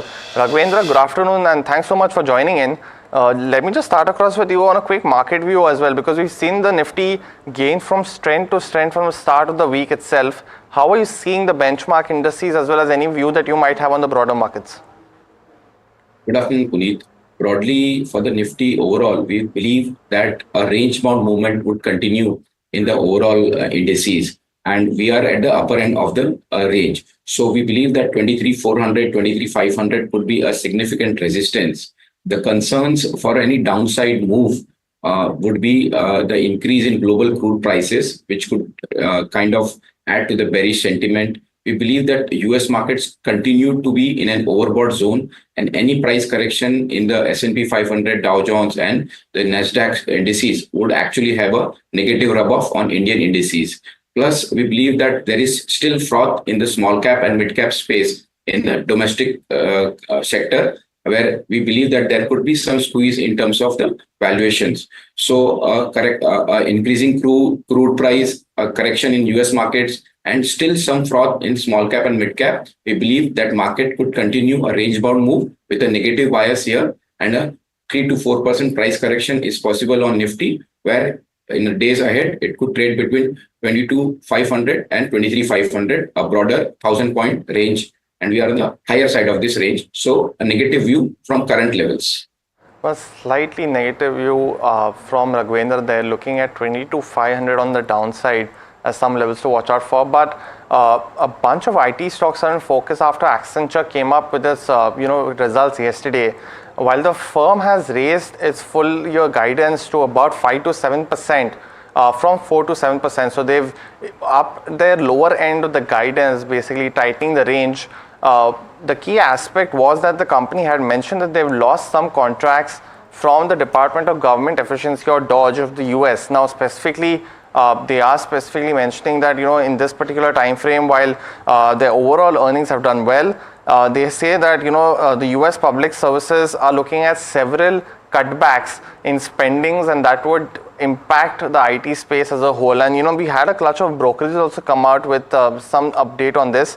They mentioned that CLSA has said that 8% of Accenture's overall revenues are coming from the US public services, but the headwind would not be there for the Indian IT companies. And the key reason they mention is that Indian IT companies don't have any kind of direct revenue or contracts with the US public services or government agencies. So while Accenture generally has a negative impact whenever it is there on something like TCS or Infosys or the Indian companies, this time though, they are kind of insulated. That's what CLSA has mentioned. They've also said the near-term constant currency revenue growth may see cuts, but that's because of INR depreciation, and they will be looking at some relative outperformance in sectors like BFSI, and that could benefit their outperform rating on stocks like TCS, Infosys, Wipro, as well as Tech Mahindra. On the other side, Nomura have also mentioned that risk of clients turning cautious on the IT spends is something that's a larger issue that's been impacting these companies, but they don't see any kind of impact from Accenture or their move of losing any kind of contract from the US public services. And that's the key update. But Raghavendra, let me get you in on this discussion as well. The Nifty IT has been very volatile over the last week, over the last couple of months actually. And brokerages have now come out and cut estimates for this year as well as next year. Any kind of outlook that you have on the IT sector as a whole and your topics? We believe that the negativity and the valuation downgrades are largely factored in the prices, where Nifty IT or the overall software sector has actually underperformed the broader market and significantly underperformed banking or construction or engineering cap goods space. So we believe that there is some catch-up play to happen. In this particular Accenture update, we would rather see it as a glass half full opportunity, where they have upped their guidance for the year ahead on the lower band side. So that is a positive. We would take it as a silver lining. The concern in terms of public contracts coming down from the US government is a very localized concern, and we believe that it would not have any negative rub-off on the Indian IT space.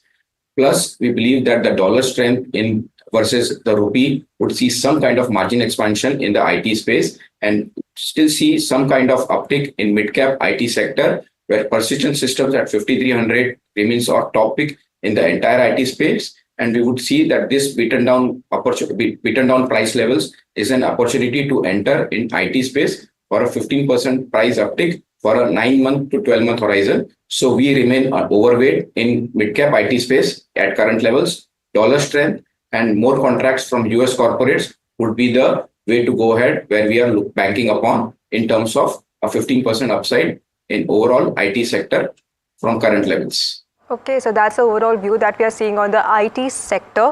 But let's focus to Manappuram Finance, and this is buzzing in trade. It's up around 8% currently.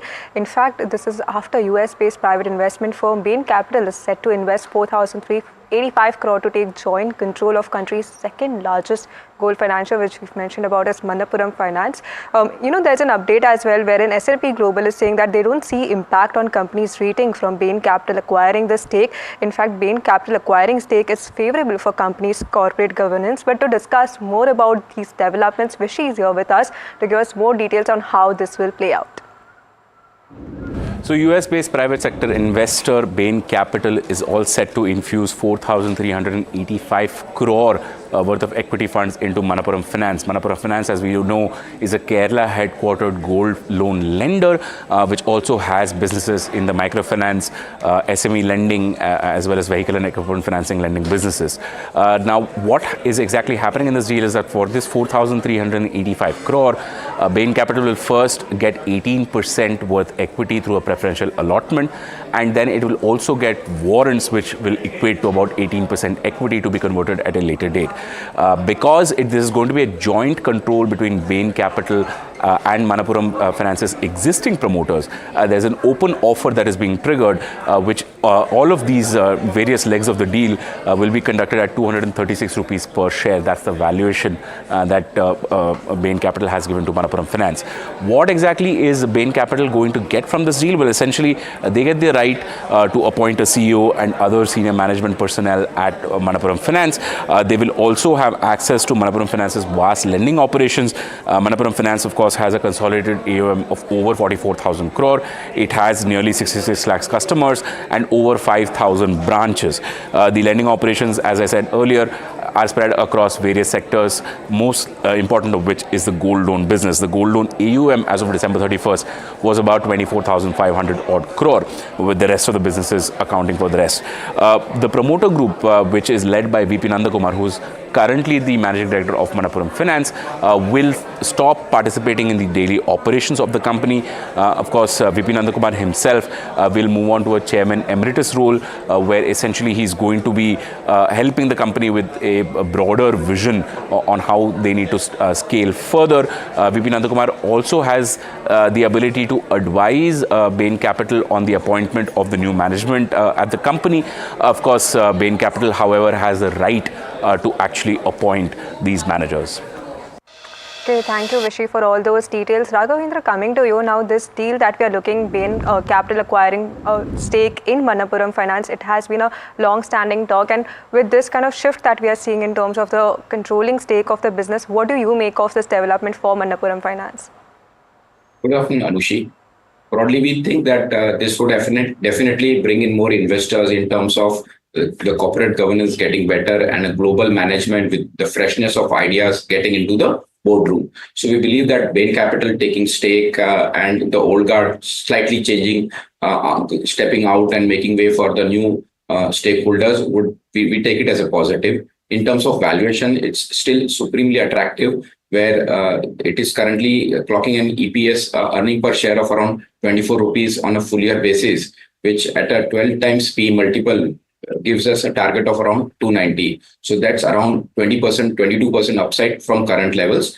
And still at a 12 time P multiple, what we have extrapolated on a 24 EPS, it is very cheap versus to its financing company peers like a Cholamandalam, Muthoot Finance, or a Geo Financial. So versus a peer group comparison, there is a good price catch up to happen, good corporate governance, and a special situation in terms of a open offer would actually pay some bullish move in the counter of Manappuram Finance. And we believe for an investment horizon of 12 months, we can look at a target of 290 on a valuation basis, giving 24 EPS, 12 times P multiple, 290 target. Well, that's a target which is showing some upside from these levels as well, according to Raghavendra, 290 rupees to watch out for.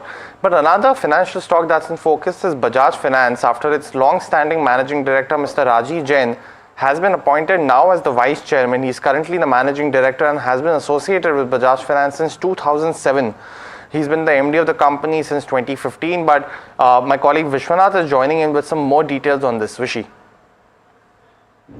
So big news coming out of Bajaj Finance. Rajiv Jain, who's the current managing director of the company, will take over as vice chairman at Bajaj Finance. He'll also be an executive director on the board. Rajiv Jain's deputy, Anup Saha, will be taking over as managing director. Both these appointments will be effective 1st of April. Rajiv Jain's term was coming to an end on the 31st of March. Now, Rajiv Jain is, of course, the pivotal figure at Bajaj Finance. He's the reason why Bajaj Finance evolved from a two-wheeler lender to now becoming one of the largest consumer finance businesses in the country. Rajiv Jain has been associated with the company for many years. He was appointed as CEO of Bajaj Finance in 2007, and then later in 2015 he took over as managing director. In fact, Anup Saha, who has been working alongside Rajiv Jain for many years now, since 2017 at least, when he was appointed at the company, it is widely expected that the strategic intent at the company will continue, because Rajiv Jain and Anup Saha will continue to work together and will continue to drive the growth story at Bajaj Finance. But we still need to see what exactly happens here on. Analysts are probably giving this a thumbs up, because this is going to be a smooth transition and the future course of business is looking quite stable at Bajaj Finance. Okay, thank you, Vishy, for those details. In fact, Elara Securities, Shweta, the other is betting big on Bajaj Finance. She says it's a diversified play with positive return on assets. Listen in. Wire ka issue? Finance are or is part of our top picks in the entire NBFC space. And given the fact that NBFCs have seen a very peculiar, challenging scenario for the entire FY25, navigating across challenges, be it regulatory or sectoral trends and headwinds, here comes Bajaj Finance with a diversified business profile, wherein largely we are placing our bets on. And given the fact that the valuations have been lurching for over 2 years now, currently the way we look at Bajaj Finance is one, a diversified play, two, 25% business CAGR for next 3 years, and three, despite factoring in slightly higher or elevated credit cost, still we see the company delivering over 20% plus ROEs and closer to 4.7 plus kind of ROAs. So definitely a very strong return profile there. Well, that was Elara Capital's view on Bajaj Finance. But Raghavendra, let me come across to you. It's a very well diversified play on the financial space. But valuations have also been high for a very high franchise company. Any view that you have on Bajaj Finance? When we go for fundraise and we talk about Bajaj Finance, it comes in any discussion with a potential investor who is putting money into our funds or into India. What they like or love about Bajaj Finance is the certainty of earnings. There are no whipsaws or big jumps or big downsides in the earnings. So that is very comforting. Again, on the corporate governance side and the management side, there is a very good management. So they have a very good track record. It's a slow and steady growth kind of a stock, which is again liked by the street. We believe that this continuation of the current management for an extension cements more certainty in the stock performance. It might be slightly expensive to its peers, but that is a price you would pay for a good corporate governance, steady track record, slow and steady approach in terms of earnings. So they check all the boxes in terms of valuations, in terms of management, in terms of growth. So we would still believe that there is upside in this price correction, which has brought the stock to 9,000 levels. We believe that at 10,400 is also possible in terms of valuations. Might be still premium to peers, but we believe that there is more juice even at 9,000 levels. If one looking at a 12-month horizon, it could give you double-digit returns at current levels also. Quite an optimistic view that we are building on Bajaj Finance. Raghavendra targeting on 10,400 in fact on this stock. But let's shift focus. A lot of order wins are there and the stocks are buzzing on the back of that news. Firstly, let's address BHEL. Now the company has received a 7,500 crore of an order, and this order is from Gujarat State Electricity Corporation for supply of equipment and civil works, and this commercial operation is likely to be completed within 54 months period itself. Second stock in radar is something like L&T, and they have received a particularly large size of an order in terms of their residential business. Now this order is from the Brigade Group and is in the range of the 2,500 to 5,000 crore, and this is to build residential and commercial towers for Brigade Group in Hyderabad as well as Chennai. If you are looking at L&T's order book positioning as of December 24, order inflows have seen a growth of around 16% at 2.67 lakh crore, while the order book has seen a 20% of an increase to 5.64 lakh crore. Lastly, one stock that we have been discussing a couple of times before also on the back of continuous order wins is RVNL, and they've received a 555 crore of a contract from NHAI. This order is for Port Road project in Andhra Pradesh, and the execution period of this stands at 730 days. If we are considering RVNL's order book positioning, the current order book stands at 98,000 crores with the management expecting around 1 lakh crores. So they're quite there in the range of their target that they have given by FY25. In fact, for FY26, the management is also targeting for a 1.5 lakh crore of an order book. But Raghavendra, coming to you, RVNL continuously in focus on the back of order wins. Now the management has a target of 1.5 lakh crore as well. But what we are looking from this order, it's the order that they have received from NHAI. Now, if we have seen for even other couple of counters which have been there like GPT Infra and other road players which are there, NHAI has seen a strong pickup in terms of where they are giving more orders to such companies. Just want to understand your overall outlook. Firstly, on the infra space as well as the railway sector. What's your view there? So, Anushi, broadly, we would take the infra and the railway space as where it is who is leading this entire infra space. That is Mr. Nitin Gadkari as the Construction and Road Development Minister, also heading the NHAI overall. So, as far as Mr. Nitin Gadkari is there, we would believe that this order book across private sectors and order wins to companies would continue on a Modi 3.0 tenure. So, that is a policy continuation. Same thing where we have a great ministry led by Mr. Ashwini Vaishnaw as the railway ministers, whose prime focus is the advancement and development of Indian railways. So we believe that railway stocks will continue to see order wins in terms across from the construction CAPEX side, in terms of advancement in tech side. So as far as Mr. Nitin Gadkari, Mr. Ashwini Vaishnaw lead these respective spaces of road construction and railways, we would continue to be bullish on these sector. Now, specific to RVNL, we believe that this price correction, which has actually seen in the last 6 months, where the stock has corrected to 360, a 30% upside, which is quite ambitious in terms where is also possible, and a target of around 490, 500 in a 12-month to 18-month horizon is possible on RVNL. It is a stock where you can play the entire Make in India railways story, and this bullish story is immune to any global macro where what would happen to a Russia-Ukraine war or price correction across US. So these are crude oil. So basically, this is a very localized bullish story, and that makes it more attractive in terms of railway stocks and engineering capital goods stocks across the domestic sector. Raghavendra, just a follow-up on that, you've mentioned that you're constructive on the railway space in general. Now, we have seen in the last couple of months some strong correction in couple of these counters. Considering that, do you feel that this is the right time for an investor to enter into these counters, because valuations and execution are still some of the concerns which remain for a couple of these stocks which are there? What's your outlook on the overall railway space? Do you have any particular picks? Well, we believe that, this price correction should be taken as an opportunity to enter. We do like IRCON as one of the top picks across the railway. It is largely into rail construction consultancy and CAPEX, where Indian Railways continue to be their biggest client. So this price correction to 160 levels in IRCON is a great opportunity to buy. And again, a 30% upside is possible.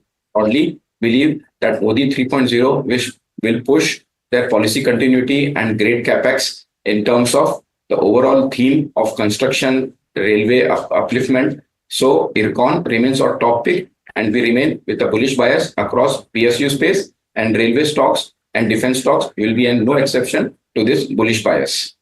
Got the view, Raghavendra. Raghavendra, stay on. We'll be back with Profit Buzzers after just a very short break. Stay tuned to NDTV Profit.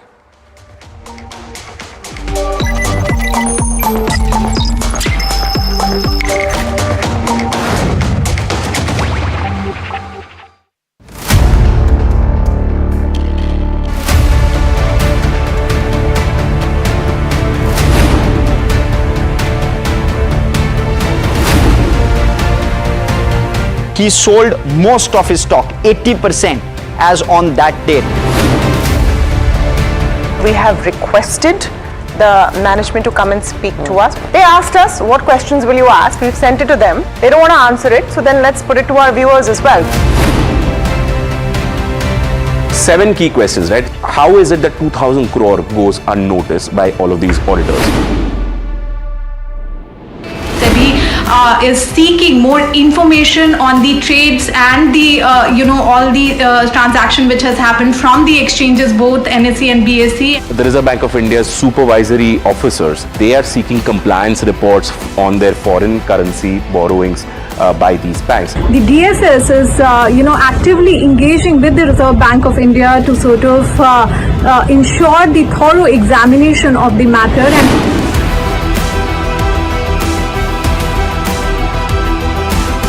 And IndusInd Bank, as part of its internal review, had found that certain aspects of its derivatives portfolio was not meeting the standard that was set by the Reserve Bank of India.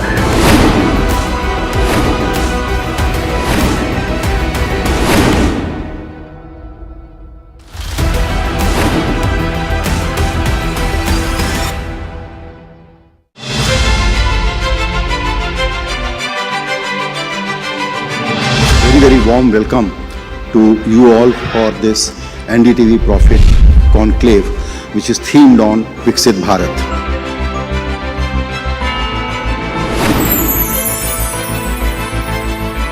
A life which is both taking care of your material needs and taking care of your altruistic needs. That will be the true definition of Vixit Bharat.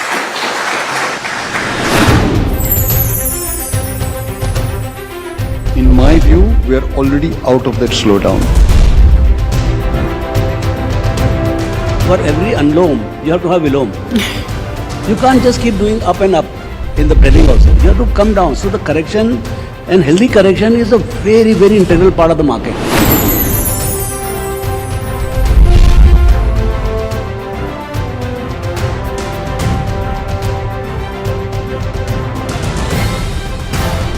The private capital expenditure, from where I sit, I see that private capital expenditure is happening.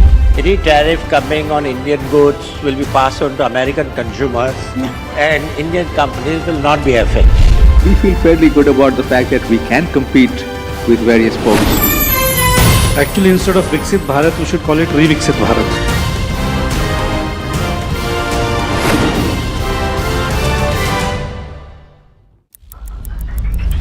Headlines you start your day with. What matters worldwide is now in the palm of your hands. Get ready to seize the day and maximize your financial potential. Stay ahead of the curve with all you need to know on NDTV Profit.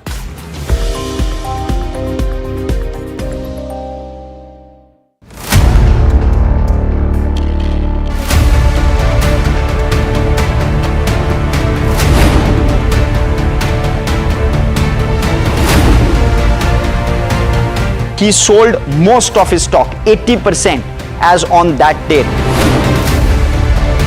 We have requested the management to come and speak to us. They asked us, what questions will you ask? We've sent it to them. They don't want to answer it, so then let's put it to our viewers as well. 7 key questions, right? How is it that 2,000 crore goes unnoticed by all of these auditors?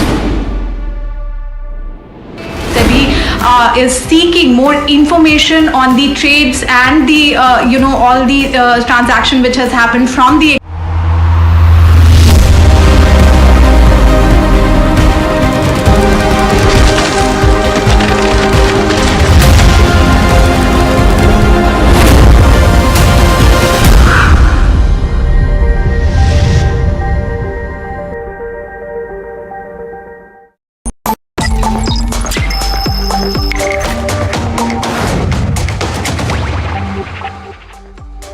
Ola Electric is once again in the soup. NDTV Profit told you earlier that Maharashtra Transport Commissioner will be discussing the showroom inspection matter at the Parishad. We now have the man himself, Vivek Bhimanwar, Maharashtra Transport Commissioner, joining us.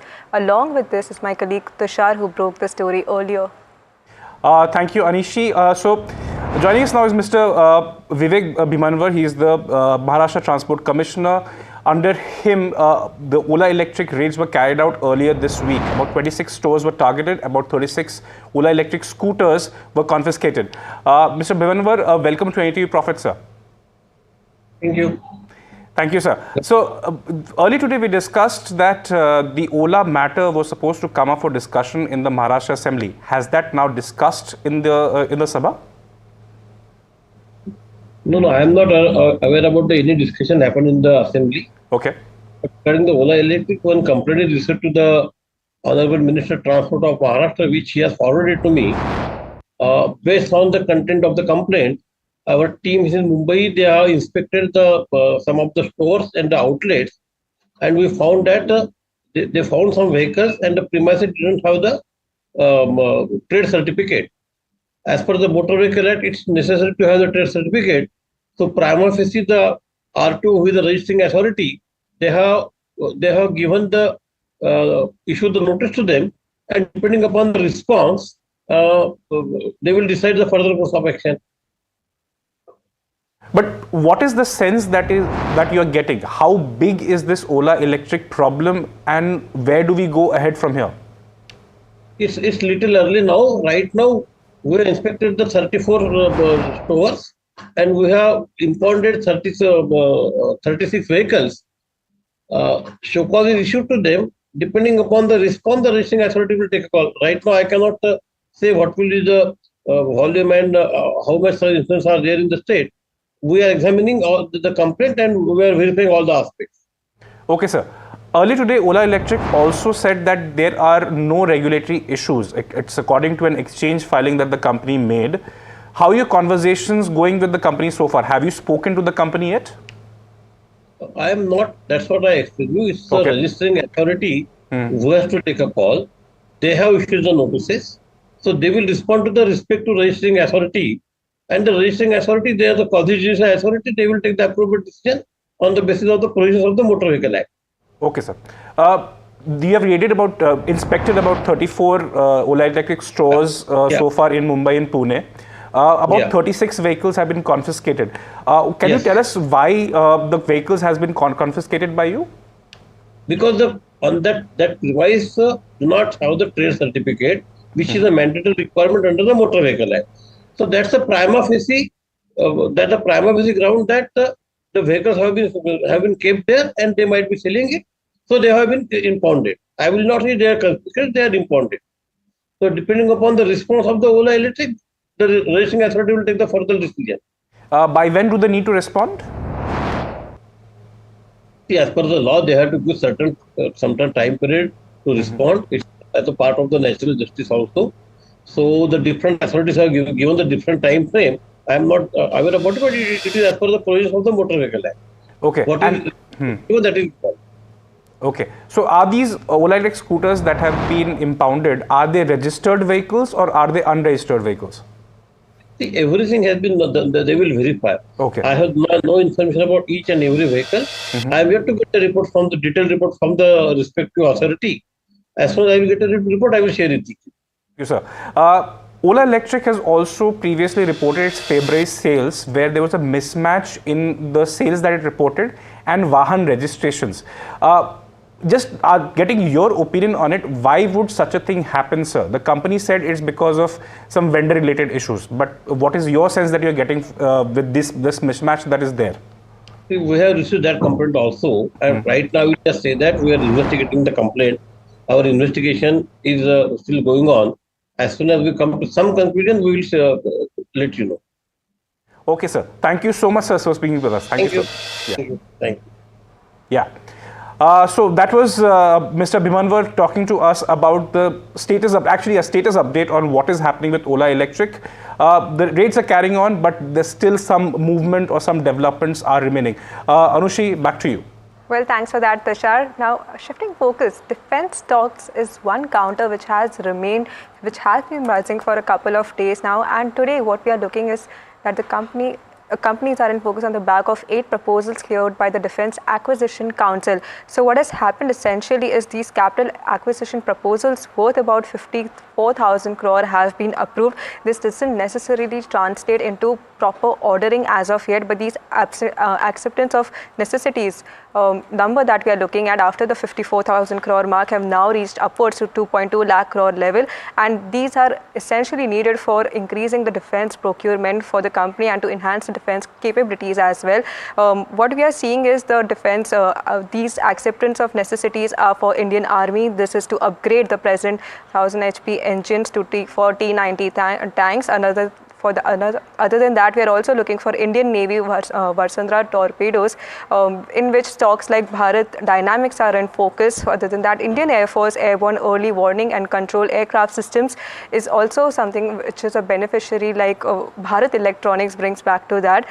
We have a couple of brokerage notes also on the basis of these acceptance of necessities that we are seeing. In fact, UBS has said that the proposal stands positive for defense SOCs which are there, and FY26 is expected to be a pivotal year for the defense ordering which is there. The top pick being Hindustan Aeronautics in this space.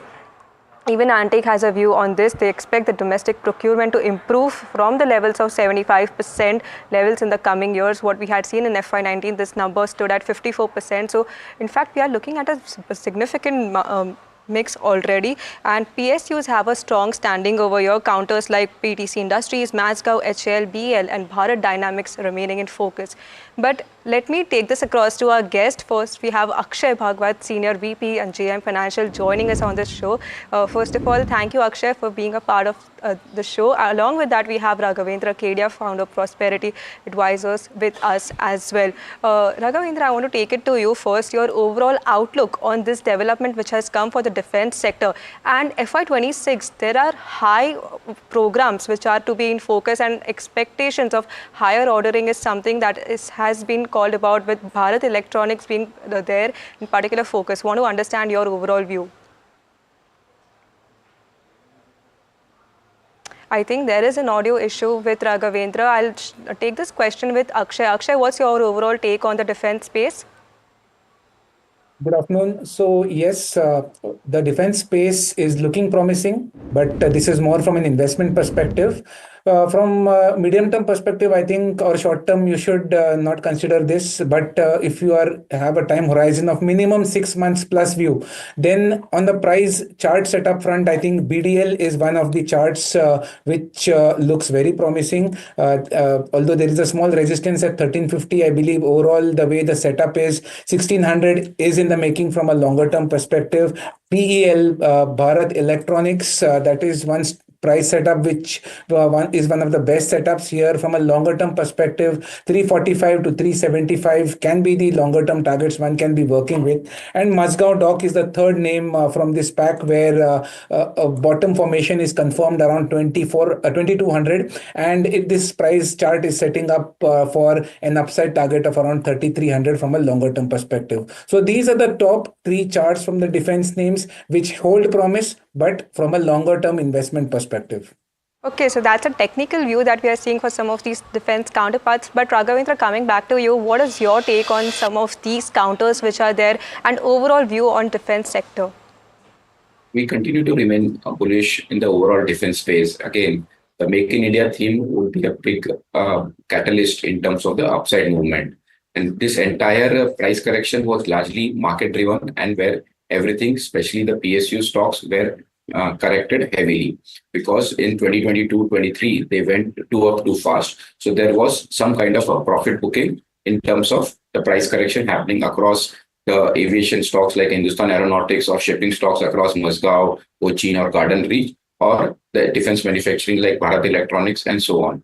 But we believe that this price correction gives a good entry level and an opportunity to buy at current levels. Cochin Shipyard at levels of 1450 remains our top pick, where the stock has corrected by around 50% in the last 6 months. And we believe there is a price upside significantly in the shipping names.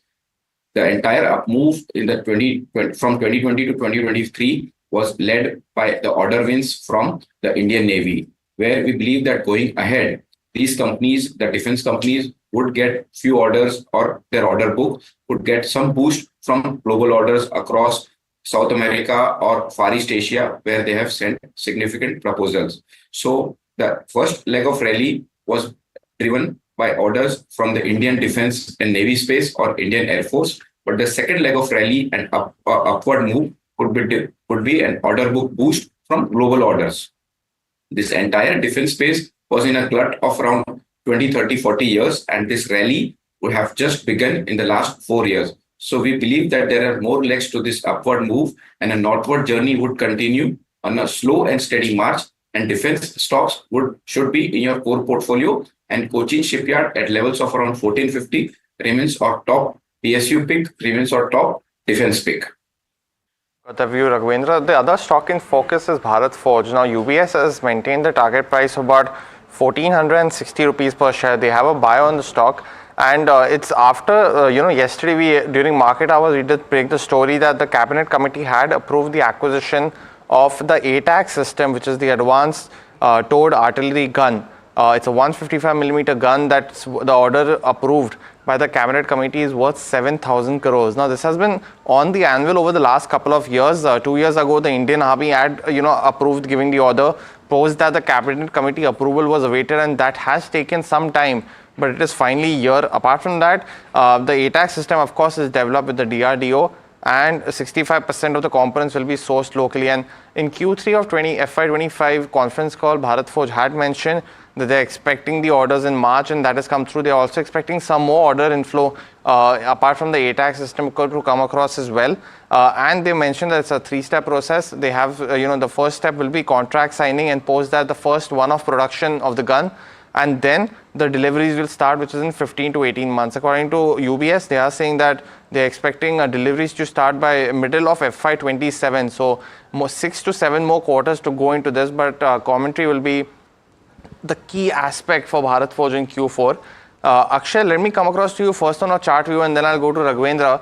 Bharat Forge's stock has seen a lot of correction over the last few months. Any view on the chart specifically for this company? Absolutely. I think last 8 months, it's been a one-way fall from 1750 odd levels. But clearly the levels of 1000, you have seen a very strong technical reversal happening. It was highly oversold, and week on week charts, if you look at it, there has been a very strong reversal this week from levels of 1000. So really, if you look at the Fibonacci retracements from the lowest point, if I were to draw it from the highest point, a minimum 50% recovery, at least you can look forward to that, considering the kind of volumes and the delivery action which we have noted around the base levels of 1050 to 1100. So my expectations are that with a buy and hold strategy with a time horizon of around minimum 3 to 5 months with you, 1400 is the possible target you can look forward to. 1000 is the base which is setting up, and overall from a positional perspective, this stock can be bought or held on for targets of 1400 as the price charts go. So 1400 charts. Raghavendra, a very quick view from you on Bharat Forge with this new order, 7,000 odd crores. I think 60% will be for Bharat Forge, 40% for Tata, but that's a private company.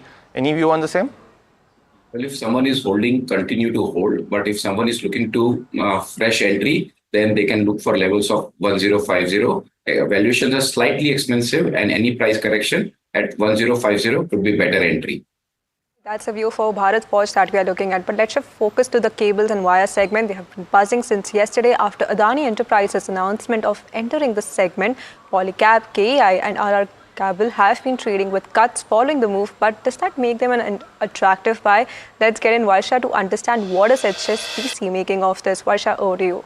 Thank you so much. So as we all know that Adani Enterprises have entered into cables and wire segment, and according to HSBC, now Adani, being one of the largest developers in India, has a proven track record, makes a credible challenger for in this segment. HSBC sees this development as a forward integration measure for Kutch Copper Limited, as a cables and wires industries is one of the largest industry which uses copper, or rather which consumes copper in India. And the JV is likely to focus more on the cable segment within the cables and wire industry. HSBC highlights that both Ultratech as well as Adani's entry and scale-up are coming in a time wherein the industry is likely at the end phase of ongoing cycle, with a significant capacity addition plans by the competitors as well. Now JV has been incorporated, and considering it will take at least 2 years to set up a greenfield plant, that competitors' earnings are unlikely to be impacted over the medium term, that is FY26 and 27. That said, HSBC says that it would have an impact on forward valuations, as the growth beyond FY27 is likely to get impacted. Given the limited disclosure on the JV's plan, HSBC has not made any changes to their valuations, and currently they have a buy rating when it comes to Polycab, RR Cable, and a hold rating on KEI Industries. Thank you for that, Varsha. Akshay, let me come to you on some of these counters. Polycab, RR Cable, KEI Industries, now they've taken a steep beating after even Ultratech had announced on this cables and wires. What is your view for these three? For Polycab and KEI Industries, both of them still continue to look weak on the short-term trading perspective. So there has been a lot of selling pressure lately post the developments we have seen last week. And technically, at least, there is no evidence that possibly a short-term bottom is around the corner. So ideally, if you were to look at KEI Industries, the weekly 200-day moving average somewhere is around 2600. So that is one potential bottom you can preempt, where there can be some demand action in the stock at the lower end. If you were to look at Polycab Industries, I think Polycab also is trading in a negative zone, and the 200-day weekly moving average somewhere works out around 4,400. So yes, some more pain to go. The levels which I gave, those are potential supports we am preempting based on the moving average theory. There you can anticipate some bit of a relief rally kind of a scenario in the stocks. So some relief rally around 4,400 for Polycab, but more pain to go. The other stock in focus is Hero MotoCorp. Now the company has acquired a significant stake in Euler Motors. Now that's an electric three-wheeler maker specifically, and the company has mentioned that they will be taking a 32.5% stake. But what does Euler Motor do? It's an electric three-wheeler maker, generally makes small commercial vehicles of 2 to 3.5 tons, and the company is having already a presence of about in 30 Indian cities. They did report about a revenue of 172 crores in FY24, and this has grown from 49 crores in the previous year of FY23. So it's already an established business. They already have a product in the market as well. What's interesting is that currently Hero will invest 525 crores, take a 32.5% stake in the company. But this 525 crores also involves any kind of secondary sale that might happen between transaction for Hero MotoCorp. So it could essentially become a majority shareholder going forward as well. And finally, the company is also present in electric four-wheeler makers. They've just launched a product at the 9 to 12 lakh range. So the total addressable market would also increase going forward. Raghavendra, how do you take this acquisition of Hero? Because Hero is currently one of the cheapest stocks in terms of the two-wheeler space, and a new product and a new market. What's your view? This buy from Hero MotoCorp, we take it as positively. First, the Hero MotoCorp is almost debt-free, so that would not impact the balance sheet in any way. Plus, their foray and more deeper foray into three-wheeler category in terms of the electric EV space is a positive. Well, in terms of the price, the stock Hero MotoCorp has corrected by 40% from levels of 6,000 to levels of 3,700. They have a very steady earning per share EPS of around 60 rupees per quarter, so around 250 rupees on a full year basis. We give a moderate P multiple of 18 times and come to a moderate target of around 4,300 from current levels, which actually, as you said, it is cheaply valued in the two-wheeler space. So there is a valuation catch-up to happen for a price target of 4,300. So this price correction from 6,000 to 3,700 is an entry opportunity, and a fresh buy could be made for a 18 to 20% upside in this large cap two-wheeler space at current levels. And we take this current acquisition as a net positive and an upside catalyst. Optimistic view on Hero MotoCorp is what we are seeing. Another stock which is buzzing is United Spirits, and this is after Citi upgraded the stock to buy with a target price of 1,650. Mahima will join us with more details from the report. So they've turned bullish now on United Spirits, and they've given a couple of reasons as to why they feel that United Spirits is poised for a good growth. First one being that there's continued near-term growth trends that have been seen in prestige and above category for the counter. The scale-up in Andhra Pradesh for the next 3 or more quarters is something that they're bullish on. There are policy tailwinds in Uttar Pradesh because of lower working capital and increased outlet reach. The fourth one being premiumization opportunity in spirits is still intact. And fifth one being that initiatives around productivity and revenue growth are being done, and management is kind of taking initiatives to offset commodity cost pressures overall. What they expect is they expect revenue to likely to grow in double digits, which will be led by structural drivers that could include rising disposable incomes, favorable demographics, as well as a shift in consumption patterns. And lastly, they think that potential easing of regulations in Delhi could also further aid growth for United Spirits. So these are the couple of reasons as to why Citi has turned bullish on United Spirits. Okay, well, thanks for those details, Mahima. Akshay, your view on United Spirits? Well, United Spirits, from a longer term perspective, yes, it's a buy and a hold based on the chart readings. Technically, there has been some corrective action, and at this point, if you were to take a fresh buy position, the risk reward really doesn't justify, because the support somewhere is around 1250. So ideally, a small dip around 1350 would make it a proper buy for a fresh entrant, considering the risk reward profile. But overall, from a 5 to 6 month holding perspective, there are bright chances that levels of 1600 to 1650 may be in the making. Got the view, Akshay. Another stock in focus is Vari Energies after Nuvama has initiated a rating on the stock with a target price of 2,805 rupees per share. So, Mika, what are some of the key aspects of this particular report?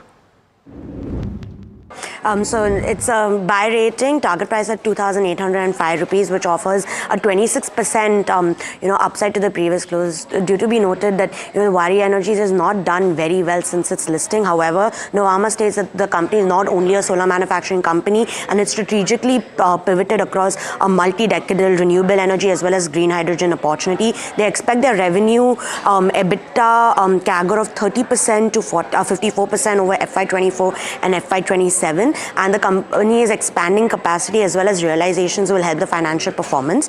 They've also noted that the upcoming cell plant, which is due for commission in the next year, will add around 2,000 crores to the top line. And while margins are expected to moderate in the medium term as more capacities come on stream in India, the company's integration across different segments of the green energy theme will help de-risk that. And while the company does demand high valuations of 24 times its FY25 EV to EBITDA multiple, this valuation does factor explosive growth, and because the company is in a early stage high growth industry life cycle, Nuvama believes that it calls for an even higher valuation on the counter.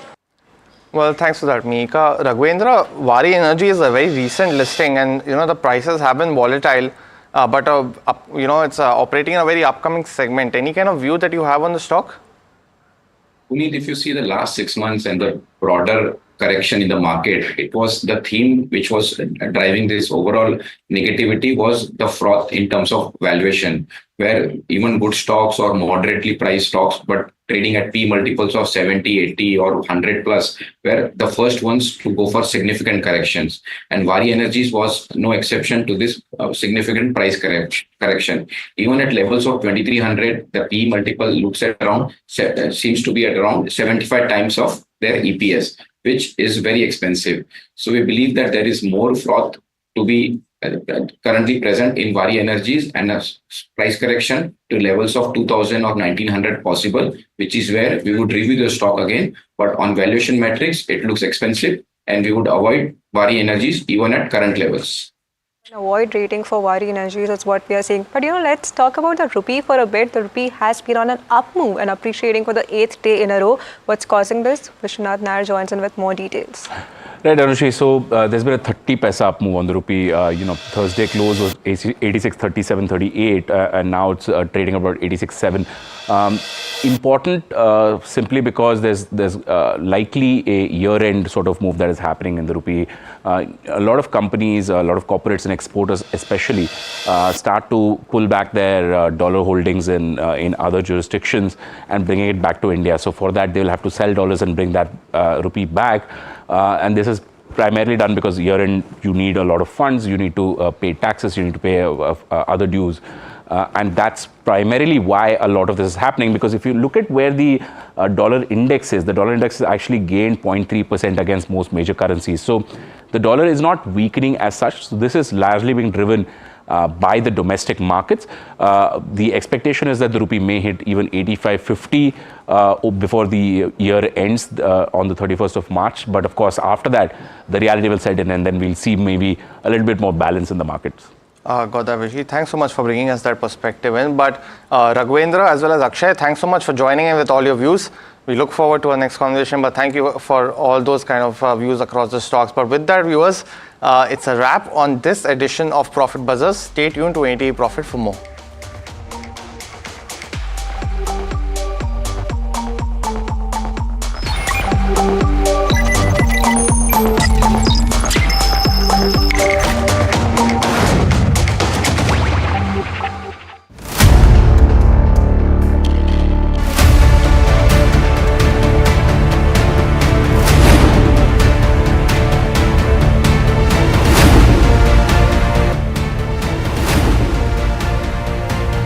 He sold most of his stock, 80%, as on that date.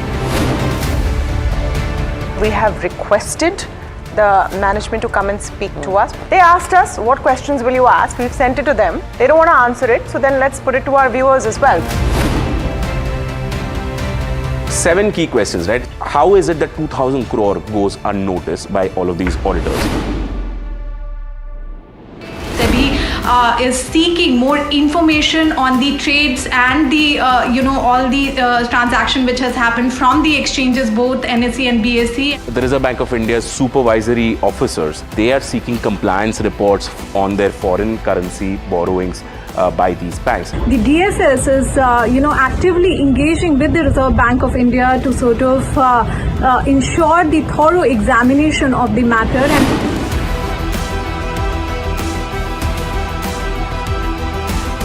And IndusInd Bank, as part of its internal review, had found that certain aspects of its derivatives portfolio was not meeting the standard that was set by the Reserve Bank of India.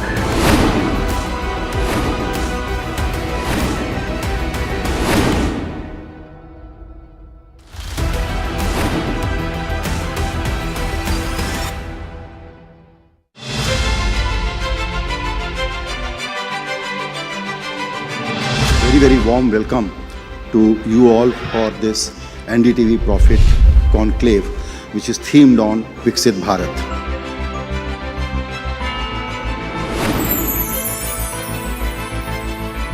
A life which is both taking care of your material needs and taking care of your altruistic needs. That will be the true definition of Vixit Bharat.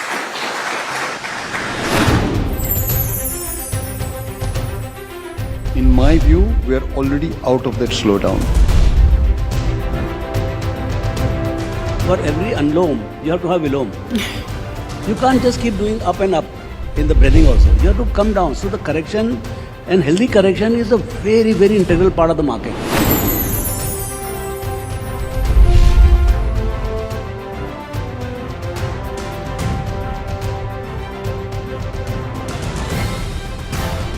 The private capital expenditure, from where I sit, I see that private capital expenditure is happening.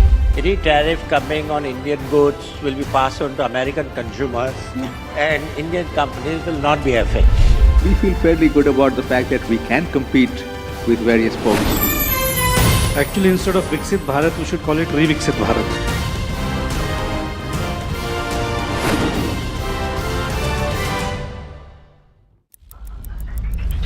Headlines you start your day with. What matters worldwide is now in the palm of your hands. Get ready to seize the day and maximize your financial potential. Stay ahead of the curve with all you need to know on NDTV Profit.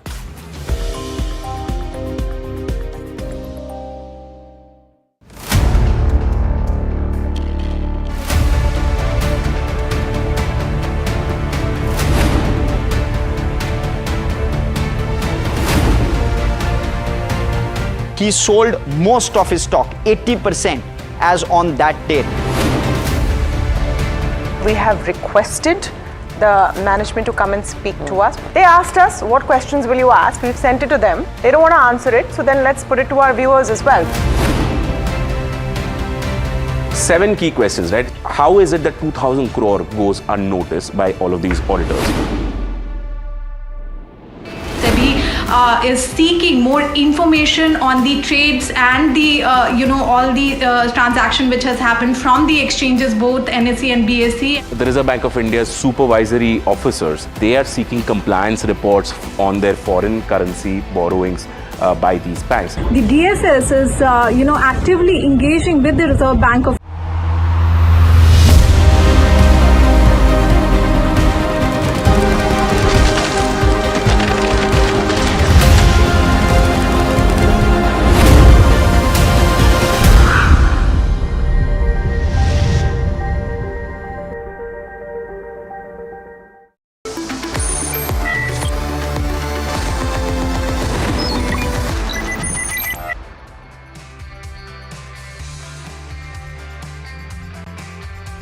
Hello and welcome. You're watching Top Trades on NDTV Profit with me, Somit Sarkar, and my co-anchor Varsha. Well, Varsha, it's the 5th straight day of gains. In fact, for the week, the Nifty is about to close 4.3% higher, which could be the highest gains that we are seeing since Feb 2021. Exactly.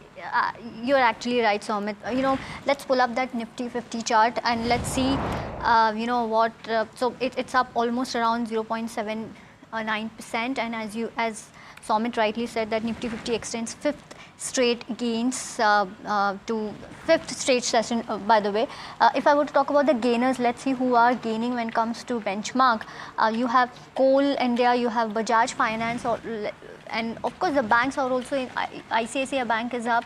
Then you have L&T, Bajaj Finance on the back of, we all know that Rajiv Jain will be in a larger role in the company. Then you have Kotak Mahindra Bank. So all the banks are actually in focus when it comes to, gainers. If I were to talk about the losers, let's see who are the losers when it comes to, Nifty 50. You have Infosys, you have ITC, HDFC Bank, you also have Titan, which are, in the losers list. Let's just pull up the sectorial heat map. Let's see what sectors are doing. I think barring Nifty FMCG, everything is, there you go. So Nifty FMCG is actually down.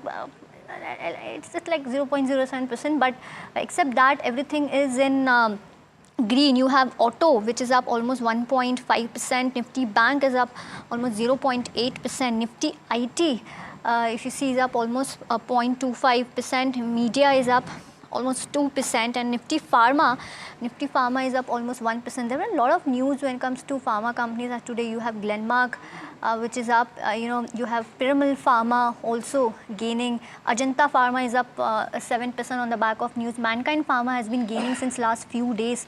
Glenmark Pharma, Sanofi, Alchem Labs, Sun Pharma, and Aurobindo Pharma are some of the counters which are actually buzzing when it comes to Nifty Pharma. Also, let's just see what broader markets are doing. You have, Nifty Midcap 150, it's almost up 0.9%. Let's see who are the gainers when it comes to Nifty Midcap 150. You have all the insurance companies, if you see, they are in focus. You have New India, you have GIC. GIC up almost 5%, LIC is up almost 1%, New India is up almost 8%. So a lot of insurance companies are in focus today. You have Tata Tech, you have Mankind Pharma and Emphasis, which are in the gainers list. While if I talk about losers, let's see who are the losers. Voltas, let's pull up that chart. Voltas is down. I think it was actually down. There you go. It's down almost 3%. Focus point was, analyst day. Few pointers were there a few days back, post which the stock has been down. You have NMDC, you have Hindustan Zinc, you have Suzlon, which are in the losers list. Nifty Small Cap 250, if I were to talk about, is almost Nifty Small Cap 250. Let's see what that counter is doing. It's up 1.3%. But on that, let me invite Mr. Narendra Solanki, who's the head fundamental research at Anand Rathi. Hello, Narendra. Welcome to the show. Yeah, good afternoon. How are you seeing markets, Narendra? Any view on that? Yeah, I think this week has been really very good from the market's perspective. Nifty 50, if we see, it has almost gained 4.4% this week itself. And in terms of flows also, we have seen the outflows almost coming to a dry. And 2 days we have seen net inflows from the FI. So I think markets are almost, it looks like making a base here for medium term. And it is getting ready for the next quarterly earnings seasons, which is going to be start maybe a fortnight later. And plus also macros also has started improving with inflation coming down and manufacturing activity gradually picking up. So I think things are nicely stacked up for a good base for the markets right now. Right. Another stock that has been in focus is Ola Electric. Now, they have reacted to the claims in the decline in the February sales data and said that false narratives are being spread about the company. Tushar Dip Singh joins us with more details on the same. So essentially, the company has clarified that yes, it's in receipt of a couple of letters from the Ministry of Heavy Industries as well as the Transport Ministry and is in the process of responding to it. The company has also confirmed the reports that we did yesterday, that there were multiple raids in Mumbai, Pune, Jabalpur as well as Indore. Those have also been confirmed by the company and said the company is also in the process of responding to those inspection reports that we reported yesterday. 2 more states the company mentioned, that is Rajasthan as well as Punjab, where inspections have supposed to have happened. Now, this the company says is actually, if I quote them, it says that it's a false narrative being spread about the FY 2025 data.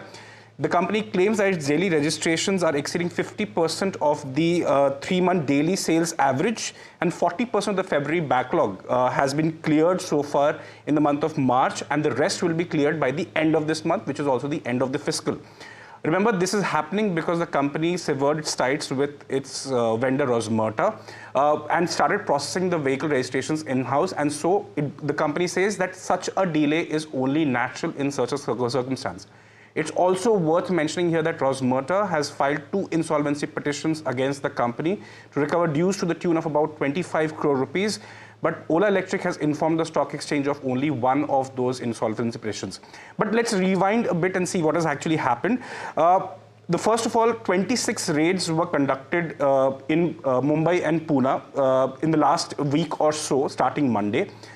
These stores were found to be operating without a trade certificate or with one trade certificate among several Ola Electric stores. The inspection reports were issued to Ola Electric, and Ola Electric now says that it will respond to these. We spoke with the Transport Commissioner of Maharashtra today. He said that this matter, the Ola Electric matter, will come up for discussion in the Maharashtra Assembly later today. The session begins at 10 a.m. The Transport Minister, Mr. Pratap Sarnaik, will bring up this issue in the Vidhan Parishad. Now, the letters that have also gone, basically the Ministry of Heavy Industries has asked Ola Electric to explain what the mismatch in the actual sales reported as well as the vehicle registrations that have happened. So Ola Electric came 25,000 units sold in the month of February, but only about 8,600 were registered. Well, Narendra, the issues keep up piling when it comes to Ola Electric. The stock is up 8%. Do you think it's worth looking at, or one should just stay away from Ola Electric at this moment? Yeah, definitely. Every now and then some things come up with the stock which is not really very positive, and it erodes the confidence of the long-term investors. So I think it's better to wait and watch, especially on the backdrop of Q3 results, which we have seen, and the decline in the numbers. Also, the high competitive space in which the company operates. I think waiting for a few months would be a better strategy, and let things pan out, and then see how things stabilizes for the company in the medium term. Right. A clutch of stocks that we need to keep an eye out for. This is on the back of the FTSE. In fact, the overall inflows expected is around 1.2 to 1.4 billion US dollars, which a few stocks that we should keep an eye out for. Firstly is ICICI Bank, that is expected to see the highest amount of inflows owing to the FTSE. Around 366 million US dollars is what the analysts are expecting. Apart from that, it's Kotak Mahindra Bank, which could see an inflow of close to 150 million US dollars. Then there is Zomato, ITC Hotels, Bajaj Housing, and Brookfield REIT, which could see inflows of anywhere between 40 to 51 million US dollars. Now, what is the reason behind such a high inflow when it comes to ICICI Bank? This is because ICICI Bank's merger, or in fact ICICI Securities merger with ICICI Bank is getting completed. Now, because of this, ICICI Securities will be removed from the FTSE index. In fact, 21st March, that is today, is the last trading day of ICICI Securities, and post that it will be removed from the FTSE index, and that's the reason we are seeing such kind of a high inflow in ICICI Bank. In fact, because of this removal of ICICI Securities,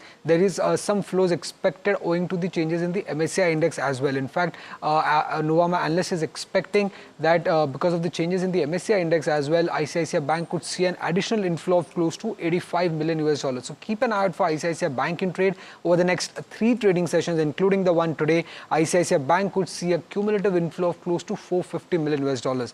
Apart from that, it's Kotak Mahindra Bank, Zomato, ITC Hotel, Bajaj Housing, Brookfield REIT, and many other stocks that could see inflows on the back of FTSE that is expected to happen today, most likely in the last half an hour of trade.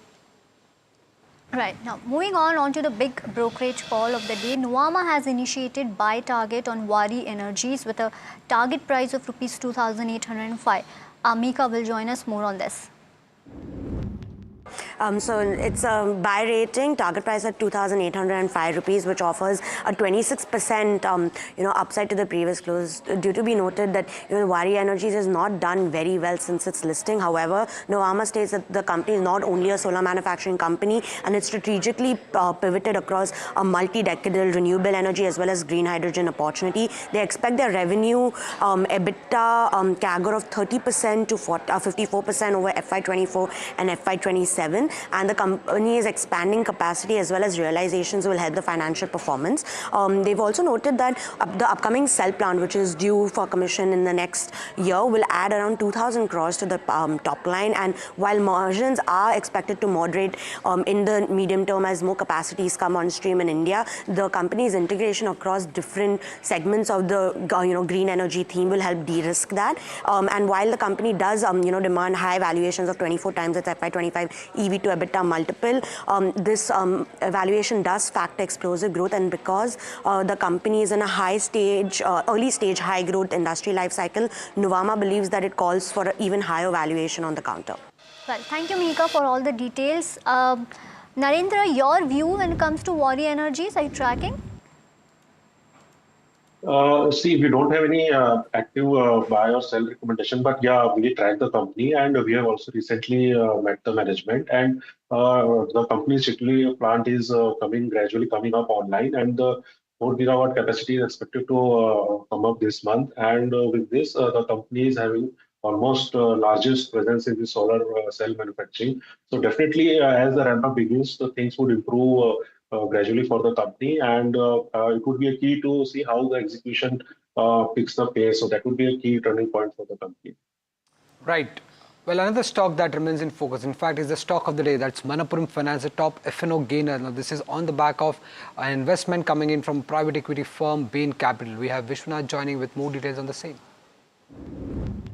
So US-based private sector investor Bain Capital is all set to infuse 4,385 crore worth of equity funds into Manappuram Finance. Manappuram Finance, as we know, is a Kerala-headquartered gold loan lender, which also has businesses in the microfinance, SME lending, as well as vehicle and equipment financing lending businesses. Now, what is exactly happening in this deal is that for this 4,385 crore, Bain Capital will first get 18% worth equity through a preferential allotment, and then it will also get warrants which will equate to about 18% equity to be converted at a later date. Because this is going to be a joint control between Bain Capital and Manappuram Finance's existing promoters, there's an open offer that is being triggered, which all of these various legs of the deal will be conducted at 236 rupees per share. That's the valuation that Bain Capital has given to Manappuram Finance. What exactly is Bain Capital going to get from this deal? Well, essentially, they get the right to appoint a CEO and other senior management personnel at Manappuram Finance. They will also have access to Manappuram Finance's vast lending operations. Manappuram Finance, of course, has a consolidated AUM of over 44,000 crore. It has nearly 66 lakhs customers and over 5,000 branches. The lending operations, as I said earlier, are spread across various sectors, most important of which is the gold loan business. The gold loan AUM as of December 31st was about 24,500 odd crore, with the rest of the businesses accounting for the rest. The promoter group, which is led by VP Nandakumar, who's currently the managing director of Manappuram Finance, will stop participating in the daily operations of the company. Of course, VP Nandakumar himself will move on to a chairman emeritus role, where essentially he's going to be helping the company with a broader vision on how they need to scale further. VP Nandakumar also has the ability to advise Bain Capital on the appointment of the new management at the company. Of course, Bain Capital, however, has the right to actually appoint these managers. Well, Narendra, coming to you, obviously this deal seems to be quite positive for Manappuram Finance given the fact that the stock is up 8% in trade. But at this point, at 235 rupees, would you advise your clients to go ahead and buy Manappuram Finance? Do you see more upside from current levels? Right now, we do not have Manappuram under our coverage, so won't be able to give any recommendation. But yeah, sentimentally, it's right now positive news for the overall company. And looking at its gold AUM, so and the prices of the gold right now, and the outlook for the gold, I think the overall business looks poised to growth. However, the NPA situation has to be remain under control and has to go lower for the company to be attractive for the investment purposes. So much for that. Moving on, Accenture came up with its Q2 results yesterday where the firm raised its full year revenue. However, the stock tumbled in trade after the consultancy said that its government work has slowed amid Elon Musk's cost-cutting push. Puneet joins us for more details. Well, thank you for that. So definitely they raised that guidance, the lower end guidance. So it was 4 to 7% earlier. It has been raised to 5 to 7% now. But the stock tanked by 7% in trade yesterday in the US markets. And that was purely because they mentioned that some of the government work orders will now be cancelled or reworked or re-looked at because of spending cuts. Now, this is largely because of the Department of Government Efficiency, or DOGE, led by Elon Musk, has been looking at slashing the government costs across workforce as well as the IT contracts now. Now, there were a clutch of brokerages that mentioned this as well, because roughly 8% is what Accenture's overall revenue is what comes from US public services. But we've not seen any kind of reaction on the Indian IT stocks, and that's purely because the Indian IT stocks don't have any kind of direct exposure, or at least a material direct exposure to the US public services or the government agencies as well.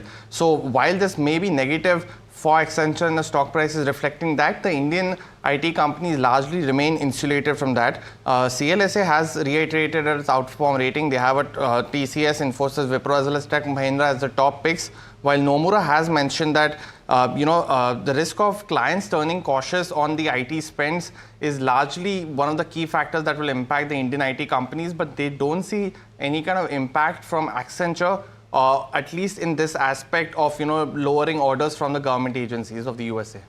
Right. Thank you, Puneet, for all the details. Well, Narendra, any view when it comes to IT sector and any picks that you have? Overall, as a sector, we are cautiously positive for the sector. Definitely, the volatility surrounding the developed markets has come to play as headwinds, and it is at a time when the sector was starting to look turning around. So this has come, and definitely there are some flutters going on of clients anticipating some kind of a slowdown in terms of spending. So that would definitely be a headwind for next quarter or so. So a cautious positive outlook, we are maintaining cautiously positive outlook for the sector. Got it. Moving on, we have some few pharma stocks which are in focus. Let me start with Ajanta Pharma. Let's pull up that chart. Ajanta Pharma is up almost, if I'm not wrong, 4 to 5% in trade. There you go, 7% in trade. Of course, there's a news on the back of why this stock is buzzing. So, company is adding a liquid formulation facility in Pithampur, and the existing capacity for the facility is almost 6 million bottles per year. While the proposed capacity addition is to add 12 million bottles per year, and the expansion will be completed by Q1 FY26, and the investment required for this addition capacity is almost 92 crore, and the financing will be from internal accruals, and this is the reason why we are seeing the Ajanta Pharma is up almost 7% in trade today. Well, next on my list is Unichem Labs. Now this has been an interesting counter. If you see, let me just pull that chart. Unichem Labs is up almost 5%. Now they've completed phase 1 capacity expansion of its API plant in Pithampur, and the existing capacity was 259 kiloliters with about 70% of utilization, and while 210 kiloliters of capacity has been added with an expansion cost, if you see, is around 200 crores, and the financing was through internal funds and bank loans, and the expanded API production will serve companies internal needs. Well, these are my two stocks which are in focus, which are buzzing. Narendra, do you cover any of these stocks, Ajanta Pharma or Unichem for that matter? No, we do not cover both these stocks. Okay, any other pharma stocks that you are interested in or that you like when it comes to, you have lots of pharma stocks which are in focus on the back of CDMO or on the back of GLP products. Any picks that you have? Right now, we prefer large caps in the overall pharma space, which are Divi's and Dr. Reddy's labs. Right. Well, another counter that has been buzzing in trade is our defense stocks, and that are back on focus on the back of 8 proposals that have been cleared by the Defense Acquisition Council. Anushi is joining us with more details on the same. Before I come to what UBS is saying, it's an important update that we have to be seeing for the defense sector in general. Now, Defense Acquisition Council, they've cleared 8 capital acquisition proposals, and these are worth about 54,000 crores. So with this, the year-to-date FY25 AONs, that's the acceptance of necessities, we see have been approved in the range of 2.2 lakh crore, and these proposals are to enhance defense capabilities. Now, this is towards Indian Army, 1/3 HP engines to be enhanced for T-90 tanks, along with this, which brings stocks in focus like Bharat Electronics and PTC Industries. For Indian Navy, the focus is Varunastra torpedoes, wherein Bharat Dynamics is a key player, and for Indian Air Force, it's airborne, early warning and control aircraft systems, which again shift focus back to Bharat Electronics. So what UBS is saying essentially is these proposals stand positive for the defense SOEs, which are there, believe FY26 to be an inflection year for defense ordering, and these proposals are a reflection of the government's focus on key defense project clearance which are there.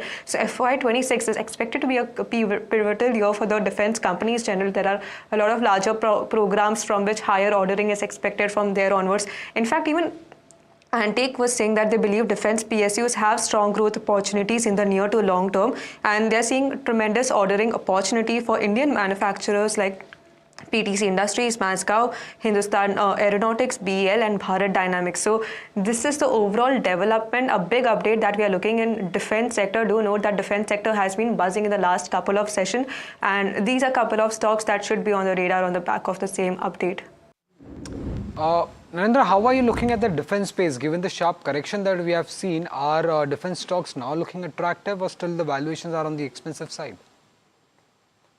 Yeah, definitely. Defense is one of the space in which we are very positive and optimistic about as a sector. And with these corrections, I think there are definitely very attractive stock-specific opportunities emerging. Although one has to be careful of the fact that defense space is a space which is very slow in terms of ordering, and it generally there has been a very big gap in terms of order receiving and execution. So you have to keep in mind that, and you have to have a holding period of at least 3 or a longer year period. But yeah, definitely we like stocks like Data Patterns, Paras Defense, Bharat Electronics. So as a sector, we prefer more ancillary plays rather than platform plays in this sector. Right. Thank you so much, Narendra, for joining this conversation. Well, viewers, this is all the time we have in this edition of Profit Top Trades. Stay tuned to NDTV Profit.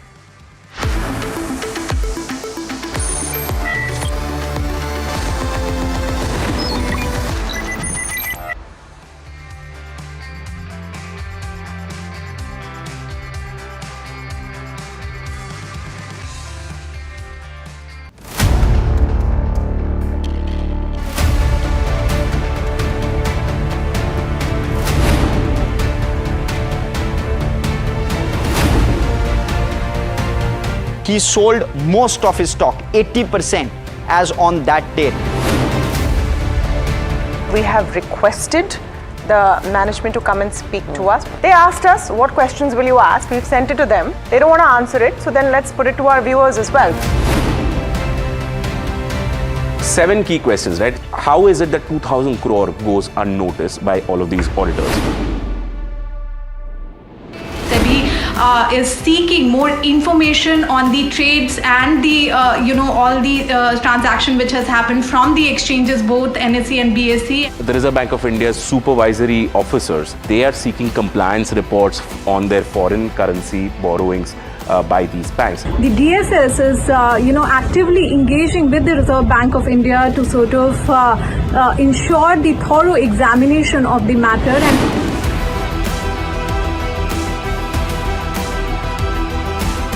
And IndusInd Bank, as part of its internal review, had found that certain aspects of its derivatives portfolio was not meeting the standard that was set by the Reserve Bank of India.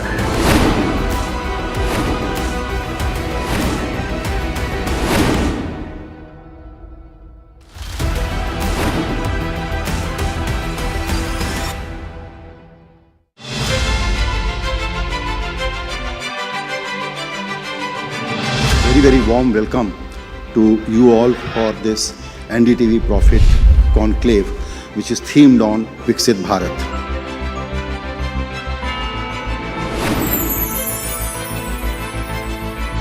A life which is both taking care of your material needs and taking care of your altruistic needs. That will be the true definition of Vixit Bharat.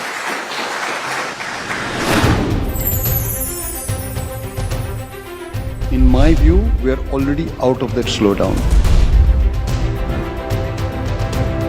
For every unloam, you have to have vilom. You can't just keep doing up and up in the breathing also. You have to come down. So the correction and healthy correction is a very, very integral part of the market.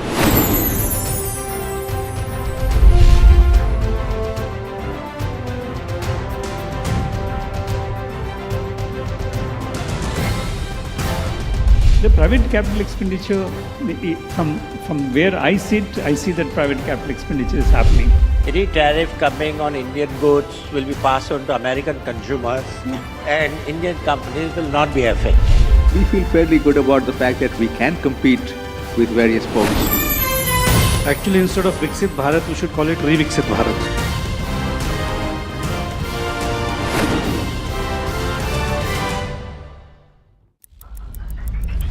Headlines you start your day with. What matters worldwide is now in the palm of your hands. Get ready to seize the day and maximize your financial potential. Stay ahead of the curve with all you need to know on NDTV Profit.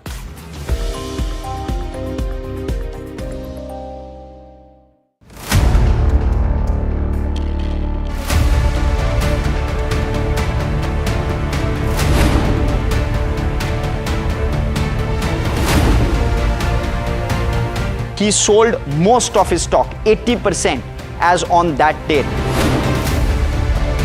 We have requested the management to come and speak to us. They asked us, what questions will you ask? We've sent it to them. They don't want to answer it, so then let's put it to our viewers as well.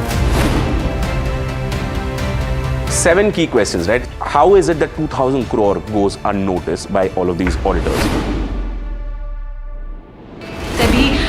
Is seeking more information on the trades and the all the transaction which has happened from the exchanges, both NSE and BSE. The Reserve Bank of India's supervisory officers, they are seeking compliance reports on their foreign currency borrowings by these banks. The DSS is actively engaging with the Reserve Bank of India to sort of ensure the thorough examination of the matter. And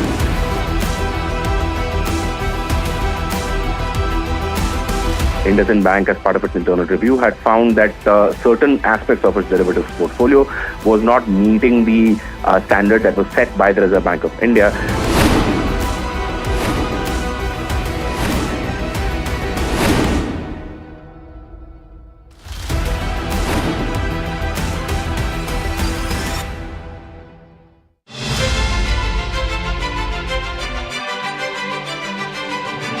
Very, very warm welcome to you all for this NDTV Profit Conclave, which is themed on Vixit Bharat.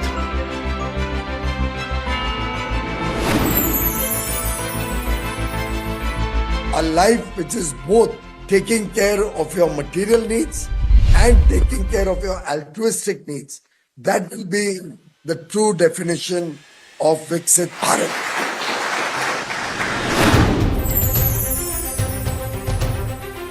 In my view, we are already out of that slowdown. For every unloam, you have to have vilom. You can't just keep doing up and up in the breathing also. You have to come down. So the correction and healthy correction is a very, very integral part of the market.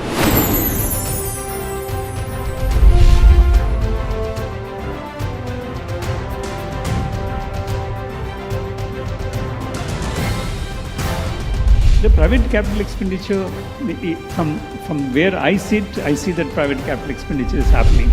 Any tariff coming on Indian goods will be passed on to American consumers.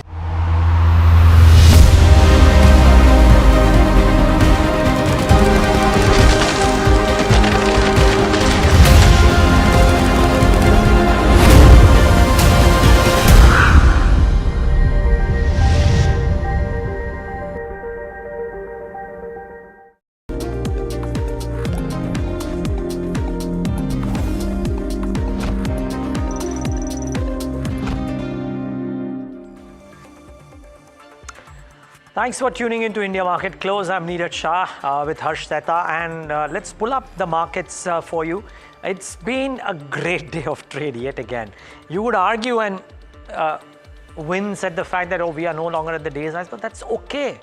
After a really good day in trade yesterday, yes, we are off the day's highs, but we're still doing okay, about 0.6% higher.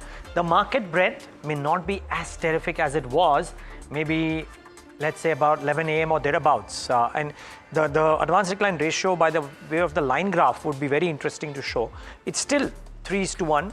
And like I said, has come off a little bit from the peak breadth somewhere around here, but it's not a bad breadth at all. Mid caps and small caps doing okay. Let's get the heat map up on the screen. See oil upstream, Bajaj Finance do so well. ONGC is up 4.5%. There is strength in BPCL, 3.5% higher. Coal India up 3%. NTPC, I think the CPSE ETF would be doing really well for itself. We'll try and get that too. Then Bajaj Finance up 3%. There is strength in L&T, SBI Life amongst others. Fair degree of green, little red. IndusInd Bank tops the list yet again. And while IT's bounce back, Infi is still in the red. I think the telling story today and the intraday of Nifty IT, if we can, should be brought up because it started off about a couple of percentage points lower and then recovered quite a bit of lost ground. You can see this chart here. So a defining day, if you will, for Nifty IT because it started off so weak and then just bounced back. I wonder if we can get the CPSE ETF on the screen before we get the mid cap and the small cap winners and maybe the BSE 500 winners. But that is the other interesting piece to note and what is doing it today. Nifty CPSE is up about 2% in the session today. Really strong show by the PSU basket. And then get the BSE 500 winners and losers on the screen before we get in our guest Nilesh Jain on the show. Well, the top loser is down 4%, and that's Nalco. So metals maybe a bit of a hit today. Nalco, JSL, Hind Zinc, all of them down in trade. There's some weakness in Voltas in the session today, as also Amber. So the cooling solution bucket is cooled off a little bit. The stocks here are doing well. Alembic Pharma, strong show. Tejas, some talk of some order wins, so that's doing well. Like we said, everything oil and gas and refining, etc. seems to be doing okay. Manappuram, pretty decent show in the session today, as also for Nuvoco Vistas and Ajanta Pharma. And some brokerage names that we should try and get, stocks which might be reacting. So Vari, United Spirits and HAL, all three should come up on your screen. Vari, Nuama as a note, they are bullish there. The stock about a couple of percentage points higher. Then United Spirits, 1% higher. So good start there, but has cooled off a little bit. And I wonder if HAL is doing well, about a couple of percentage points higher as well out here. UBS says it's the top idea in the defense space. They believe FY26 will be an inflection year. Okay, do we have our guest? Nilesh Jain should be joining us on the show to try and understand, and let's try and understand from him how is he looking at this move today. Nilesh, good having you. Thanks for joining in. Sense a near-term top of sorts, and would you take money off considering we're approaching the weekend? Or are you comfortable taking longs home? Very good afternoon to Neeraj. Well, looking at the 5 days of consecutive gain, I think it's a good time to take out the profit now because we still need some more confirmation to call it as a bottom. It looks like merely a pullback as of now. And given the fact that we also have 200-day exponential moving average resistance that is exactly placed at day's high, which is at 23,400. So I would either wait for a breakout about 23,400 that will provide me first level of confirmation of a short-term bottom formation. And given the kind of structure that we have as of now, it looks like gradually we may see a breakout coming in. But as of now, after 4 days of gain, it's good time to take out the profit. In the coming week, we have monthly FN expiry for the Nifty and Bank Nifty. The setup looks good as far as short covering is concerned. If Nifty breaks about 23,400, I would be a buyer, and my target on the Nifty would be 23,800 then, followed by 24,000. But as of now, given the fact that we have Friday today ahead of the weekend, it is better to take out profit. Better to take out profits. Okay. So you're taking money off the Nifty and the Nifty Bank as well, I presume, Nilesh. So that's the first trade that we've gotten from you and the view today. And thank you so much for that. And viewers, you may choose to, like Nilesh said, he might be constructive long term, but because there is 5 days of a gain, take some money off the table, if not the whole sum, might be a prudent strategy. In which case, Nilesh, on the stock side, let me get your ideas first. Are you going with a mix of buy and sell, or is it all long? See, I have two buy recommendation because stock specific action is something that will continue. And given the structure of couple of stocks where we have seen a good breakout coming in, first of all, Motherson, we have seen long downtrend in this particular counter. The stock has corrected drastically from the levels of 215 to almost 120. Now, from the lower levels, we have seen a bit of rebound. The stock has given a good breakout from its inverse HNS pattern. So volume participation is also good. The structure is also looking positive, and a short covering move here, we expect it to continue further. So Motherson is a buy with a stop loss below 206. With a stop loss below 127, and target would be 138. My second buy would be BHEL. So BHEL is another stock where we have seen a good base formation, and we expect it to continue the momentum towards the levels of 220 to 225. Stop loss below 206, and BHEL is the buy. Okay, BHEL is a buy. A lot of defense names active today. A lot of oil upstream, or in fact the oil and gas pocket, very active today, right, Nilesh? So tell me, between ONGC, MRPL, HPCL, BPCL, maybe even an IOC, I'm throwing all of these in. Which one looks the best position, either on the charts or on the derivative positions? See, best would be to play OMC space because given the kind of correction that we have already seen in the crude earlier, also we have mentioned about it, OMC pack seems to have bottomed out. So within this space, IOC will be our preferred bet. We have seen a short covering today with a reduction of over 5% OI. So overall, IOC looks positive for a follow-up move to continue towards its 200 exponential moving average, which is placed at 138. So from current level, it can be played for the target of 138 to 140. One can keep a stop loss below 128. Apart from that, Coal India is another stock that is looking positive on the chart, and we expect the momentum to continue further since the stock has taken off its 200 DEMA after a long time. So momentum looks strong, good volume traction in this particular counter. So Coal India can be played for the target price of 420 to 425. Stop loss can be placed below 400. Okay. So, well, OMC's, Coal India, effectively a lot of PSU names looking rock solid. The other is the very interesting intraday movement, Nilesh, that we've seen in IT, right? And the recovery was very strong, except for Infi. A clutch of stocks have all bounced back and well and truly in the green. 0.21 may not be too great, but if you saw the index start down 2% and then gain the way it has, does that provide any comfort? One is the price movement. Two is, how is the positioning on the derivatives? See, if you look at the Nifty IT index chart as a whole, we have seen a bit of a downtrend and bit of a pullback in between, but these pullbacks are unlikely to be sustainable because the pullbacks are getting sold. We have seen in the past as well.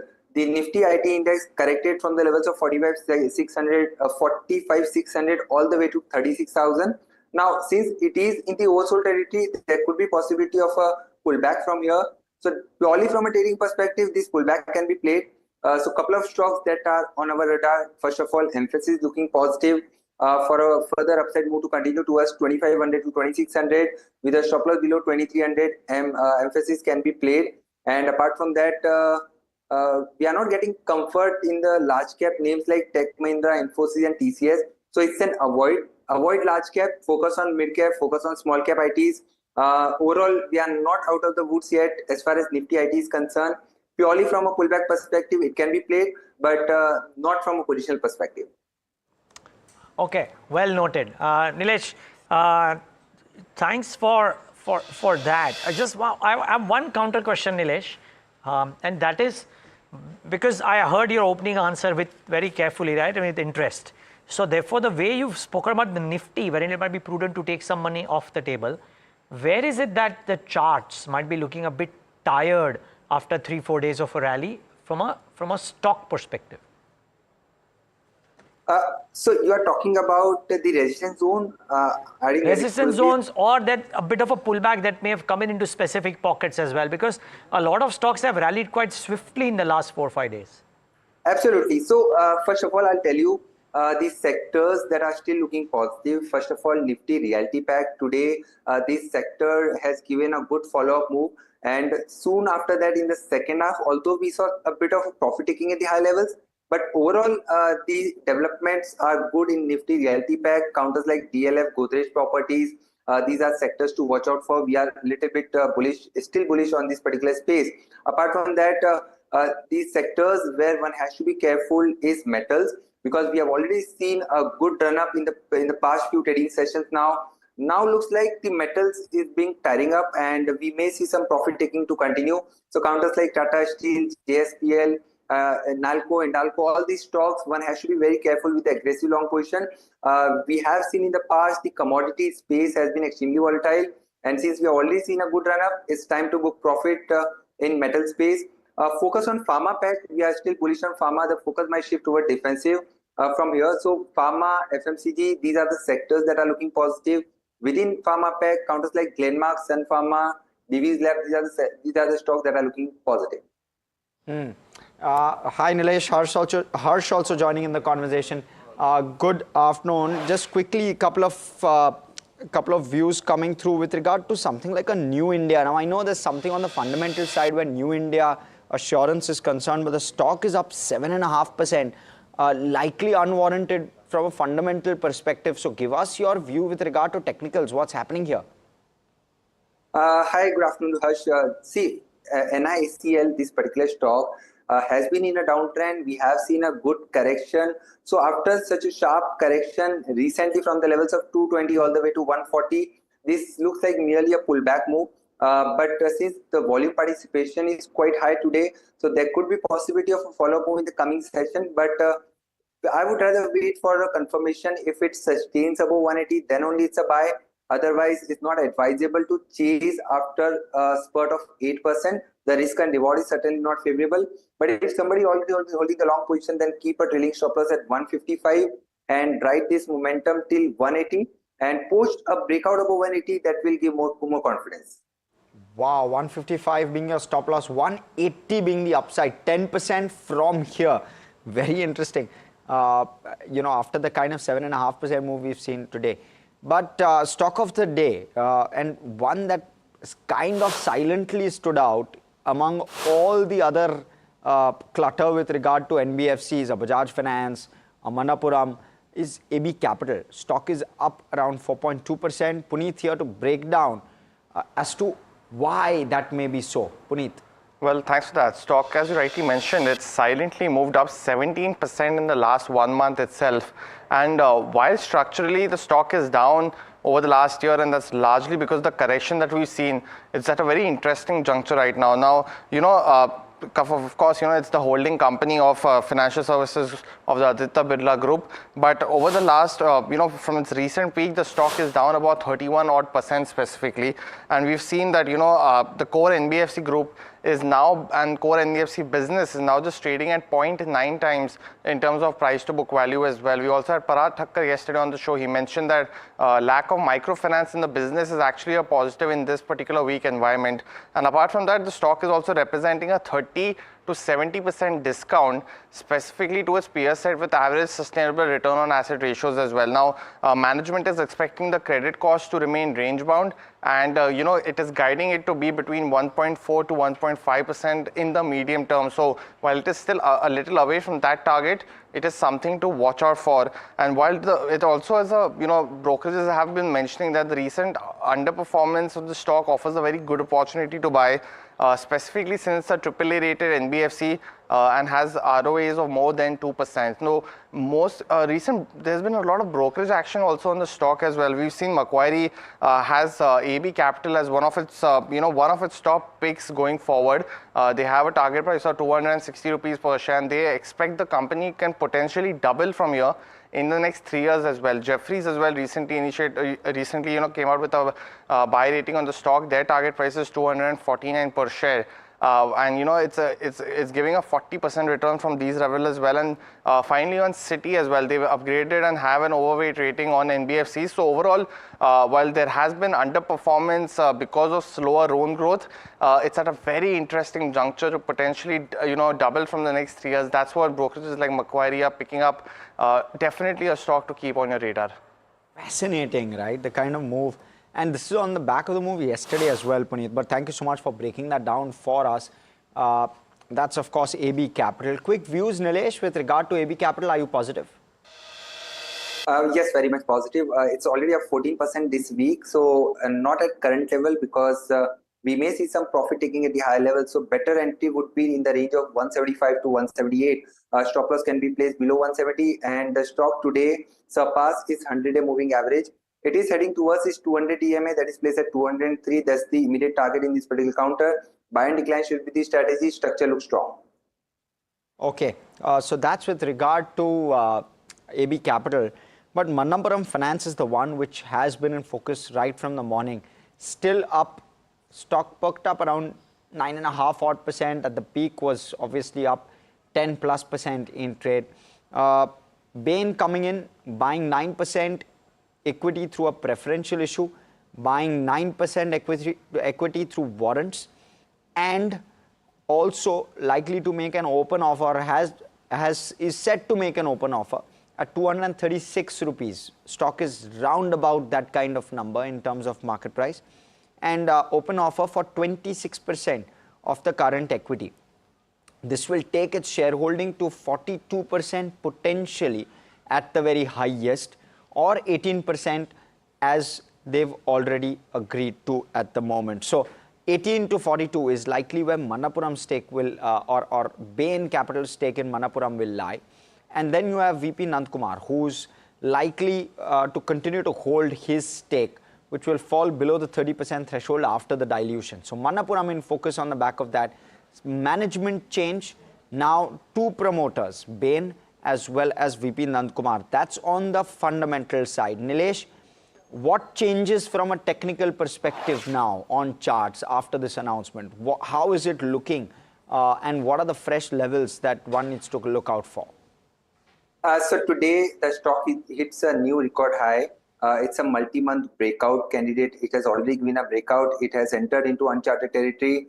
The structure is still looking strong. Today, if you see the volume participation, which is more than 13 CR, one of the highest volume that we have seen in the past, and looks like it is heading towards 265 to 270 zone, but it's already up close to 10% today. So again, it's not advisable to chase at the high levels. Better strategy would be to wait for some correction in the range of 225 to 220. That can be a good entry point from a risk and reward perspective. It has a very strong support at 205, so that should be the stop loss, and it still has a potential to move in the range of 265 to 280.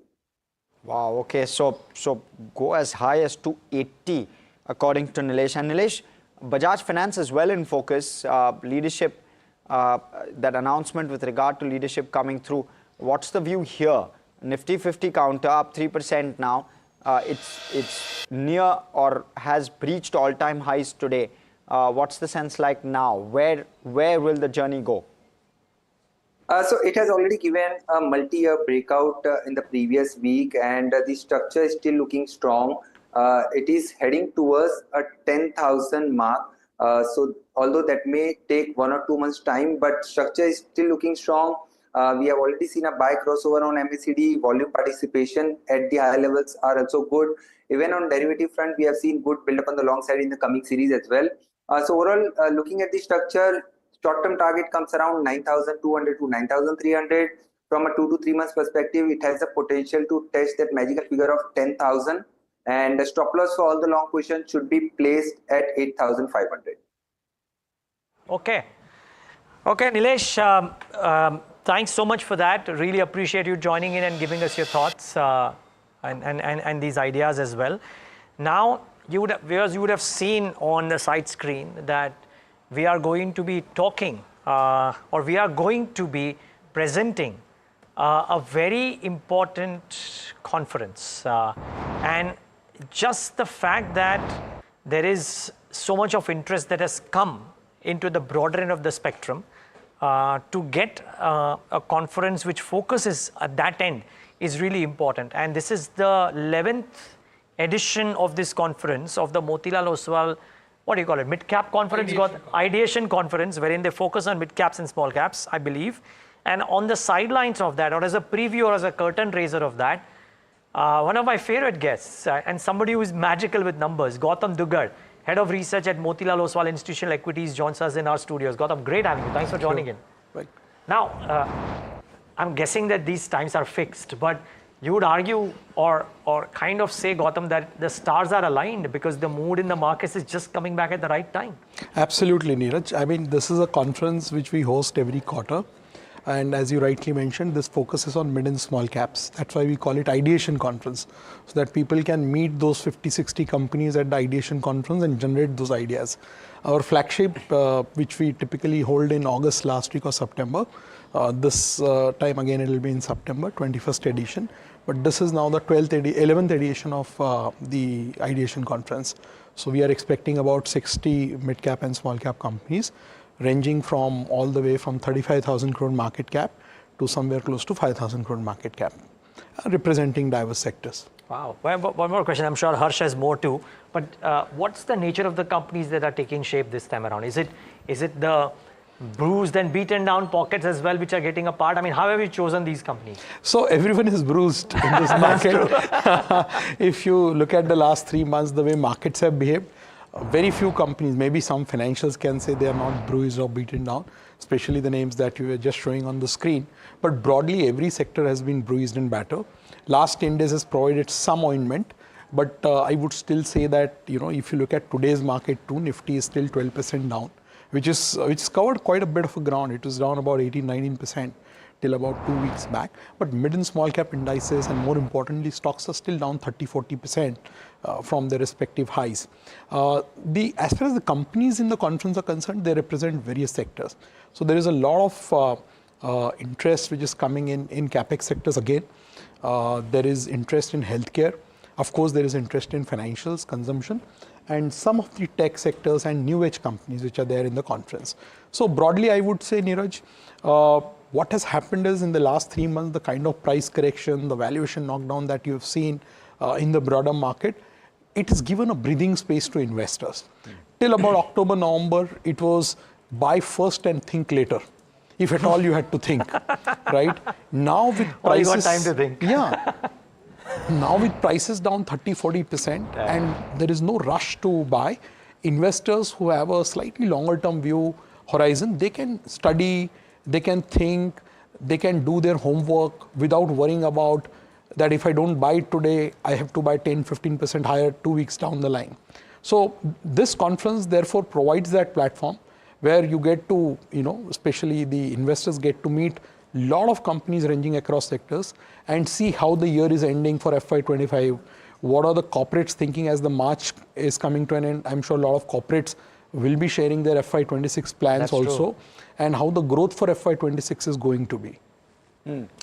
Gautam, one pocket of investors that have been buying, at least over the last month or so from what we've been noticing, is the promoter groups. We started to see them come back and starting to slowly start buying some of their own counters. Is this an indication that we're closer to a bottom where SMID is concerned, where the small and mid caps are concerned? Or do you still believe that the valuation froth that we saw hasn't fully cleared up and there's still some time to go?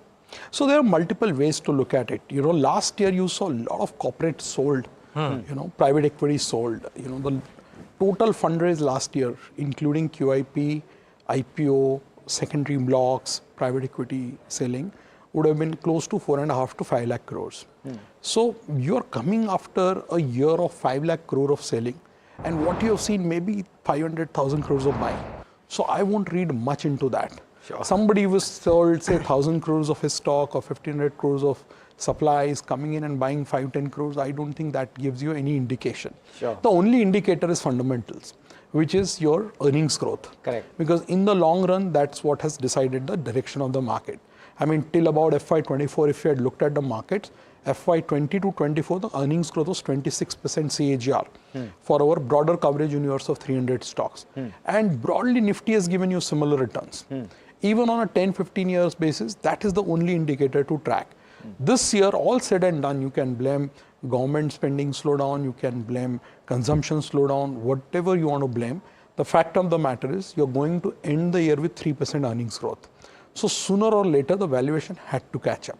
You know, when we changed our model portfolio in July, predominantly towards large caps at about 76-77% weight, even we didn't know that market is going to correct 20-25%. In fact, between July to December, market went up.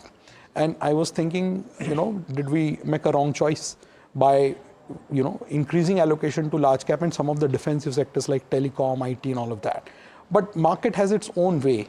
You know, if it doesn't correct for some time and earnings keep disappointing, at some point of time, it will, you know, catch up. And you will see the resetting of those price valuation equation. So I won't read much into what some corporates have bought on. In any which ways, bottom you will know only 3-4 months once it is crossed. Sure. Right? It's very difficult to say that this is the bottom. Just like today we are confidently saying 26,277 was the peak. Hopefully 3 months, 6 months down the line, we would be saying that 22,050 was the bottom. But yeah, I mean, earnings is where I think there is some bit of positive news which can emerge in FY26. Because now a lot of things which impacted corporate earnings in the last 6-9 months are correcting themselves. Government spending is back. RBI, which had tightened a lot in the previous 18 months, they are unwinding all of those measures, whether it is liquidity, rate cut, or some of the harsh steps that they've taken against various entities, that has been reversed. So that is providing some confidence. At the margin, government is also pivoting towards consumption. I won't say they're abandoning the CAPEX, but they're giving more focus to consumption now. So a lot of things are falling in place, and most importantly, in some cases, especially large caps, Neeraj, the valuations have now gone into a discount. Right? Mid-small caps are still trading at a big premium. So they need to correct. On what earnings growth basis valuations? FY26, we are talking about 14% earnings growth for Nifty and about 18% for our coverage universe. But look at it this way, this year you are ending Nifty at 3%, for our broader coverage at about 4%. But X of commodities, this year Nifty is growing 10%. That 10 next year is projected to grow at 13. Okay. If you don't remove anything, then you're going from 3 to 16. If you look at X commodity, it is going from 10 to 13. So then it doesn't look too elevated in terms of expectation. Similarly, for the broader markets where we are expecting earnings to move from 3 to 19, there also we are saying X commodity is going from 10 to 15. Right? So there is some expectation that some of the sectors which had faced very high base of FY24 margins, do remember that FY24 earnings growth was 33% for the broader markets. Right? A lot of sectors had hit a multi-year high margins, like auto, for example, some of the chemicals and consumer durables, those companies, sectors, those companies belonging to those sectors, they've been going through rough patch for some time now, cement, 2-3 years of earnings decline. So they all are going to now face a slightly more benign base.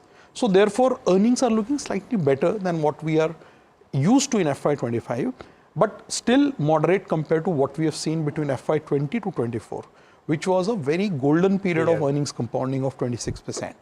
So therefore, if you get that 14-15% earnings growth at an index level or at a very aggregate level, you can still find companies, 20-30 companies, which can outgrow the index and compound earnings at 20-25% next 2 years. What would those sectors be, Gautam? So I would think financials is a very interesting sector right now. I'm sure everyone you would have spoken to in the last 3 months. It's the consensus buy, but it's not moving. Yeah, it doesn't move till it doesn't move. And once it starts moving, then obviously a lot of things you can, say that I had been saying this and he's been saying that. But the point is... As is the case of Bajaj Finance, right? Yeah, absolutely. See, till about 3-4 months back, Bajaj Finance was 16-17 PE stock. Yes. I'm looking at PE for Bajaj Finance because asset quality is broadly over 2 decades has not really gone haywire. Correct. So 15-16 PE stock, growing AUM at 20-24%, earnings growing at 25%. It was a matter of time before it had to rebound.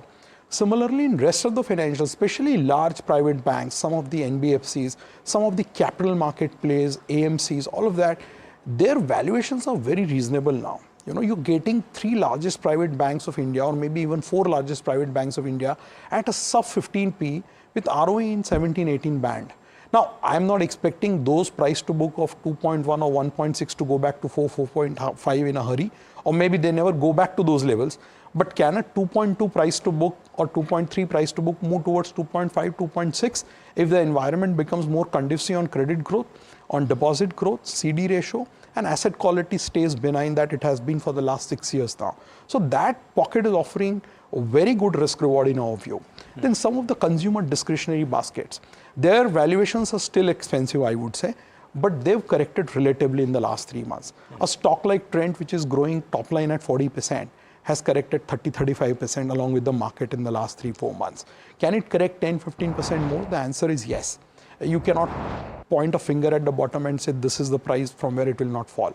But if earnings continue to grow at 35-40% for them, then obviously at some point of time, over a period of time, that stock will compound in line with the earnings growth. So there are many such pockets, healthcare, IT, where things are looking slightly better. Can I intervene though? The conversation has been around large caps. Yeah. We are talking about the ideation mid-cap conference. So, wahan pe Gautam, where is it that, and I'm not asking you to choose one kid over the other, but what I'm trying to understand is what are the favorites, themes which are being showcased at this time ideations conference from the mid-cap, small-cap? So specifically on mid and small cap space, as I mentioned, there are 3-4 very important sectors which are visible in our conference. One is CAPEX. Now within CAPEX, there are 10 sub-segments. Now power, transformers, distribution. By the way, you can TNT. remove that earpiece. It doesn't matter. Because I'm sure you can hear us well. So that's fine. So my point is in CAPEX, you can see power, T&D, that space is seeing very good representation in our conference. Second, hospitals and rest of the healthcare. Right now, healthcare has become a very vast ocean in the last 2-3 years. Till about 2018 or 2019, when you said healthcare, all you meant was the old generic companies and some of the bigger names. Today, you have 10 plus hospitals listed. 3-4 diagnostic companies are there, and at the same time, you have seen some recent new niche listings which have happened. Right now, healthcare, incidentally, both large cap, mid cap, the earnings have been the most consistent. 8 out of 8 quarters, I was checking the numbers, they've delivered growth excess of 15%, right? So healthcare has been a very resilient space. So that is obviously seeing a lot of interest at our conference. Then some of these discretionary mid-cap names, which are, I would say a very broad play on consumption. Like? Now not staples per se, but say QSR, hotels. These are spaces where the damage on business fundamental has not been much, and which is why they're outperforming relatively. One of the favorite names for us for last 5 years in the mid-cap space was Indian Hotel. Obviously, it is no longer a mid-cap now. But if you see the performance of hotel companies, they've gone through 10-12 years of down cycle between 2008 to 20. And last 4 years have been phenomenal. What used to be 14% EBITDA margin business has now become 35% EBITDA margin. Asset light, so balance sheet has improved vastly, ROEs have improved, right? Then you go into the niche IT companies. Obviously, the large 5, they comprise 90% of the profit pool and 92% of the market cap. But the real growth is in mid and small caps in IT, because large cap IT I have been seeing for last 5 years now, 7, 8 and maximum 10% growth you have seen. They provide a lot of stability and resilience to the portfolio, but the real kicker in tech has come in the mid cap space. So we have companies representing the mid and small cap IT space. And then of course in mid cap, small cap, a lot of things depend on your bottom up stock picking, not necessarily sectoral plays. So we have huge number of companies which I cannot put a bracket of any sector around it. Okay. But there are quite a few interesting names. And last 8-10 days of market action has given a lot of hope again to investors, to come back and see what has changed in the intervening 6 months. If business has not changed much, the earnings damage has not been there much, and if earnings visibility for next 2 years is still intact and valuations have come off, then obviously these are the times which lot of investors with long-term horizon actually wait for. Go back to the conversations in June to August when Nifty went from 23 to 26. I'm sure a lot of people would have told you, we'll buy at 10% correction, we'll buy at 15% correction. Mid caps are super expensive, we'll wait for 15-20% drop. So that drop is here. But you cannot be indiscriminate. You cannot be, cannot go and buy anything and everything which is available. The market is now being more charitable and giving you that chance to do your homework and then select, bottom-up pickings. Last question. Very interesting. Yeah. So, Gautam, I know that maybe not covered by the conference per se, but I want to try and understand your views with regard to how you view PSUs now. Very different light. We've seen a very good cycle. Can this cycle sustain? Is it a longer cycle that you see? And I'm not just restricting you to banks. I'm talking about PSUs in general. Coal India has fallen, for example. Again, just an example, just illustrative. And there are many other names which have fallen sharply. Do you think that the kind of very strong numbers that they are delivering, they can continue to do that, or inefficiencies have already started to creep in? What's your sense? So look, 2023-24 was a huge correction for BSE PSU index. There is something called as a BSE PSU index, which I came to know about 2 years back when this index was rallying. For 11 years, between 2009 to 2020, the total market cap of BSE PSU index was between 10 to 11 lakh crores. It was a flat line for 11 years. We put it in our monthly presentation. Between then to 2024, at the peak, the market cap went from 11 lakh crore to 75 lakh crore in 4 years. Now that 75 lakh crore is down to 50 lakh crores, roughly 51. Now, when it was at 75 lakh crores, obvious eyebrows were raised that valuations have become, very expensive. They are representing bubble category. But the delivered profit of that index in FY24 was 5.5 lakh crore. So on a trailing basis, that is FY24 profit of 5.5 lakh crore and the peak market cap of 75 lakh crores. 15 times. At index level, the valuations on a trailing basis were still 14 times. Now you can argue because this 14 used to be 8-10 times couple of years back, but still 14 at a very aggregate top-down level for PSU index was not, exorbitantly expensive. The problem in that index, however, is there are some companies like ONGC, Coal India, and there may be 4-5 more such companies which are trading at 3 to 4 times P or 2 to 3 times EV/EBITDA. And there are some companies in defense, in railway financing, which are trading at 40, 50, which had gone to 60 P also. We had actually put out a report wherein we said defense plus railway market cap in July 2024 had hit 18 lakh crores, which went up from 2 lakh to 18 lakh crore in a matter of 3 years. So 9x jump in market cap in 3 years for defense plus railways when profit went up 2x. So what used to be a trailing P of 15 became a trailing P of 60 in a matter of 3 years. Wow. Now that 18 lakh crore defense plus railway market cap in 6 months is somewhere down to 12 to 13 lakh crores. So there are still pockets within PSU also which are very expensive, and there are companies where you get 5 to 6% dividend yield, 8 to 10% earnings growth, and P's and EV/EBITDAs which are very reasonable. So again, just like in rest of the market, whether it is mid cap, small cap, large cap, even in PSU, you have to do the bottom up, top down, and marry that. No, because there are a lot of companies which might be available at 4 to 5 P also, but the earnings growth may not be there. Yeah. So you don't go up and buying, because then it becomes a value trap. So you have to be very cognizant of what you're getting into. Oh, certainly. Well, I think we'll get a great insight into some of the themes over the course of the next 3 days when this conference is happening. And the conference and all the action from the conference will be live on NDTV Profit. So be rest assured on that. But on that note, Gautam Duggar, such a pleasure talking to you, and good to see you in our studios. Thank you. All right. Thanks, Gautam. And we need to slip into a very quick break, but more action on the other side. Stay tuned.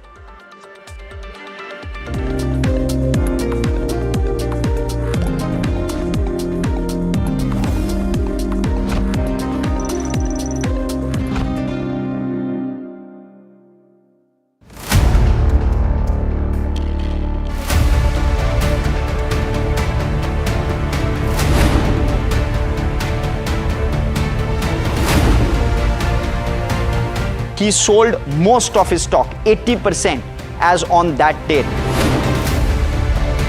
We have requested the management to come and speak to us. They asked us, what questions will you ask? We've sent it to them. They don't want to answer it, so then let's put it to our viewers as well. 7 key questions, right? How is it that 2,000 crore goes unnoticed by all of these auditors? Is seeking more information on the trades and the all the transaction which has happened from the exchanges, both NSE and BSE. The Reserve Bank of India's supervisory officers, they are seeking compliance reports on their foreign currency borrowings by these banks. The DSS is actively engaging with the Reserve Bank of India to sort of ensure the thorough examination of the matter.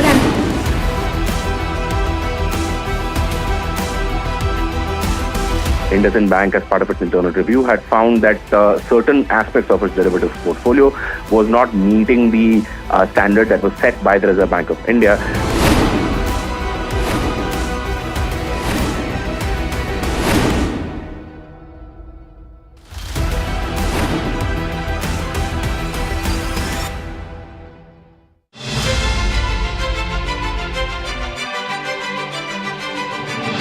Very warm welcome to you all for this NDTV Profit Conclave, which is themed on Vixit Bharat.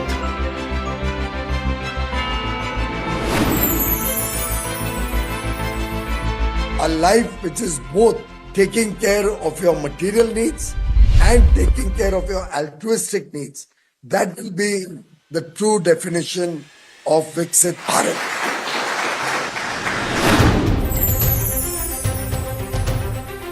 In my view, we are already out of that slowdown.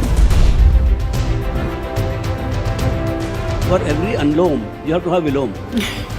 You can't just keep doing up and up in the breathing also. You have to come down. So the correction and healthy correction is a very integral part of the market.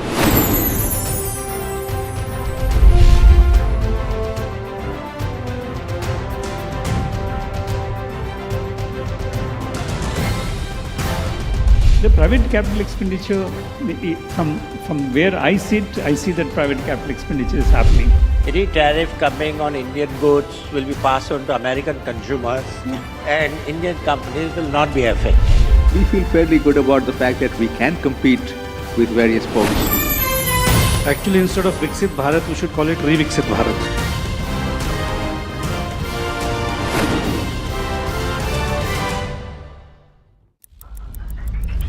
Headlines you start your day with. What matters worldwide is now in the palm of your hands. Get ready to seize the day and maximize your financial potential. Stay ahead of the curve with all you need to know on NDTV Profit.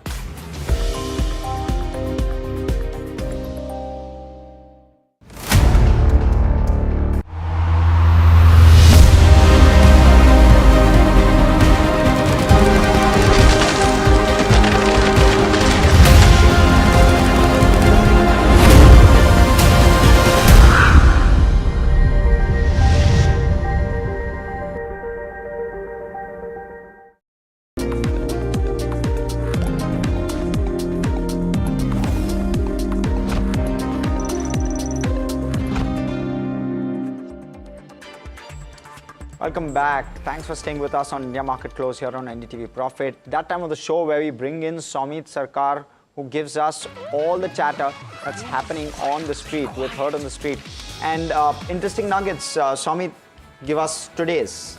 Well, we have seen a swift recovery when it comes to the Nifty IT index. But one of the stocks that have caught my attention is Mphasis. Now, what I'm picking up from dealers is that one of the issues with one of its clients, putting to one of its large clients, is most likely resolved, and that's the reason why Mphasis is one of the top gainers when it comes to the Nifty IT index. The stock is up around 5%.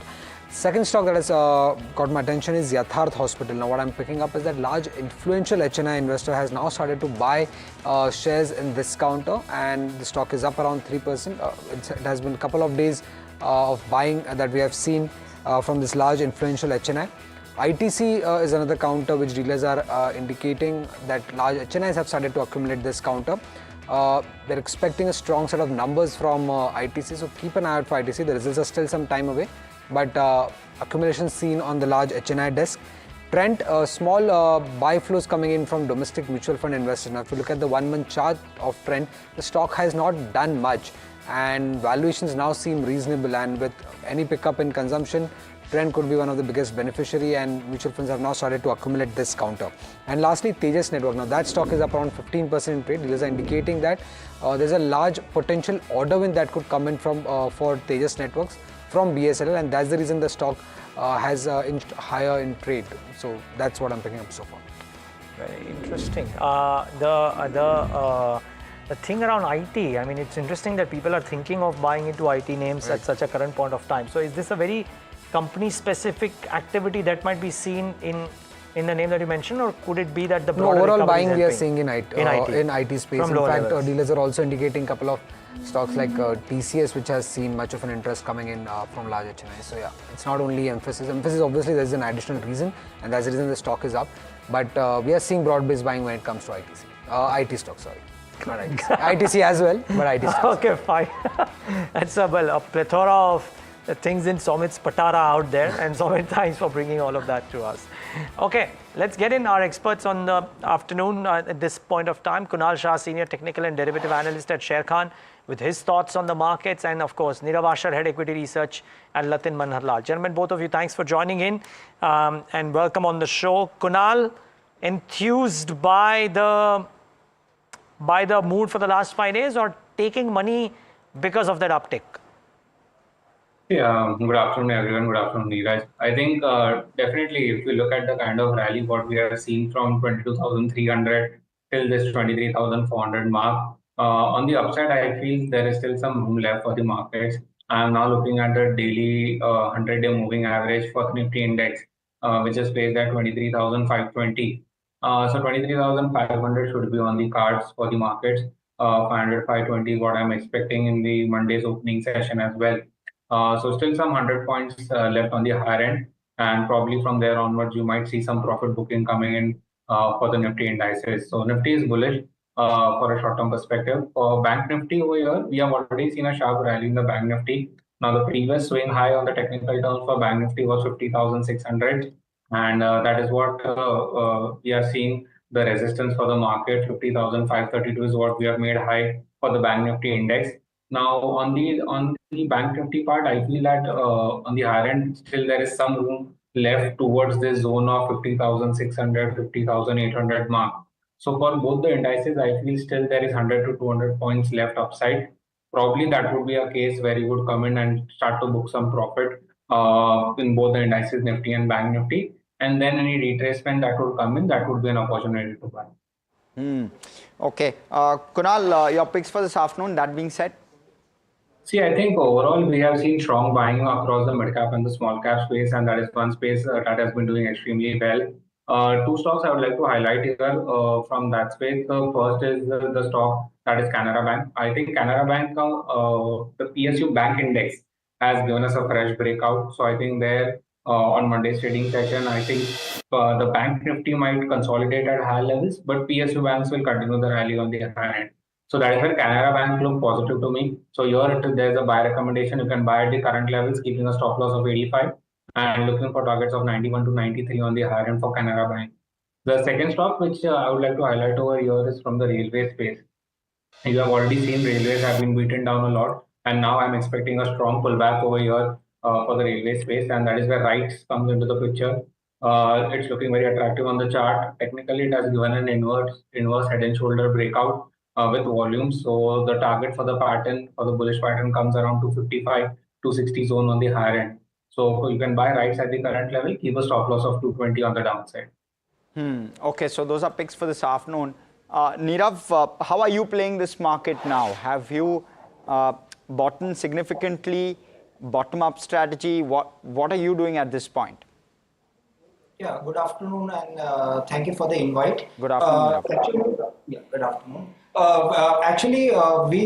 We've seen some drastic changes in the market. I think the FII selling has moderated during the past couple of days.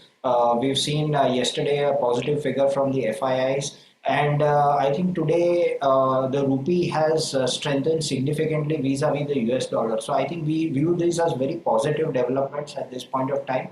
Plus all the sectors which have been the flavors of the market, like the railways, defense, the PSU related stocks, the infrastructure related stocks, the power related stocks, all of them have shown good amount of traction.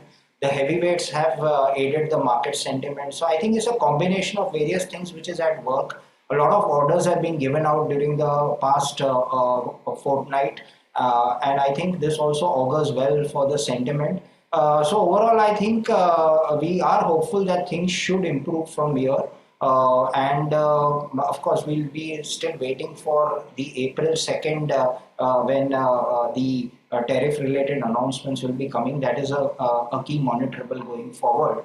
And after that, of course, we will have our eyes on the quarterly earnings, Q4 earnings. Okay. Thanks so much for that view.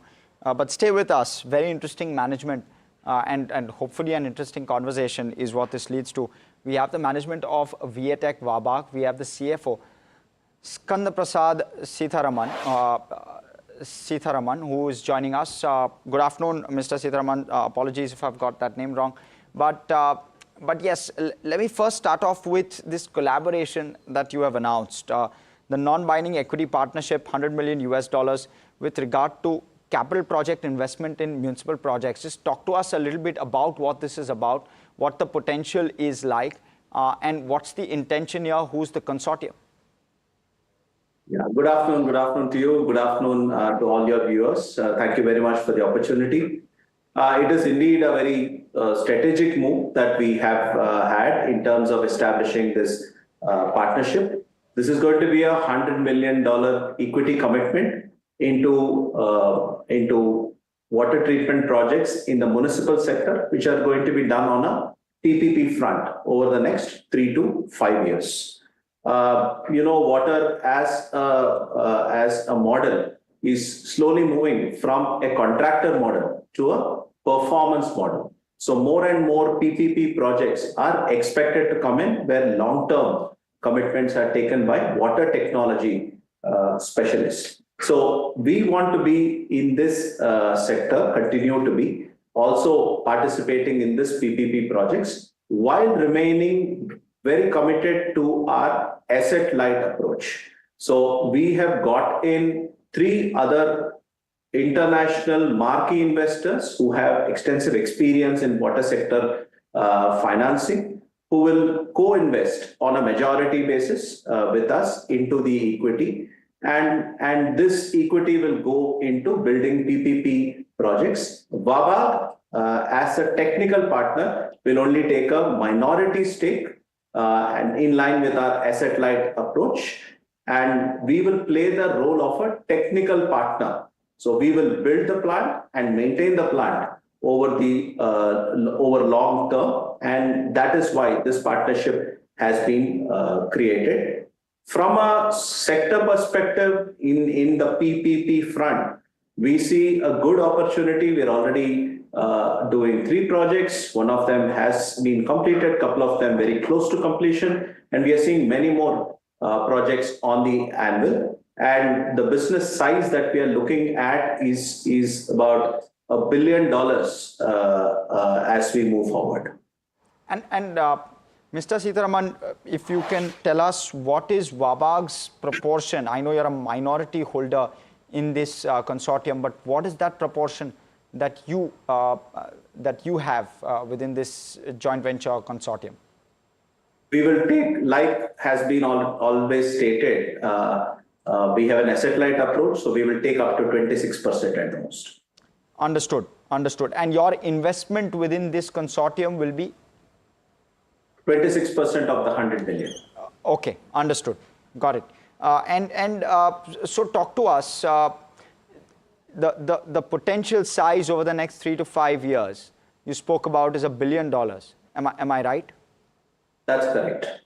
Okay. And the margins with regard to the business that you do will largely be similar to the current margins that Viatech Vabag does? Correct. That is right. Okay, understood. And what is currently, in terms of the order pipeline, what is it looking like? What's the execution timelines with regard to the entire order book? And what's the order book size like? And what's the potential like? And how quickly are orders coming through on the business front? See, from the PPP projects, these are long-term projects. So it gets developed. So there is an opportunity set that we work on, like all other projects on the EPC front. This gets executed over a 2 to 3 year kind of timeline, followed by 15-year O&M at least in these projects. From an order book today, we are sitting on over 14,000 crores of order book and going very strong. The pipeline is very good, both from DBO as well as PPP perspective, especially with our focus on the international front. We are seeing good orders coming through in the next few quarters. Mr. Sitharaman, good afternoon, Neeraj. I just have one question. I've been trying to get a sense from corporates about how has Q4 been, considering the fact that Q2 was a very weak one for the economy and corporate results as well. The pickup seen in Q3. Now we don't the reported GDP numbers and the results. Since corporate commentary is a bit of a lead indicator, how has Q4 been? You may not give us exact numbers, but just give a color of what have been client conversations like, what's been activity on the ground. See, activity has picked up. You already seen that we have announced a couple of orders in the last week. We are also looking at good orders on the anvil. Execution is as we expected, and we've already given a medium-term outlook of staying at 15 to 20% growth over the next 3 to 5 years, and we are confident about that. So from an opportunity set for Bata, I can speak for the organization. What we are seeing growth. We are seeing over the next 3 to 5 years opportunities getting fructified more and more, and we really see a good tailwind for the sector. All right. Thank you, Mr. Sitharaman, for coming in, speaking with us. Good perspective, of course, with regard to the $100 million consortium, but also with regard to how business is playing out in Q4. Thanks so much for coming in and speaking with us. But time to slip into a very quick break. On the other side, we'll get you our marquee bull versus bear segment, as we always do. Interesting one today, and we'll get you top buy today, sell tomorrow ideas, and we'll take you through some stocks which are buzzing as well and get you views on that. Stay tuned.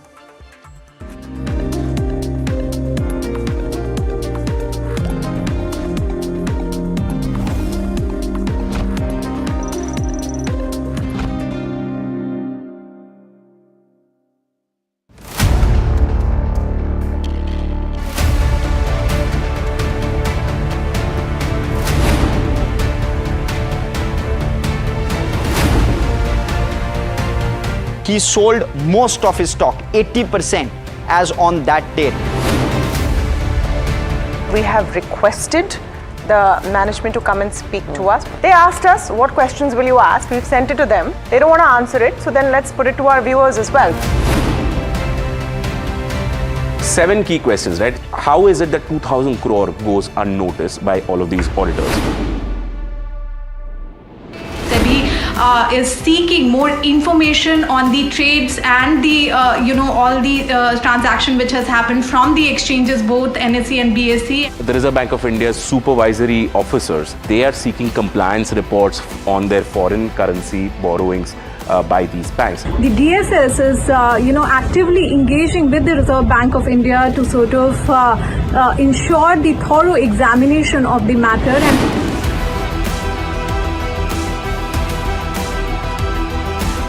And IndusInd Bank, as part of its internal review, had found that certain aspects of its derivatives portfolio was not meeting the standard that was set by the Reserve Bank of India.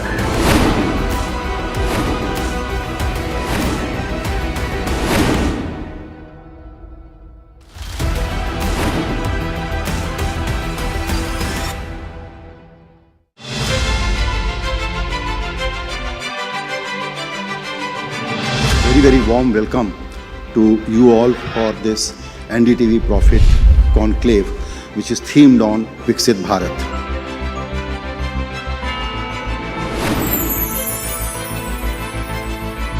a life which is both taking care of your material needs and taking care of your altruistic needs. That will be the true definition of Vixit Bharat.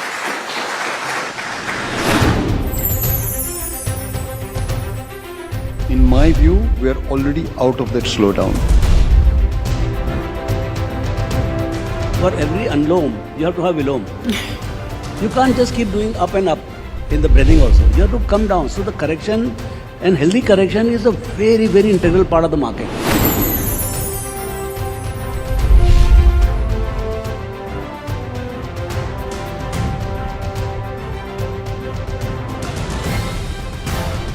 The private capital expenditure, from where I sit, I see that private capital expenditure is happening. Any tariff coming on Indian goods will be passed on to American consumers and Indian companies will not be affected. We feel fairly good about the fact that we can compete with various folks. Actually, instead of Vixit Bharat, we should call it Vixit Bharat.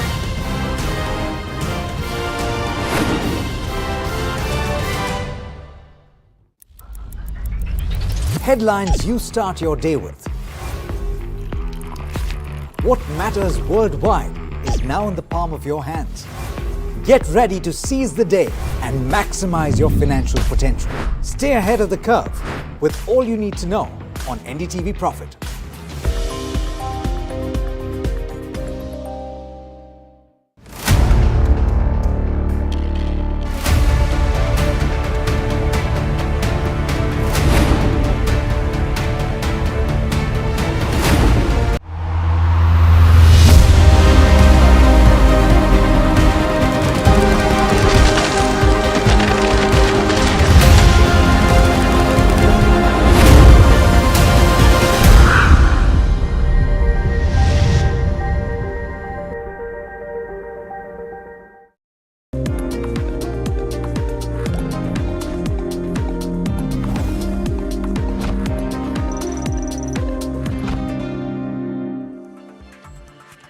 Welcome back. You're watching India Market Close here on NDTV Profit. And we'll shift focus to some of the railway names, and within that, Jupiter Wagons stock has been building up some amount of momentum over the last 2 to 3 days, and the company plans to foray into the commercial EV segment.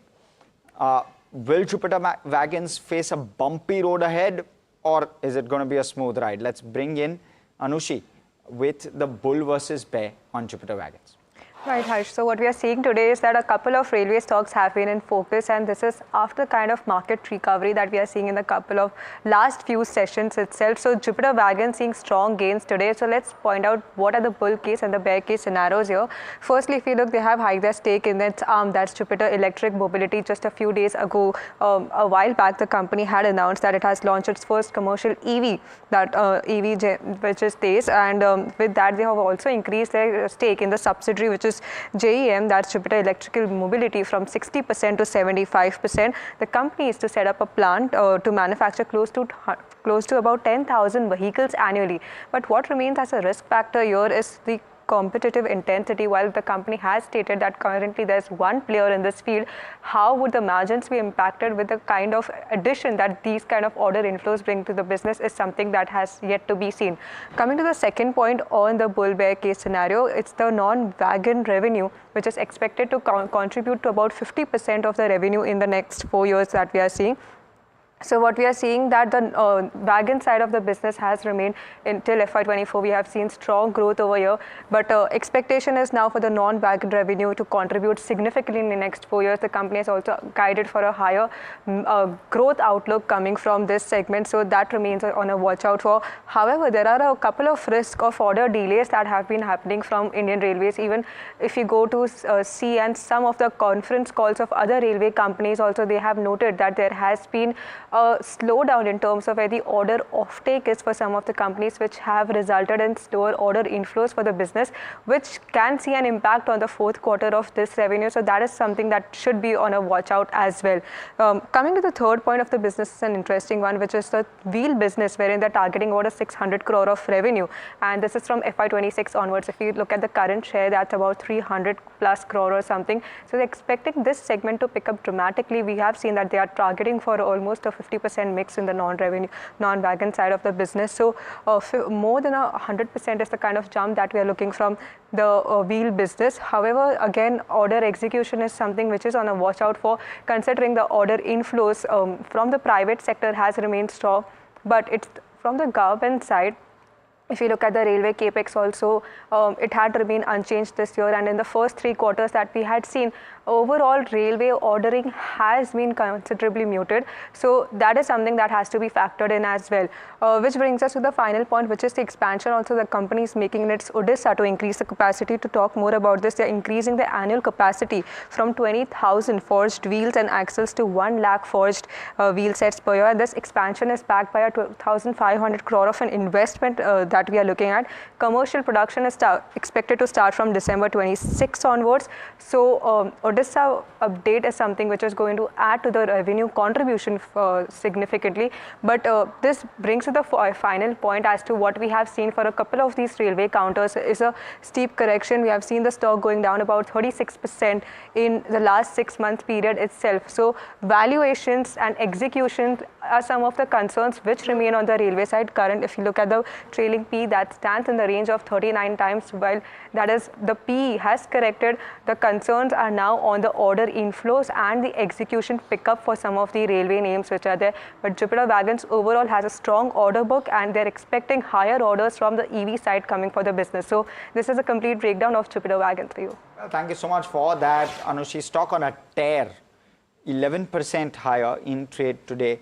Let's quickly take a fundamental view first, and we have Neeraj Diwan joining, independent market expert, joining the conversation. Neeraj, Jupiter Wagons, one, with regard to its newest foray as well as overall how you view the business in particular, and even the broader landscape. If you can just quickly give us maybe a minute or two on what you and how you view the whole railway space and the CAPEX now. What's the sense like at the current juncture? Yeah, good afternoon. Yeah, actually, there was a lot of interest earlier in the railway stocks, and there's a lot of, retail presence and institutional presence which had happened. And I think with this correction, you saw a good amount of, correction happening in most of these stocks. I think that the CAPEX and the delay which was there from the railway side on some of the wagons orders and orders coming, that had really slowed down a lot. So that, according to my understanding, is picking up now because we're seeing some order flow coming back to these companies. So whether it's Jupiter Wagons or whether it's Texmaco Rail, and I feel that at these valuations, again, it makes a sense for someone to invest for a little longer term. Even if you see last couple of quarters, I track Texmaco Rail more than Jubilant, so I can give you a better sense of that. So last couple of quarters results have also been very good. So even on fundamentally on pure valuation, it makes sense to invest at these levels. So I think if one is investing in 1.5, 2 years kind of perspective, it makes sense to invest in these kind of companies which are dependent mostly on our internal order flow, our economy, and our domestic government orders. So I think they will be better place to be in for the next 1.5 years. Kunal, let me come to you with regard to a quick technical view on this one. 11% move in a single day. How do you view this move, one, and what are the levels you look out for, and would you at all pull a trade on this one? I think overall, if you look, the correction has been very sharp over here in JWL. So from the high levels, it had made a high of almost 745. From there, it has corrected to 300. So we have seen more than 50% correction in this stock. Now what we have seen that it was trading in an oversold zone. We have seen a breakout from an inverted head and shoulder pattern in today's trading session. And the target for this pattern comes somewhere around the mark of 360, 365 zone. So I think today we have made a high of 362. That is what, again, we are getting the same stock at 347. So I think a bound dip approach, the support for the stock is placed at around 340, 335 zone. So if you get at around those zones, that will be an ideal opportunity to enter. Keep a stop loss of 330 and again look for targets of 360 on the higher end. Nirav, if I can come to you, just one thing that's really standing out for me is all of the NBFCs today. all of the lending NBFCs. Let me pull that out in particular, and I'll quickly name them. Home First up 10%, Manappuram up 8%, and Manappuram obviously news-based, Bain buying in. Poonawalla FinCorp 6% higher. We have promoter buying happening there. AB Capital is up 5%. We had a Macquarie note, target price 260, 40% upside from here as well. You have an L&T Finance which is up roughly 4% odd. Just look at all the NBFCs and what they're doing in trade. Fascinating. And then you have a Bajaj Finance as well, where there's more leadership clarity. How do you view this space now at this point? Rate cuts, liquidity easing. Do you believe we are in an early cycle? Do you believe valuations are decent? Also, asset quality issues is now something which is which possibly could start to play or become better starting Q1 FY26. So, what's the sense like? What should one do, and are you? What interests you? Well, you're right actually, because there's been a strengthening of the regulatory environment that has worked very positively for the NBFC space. In addition to this, of course, the rate cuts and the liquidity easing, etc., have aided the sentiment as far as the NBFC space is concerned. And I think more importantly, it's a selective play. So as you rightly pointed out about Bajaj Finance, we have a very strong management. We have a very stable business model. We have a company which is going to beat its peers, outgrow the industry with a growth rate of 25 to 27% over the next 12 to 24 months. We have clarity on the leadership side, a whole host of things which are working for Bajaj Finance. If one were to take into account the gold loan companies like Muthoot Finance or Manappuram, already we've seen Bain Capital showing interest and collaborating with Manappuram. In the case of Muthoot Finance also, I think they have very strong experience and expertise in this particular niche space. Plus the dominance of the highly collateralized gold loan portfolio augurs extremely well for this space. So I think some of these players are doing quite well. In addition to this, we have companies like Shriram Finance, which is a leader in commercial vehicles, used commercial vehicles, and they have been dealing with borrowers who are based in semi-urban areas as well as the rural areas. So I think this particular type of expertise which comes in specific areas augurs extremely well. In addition to this, we have companies like Cholamandalam, which is also doing quite well in the vehicle financing and the related areas. So I think it's a pick and choose, but the space is looking exciting at this point of time, nonetheless.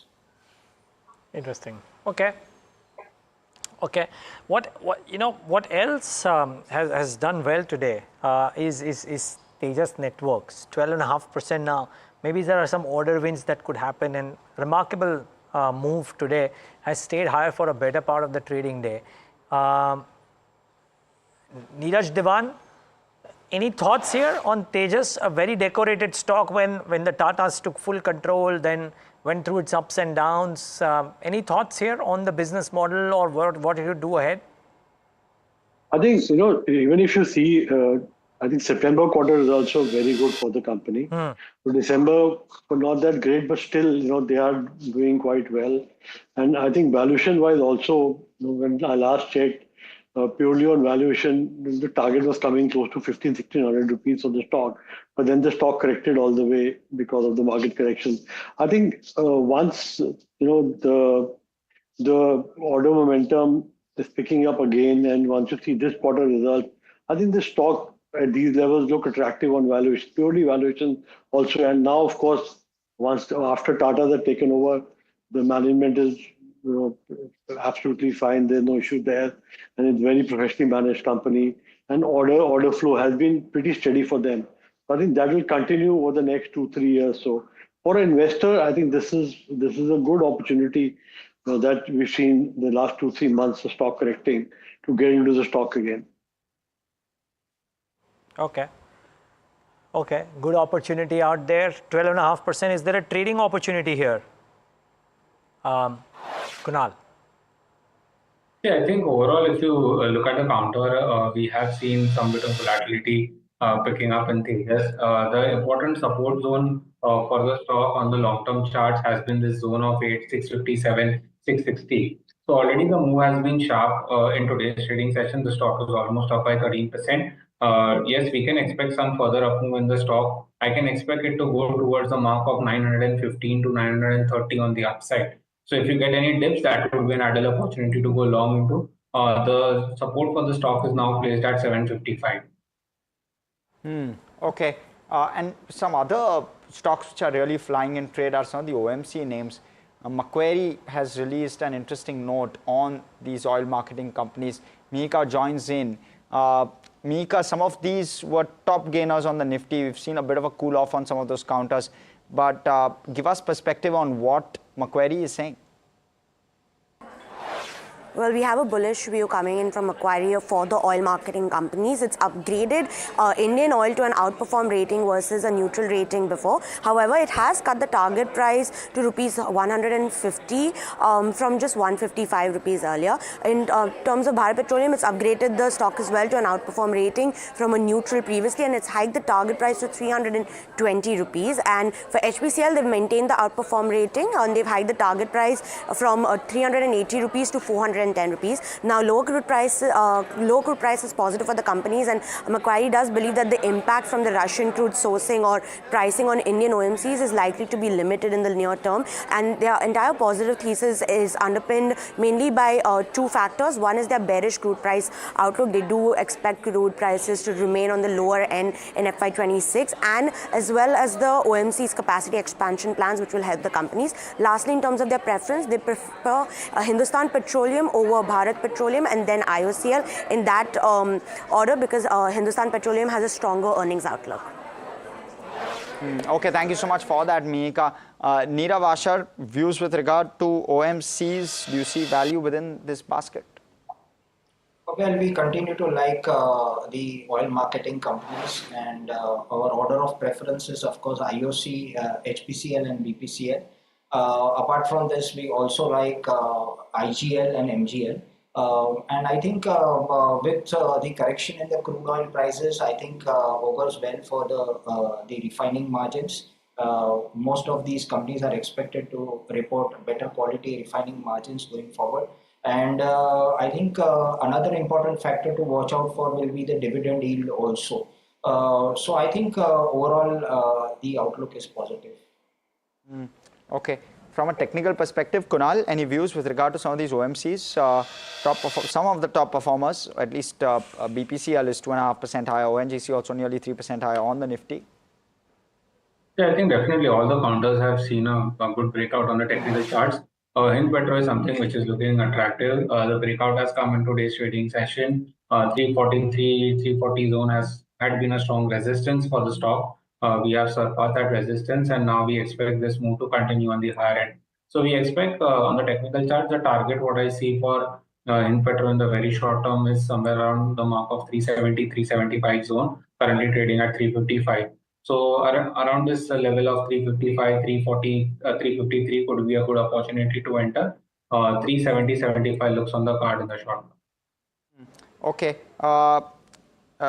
You know, a couple of stocks again moving. You have a Lloyds Metal. They've got environmental clearance for a 1.2 MTPA wire rod project, 4 MTPA pellet plant project in Maharashtra. I wonder, Neeraj Diwan, if you have a view with regard to metals, because this is one sector which is silently just inching higher on a daily basis. You've got some amount of positive news flow as well with regard to duties, safeguard duties, which is expected to flow through over the next maybe quarter or two. Of course, approval of DGTR for provisional duty has come through. And then you have some of these announcements coming in. Lloyds Metals have obviously perked up in trade. But your view with regard to metals in particular, and any names that you're liking within that space? Yeah, actually, this sector has definitely outperformed. Even if you Tata Steel, last 2-3 months, it has outperformed, and most of the stocks have outperformed as far as the metal space is concerned.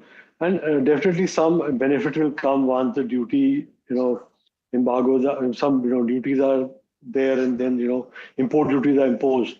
So that will also benefit these stocks. But I like the non-ferrous space more than the ferrous space.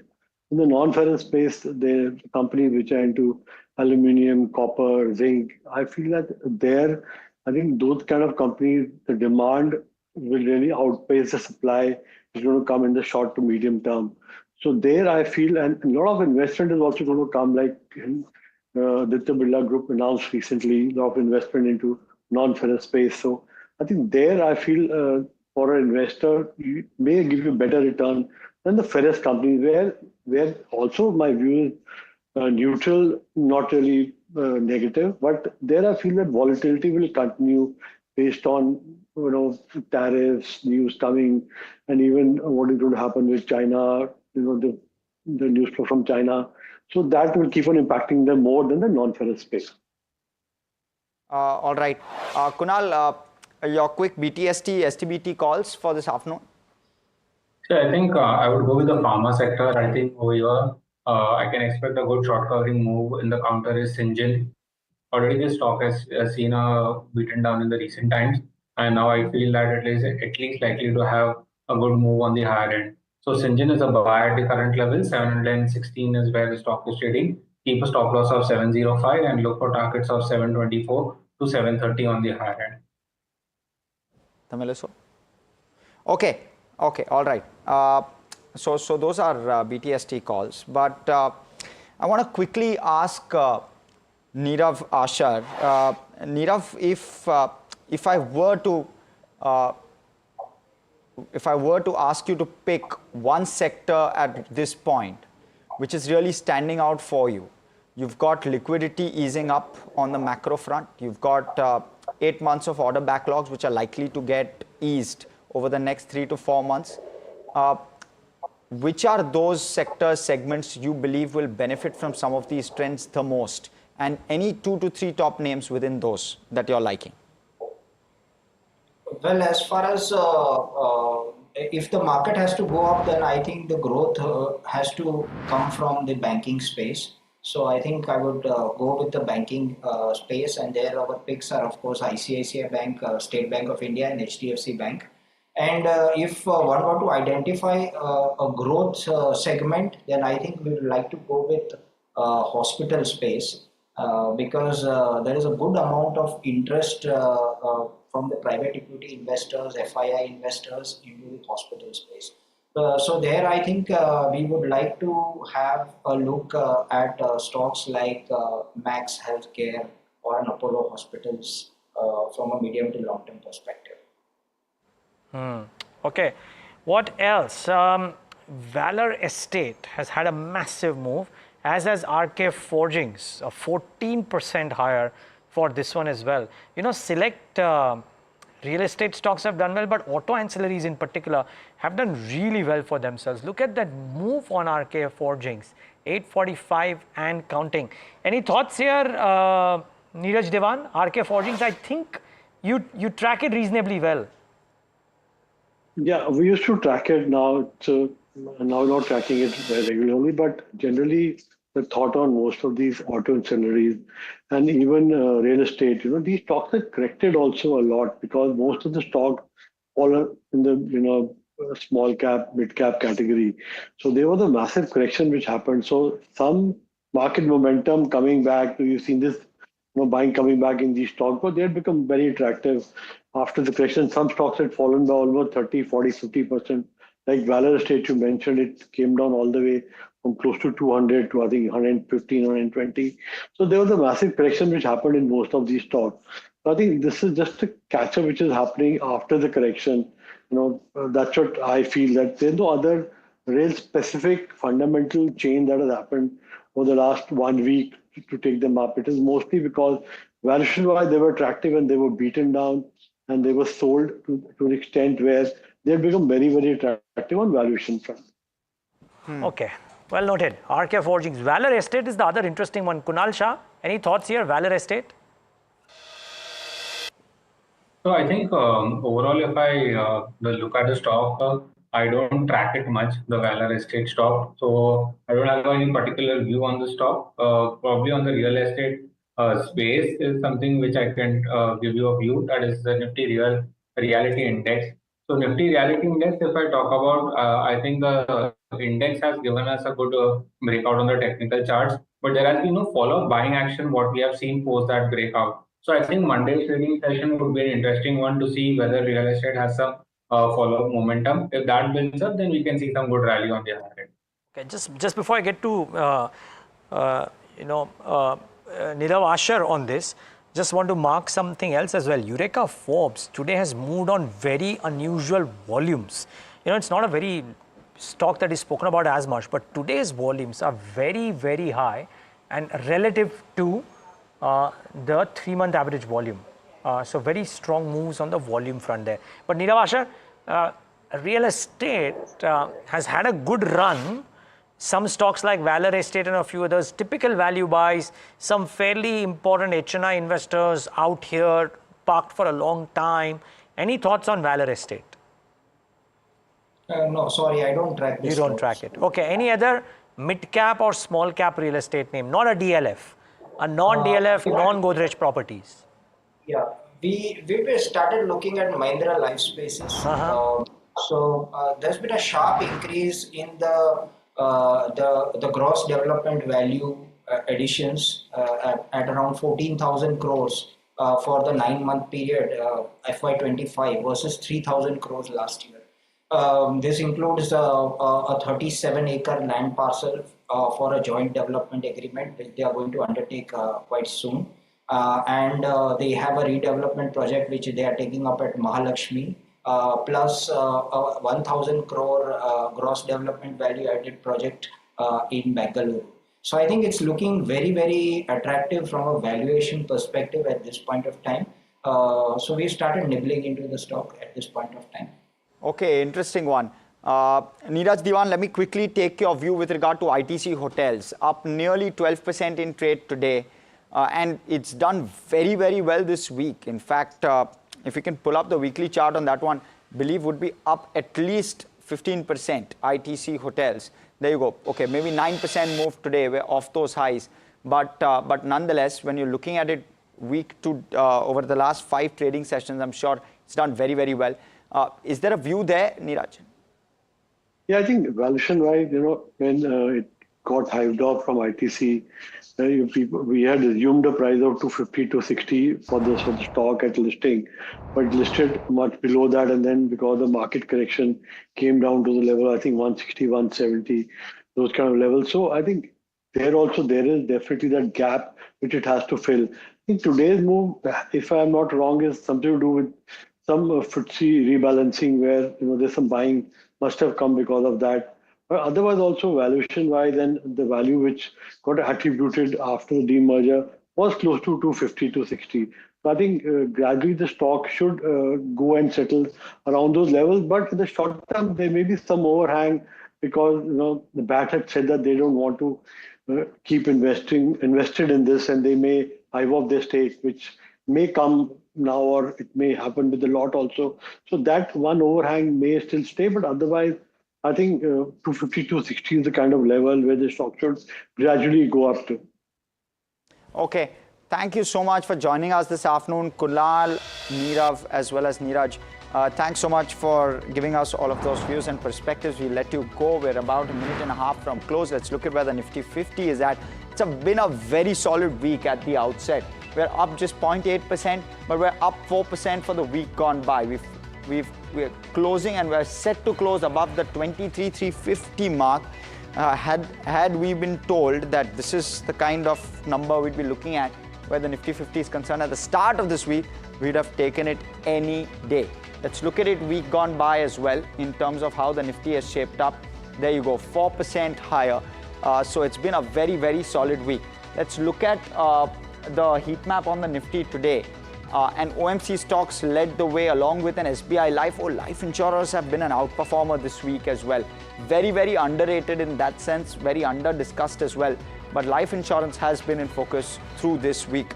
Look at how Trent and M&M languishing at the bottom. Infi also a bit tepid in trade, but otherwise we saw a decentish recovery among IT stocks. And let's pull up the IT sector intraday first and thereafter for the week gone by. We've closed in the green for the week. despite whatever volatility we've seen, we've still closed in the green today as well. From the lows, we've done fairly well for ourselves. 35,674, and we've recovered very, very well in comparison. 1,000-point plus recovery intraday on the Nifty IT. We've closed for the day as well as for the week. Let's look at the Nifty IT for the week as well. We've closed in the green there as well, nearly 2.3% higher. In fact, a good move on the Nifty IT, something to keep your eye out on. Let's look at sectors for today. And within that basket, we'll see maybe metals had a softish kind of a day, consumer durables as well. But otherwise, you're largely seeing most sectoral indices as well sitting in the green. Broader markets did better. Let's look at the advanced decline through the day first. Thereafter, look at the Nifty small cap as well as mid cap indices. There you go, the advanced decline, and we've had a very good week when it comes to the breadth. For a predominant part of the week, we've had more than 1,500 advances to around about 500 to 600 declines, not more, pretty much through the week. Couple of days, in fact, we really stood out. So that's the other thing that stood out this week versus most other weeks of this calendar year. The Nifty Mid-Cap Index up 1.4% at close, and for the week, it's been up 7%. Let's pull it up for the week as well, because the week gone by just looks very, very solid where the mid-cap and small-cap indices are concerned. The Nifty small-cap closed over 2% higher in trade today, and for the week, it's up nearly 8%. But that's for the week. If we can pull up the intraday as well, there you go. A very solid move, 2% plus in trade today as well. So it's been a very, very good week for pretty much all indices and the overall market. So that's one thing that stands out. Now, in terms of specific pockets, I want to have a look at the Nifty Realty Index, because that one is up nearly 8% for the week gone by. When you're looking at intraday, maybe just 1% in terms of the move, but the week gone by, it's up 8%. The top sectoral gainer for the week has been the Nifty Realty Index. But last off, the BSE 500 top gainers, top losers, before we wrap off, there you go. Those are some names for you. Now, in terms of what to watch, because that's something that we'll want to keep on our radar. We have a weekend coming ahead. Of course, there will be plenty of macro, which we will keep our eye out on. Now, I want to quickly go across to Mihika, because Cabinet has approved revival plan for RINL. Total cost being 11,440 rupees. Mihika is here to break it down for us. Yeah.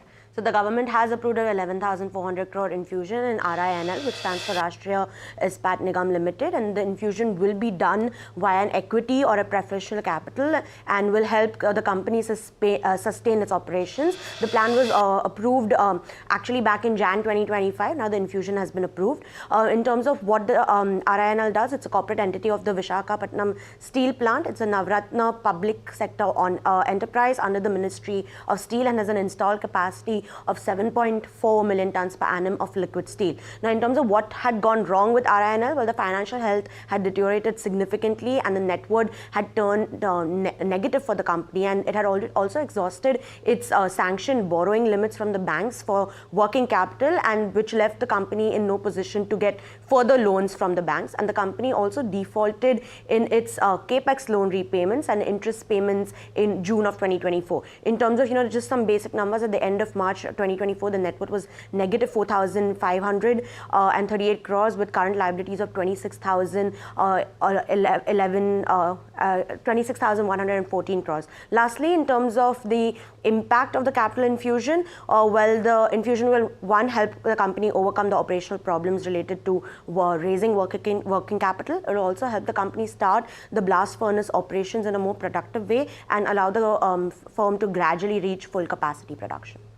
Okay, thank you so much for that perspective, Mihika. But the other piece that's also breaking here is the fact that the regulatory body, SEBI, is all set to conduct a meet on Monday, March the 24th, with a host of agendas on their list. This will be the first board meet under the new SEBI chief, Tuhin Kanta Pandey.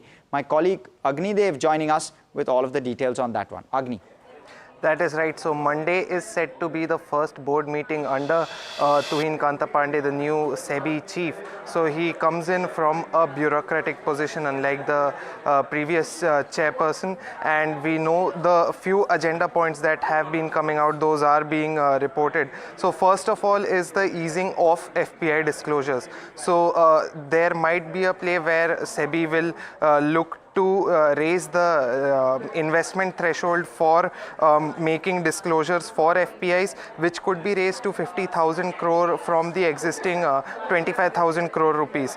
This is a move that will reduce compliance burden for FPIs, and this has been building up on the back of this entire narrative of making ease of doing business a better and more feasible option for the regulator. The other thing that SEBI will be looking at is to introduce a settlement scheme for algo brokers. Now remember, SEBI had sent out show cause notices to algo brokers over their association with unregulated algorithmic platforms, and these brokers had then said that this is more of a systemic industry-wide practice that is being followed rather than practices with malintentions. So this easing of norms is likely to benefit about 120 algo brokers.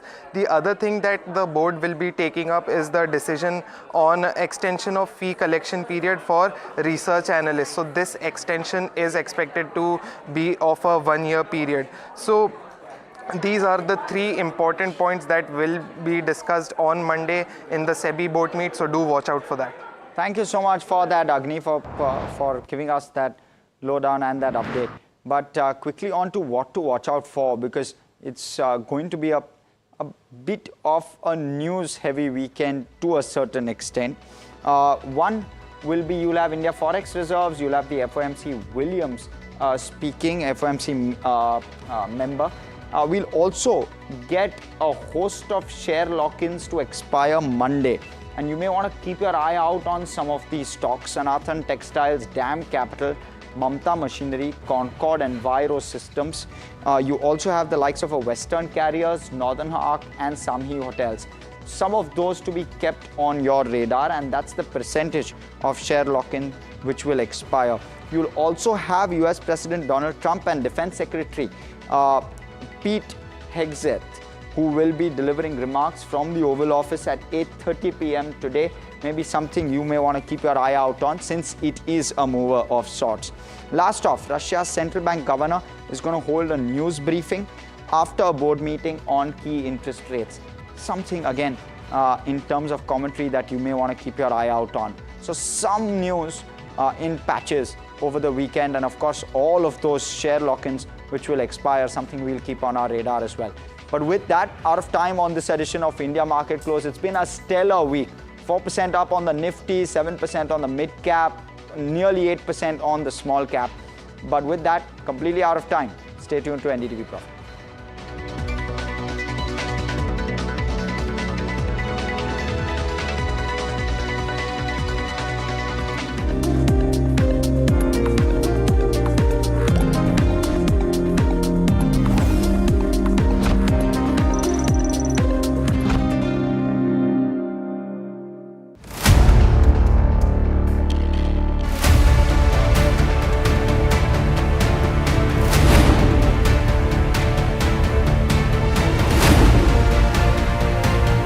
He sold most of his stock, 80%, as on that date. We have requested the management to come and speak to us. They asked us, what questions will you ask? We've sent it to them. They don't want to answer it, so then let's put it to our viewers as well. 7 key questions, right? How is it that 2,000 crore goes unnoticed by all of these auditors? Is seeking more information on the trades and the all the transaction which has happened from the exchanges, both NSE and BSE. The Reserve Bank of India's supervisory officers, they are seeking compliance reports on their foreign currency borrowings by these banks. The DSS is actively engaging with the Reserve Bank of India to sort of ensure the thorough examination of the matter.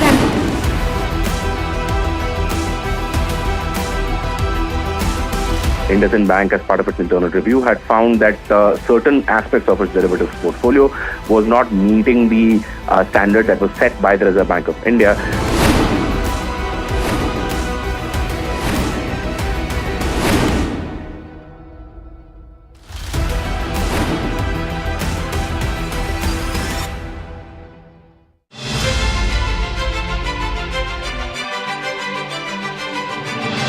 Very warm welcome to you all for this NDTV Profit Conclave, which is themed on Vixit Bharat.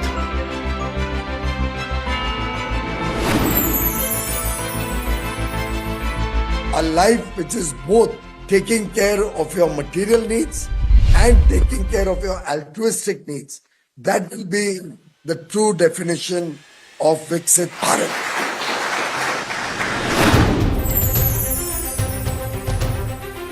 In my view, we are already out of that slowdown. For every unloam, you have to have vilom. You can't just keep doing up and up in the breathing also. You have to come down. So the correction and healthy correction is a very, very integral part of the market.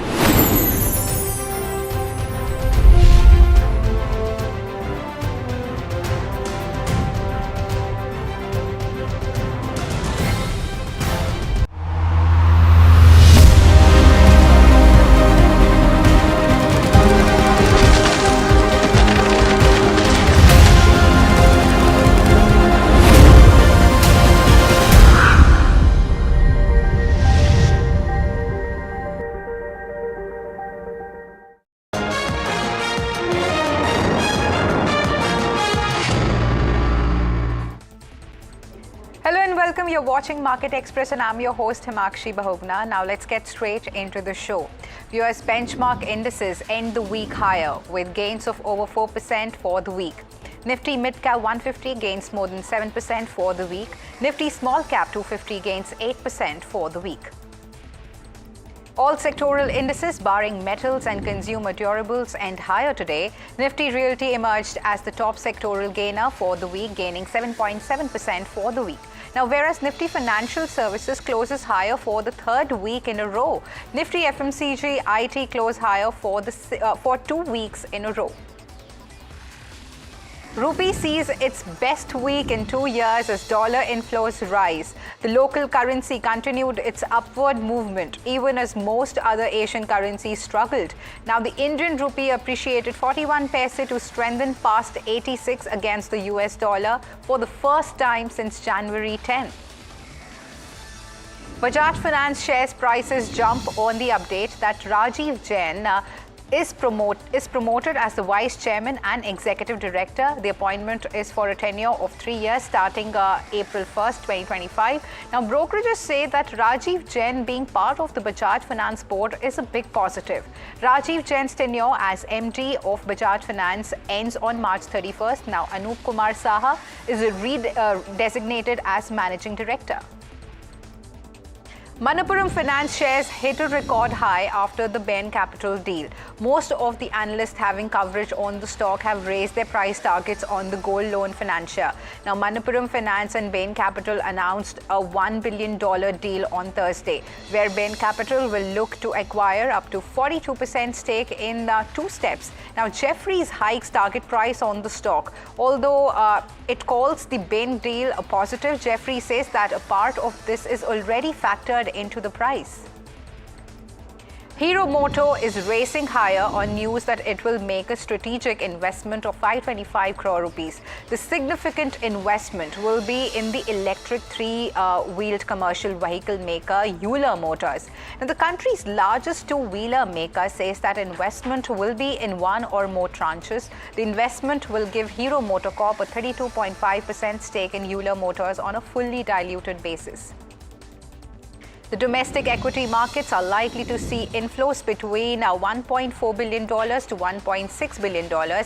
Now, this as 14 firms make it to the global index provider FTSE's all-world index following the latest rebalancing. Now, Nuvama says that ICICI Bank is seeing higher inflow due to merger of ICICI Securities. This makes the last trading day of ICICI Securities today. Now, MSCI will delete ICICI Securities from MSCI index. ICICI Bank should see flows of $85 million owing to MSCI changes.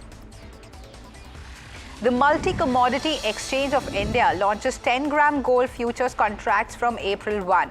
Now, the minimum price movement will be of 1 rupee and the contracts will have monthly expiries.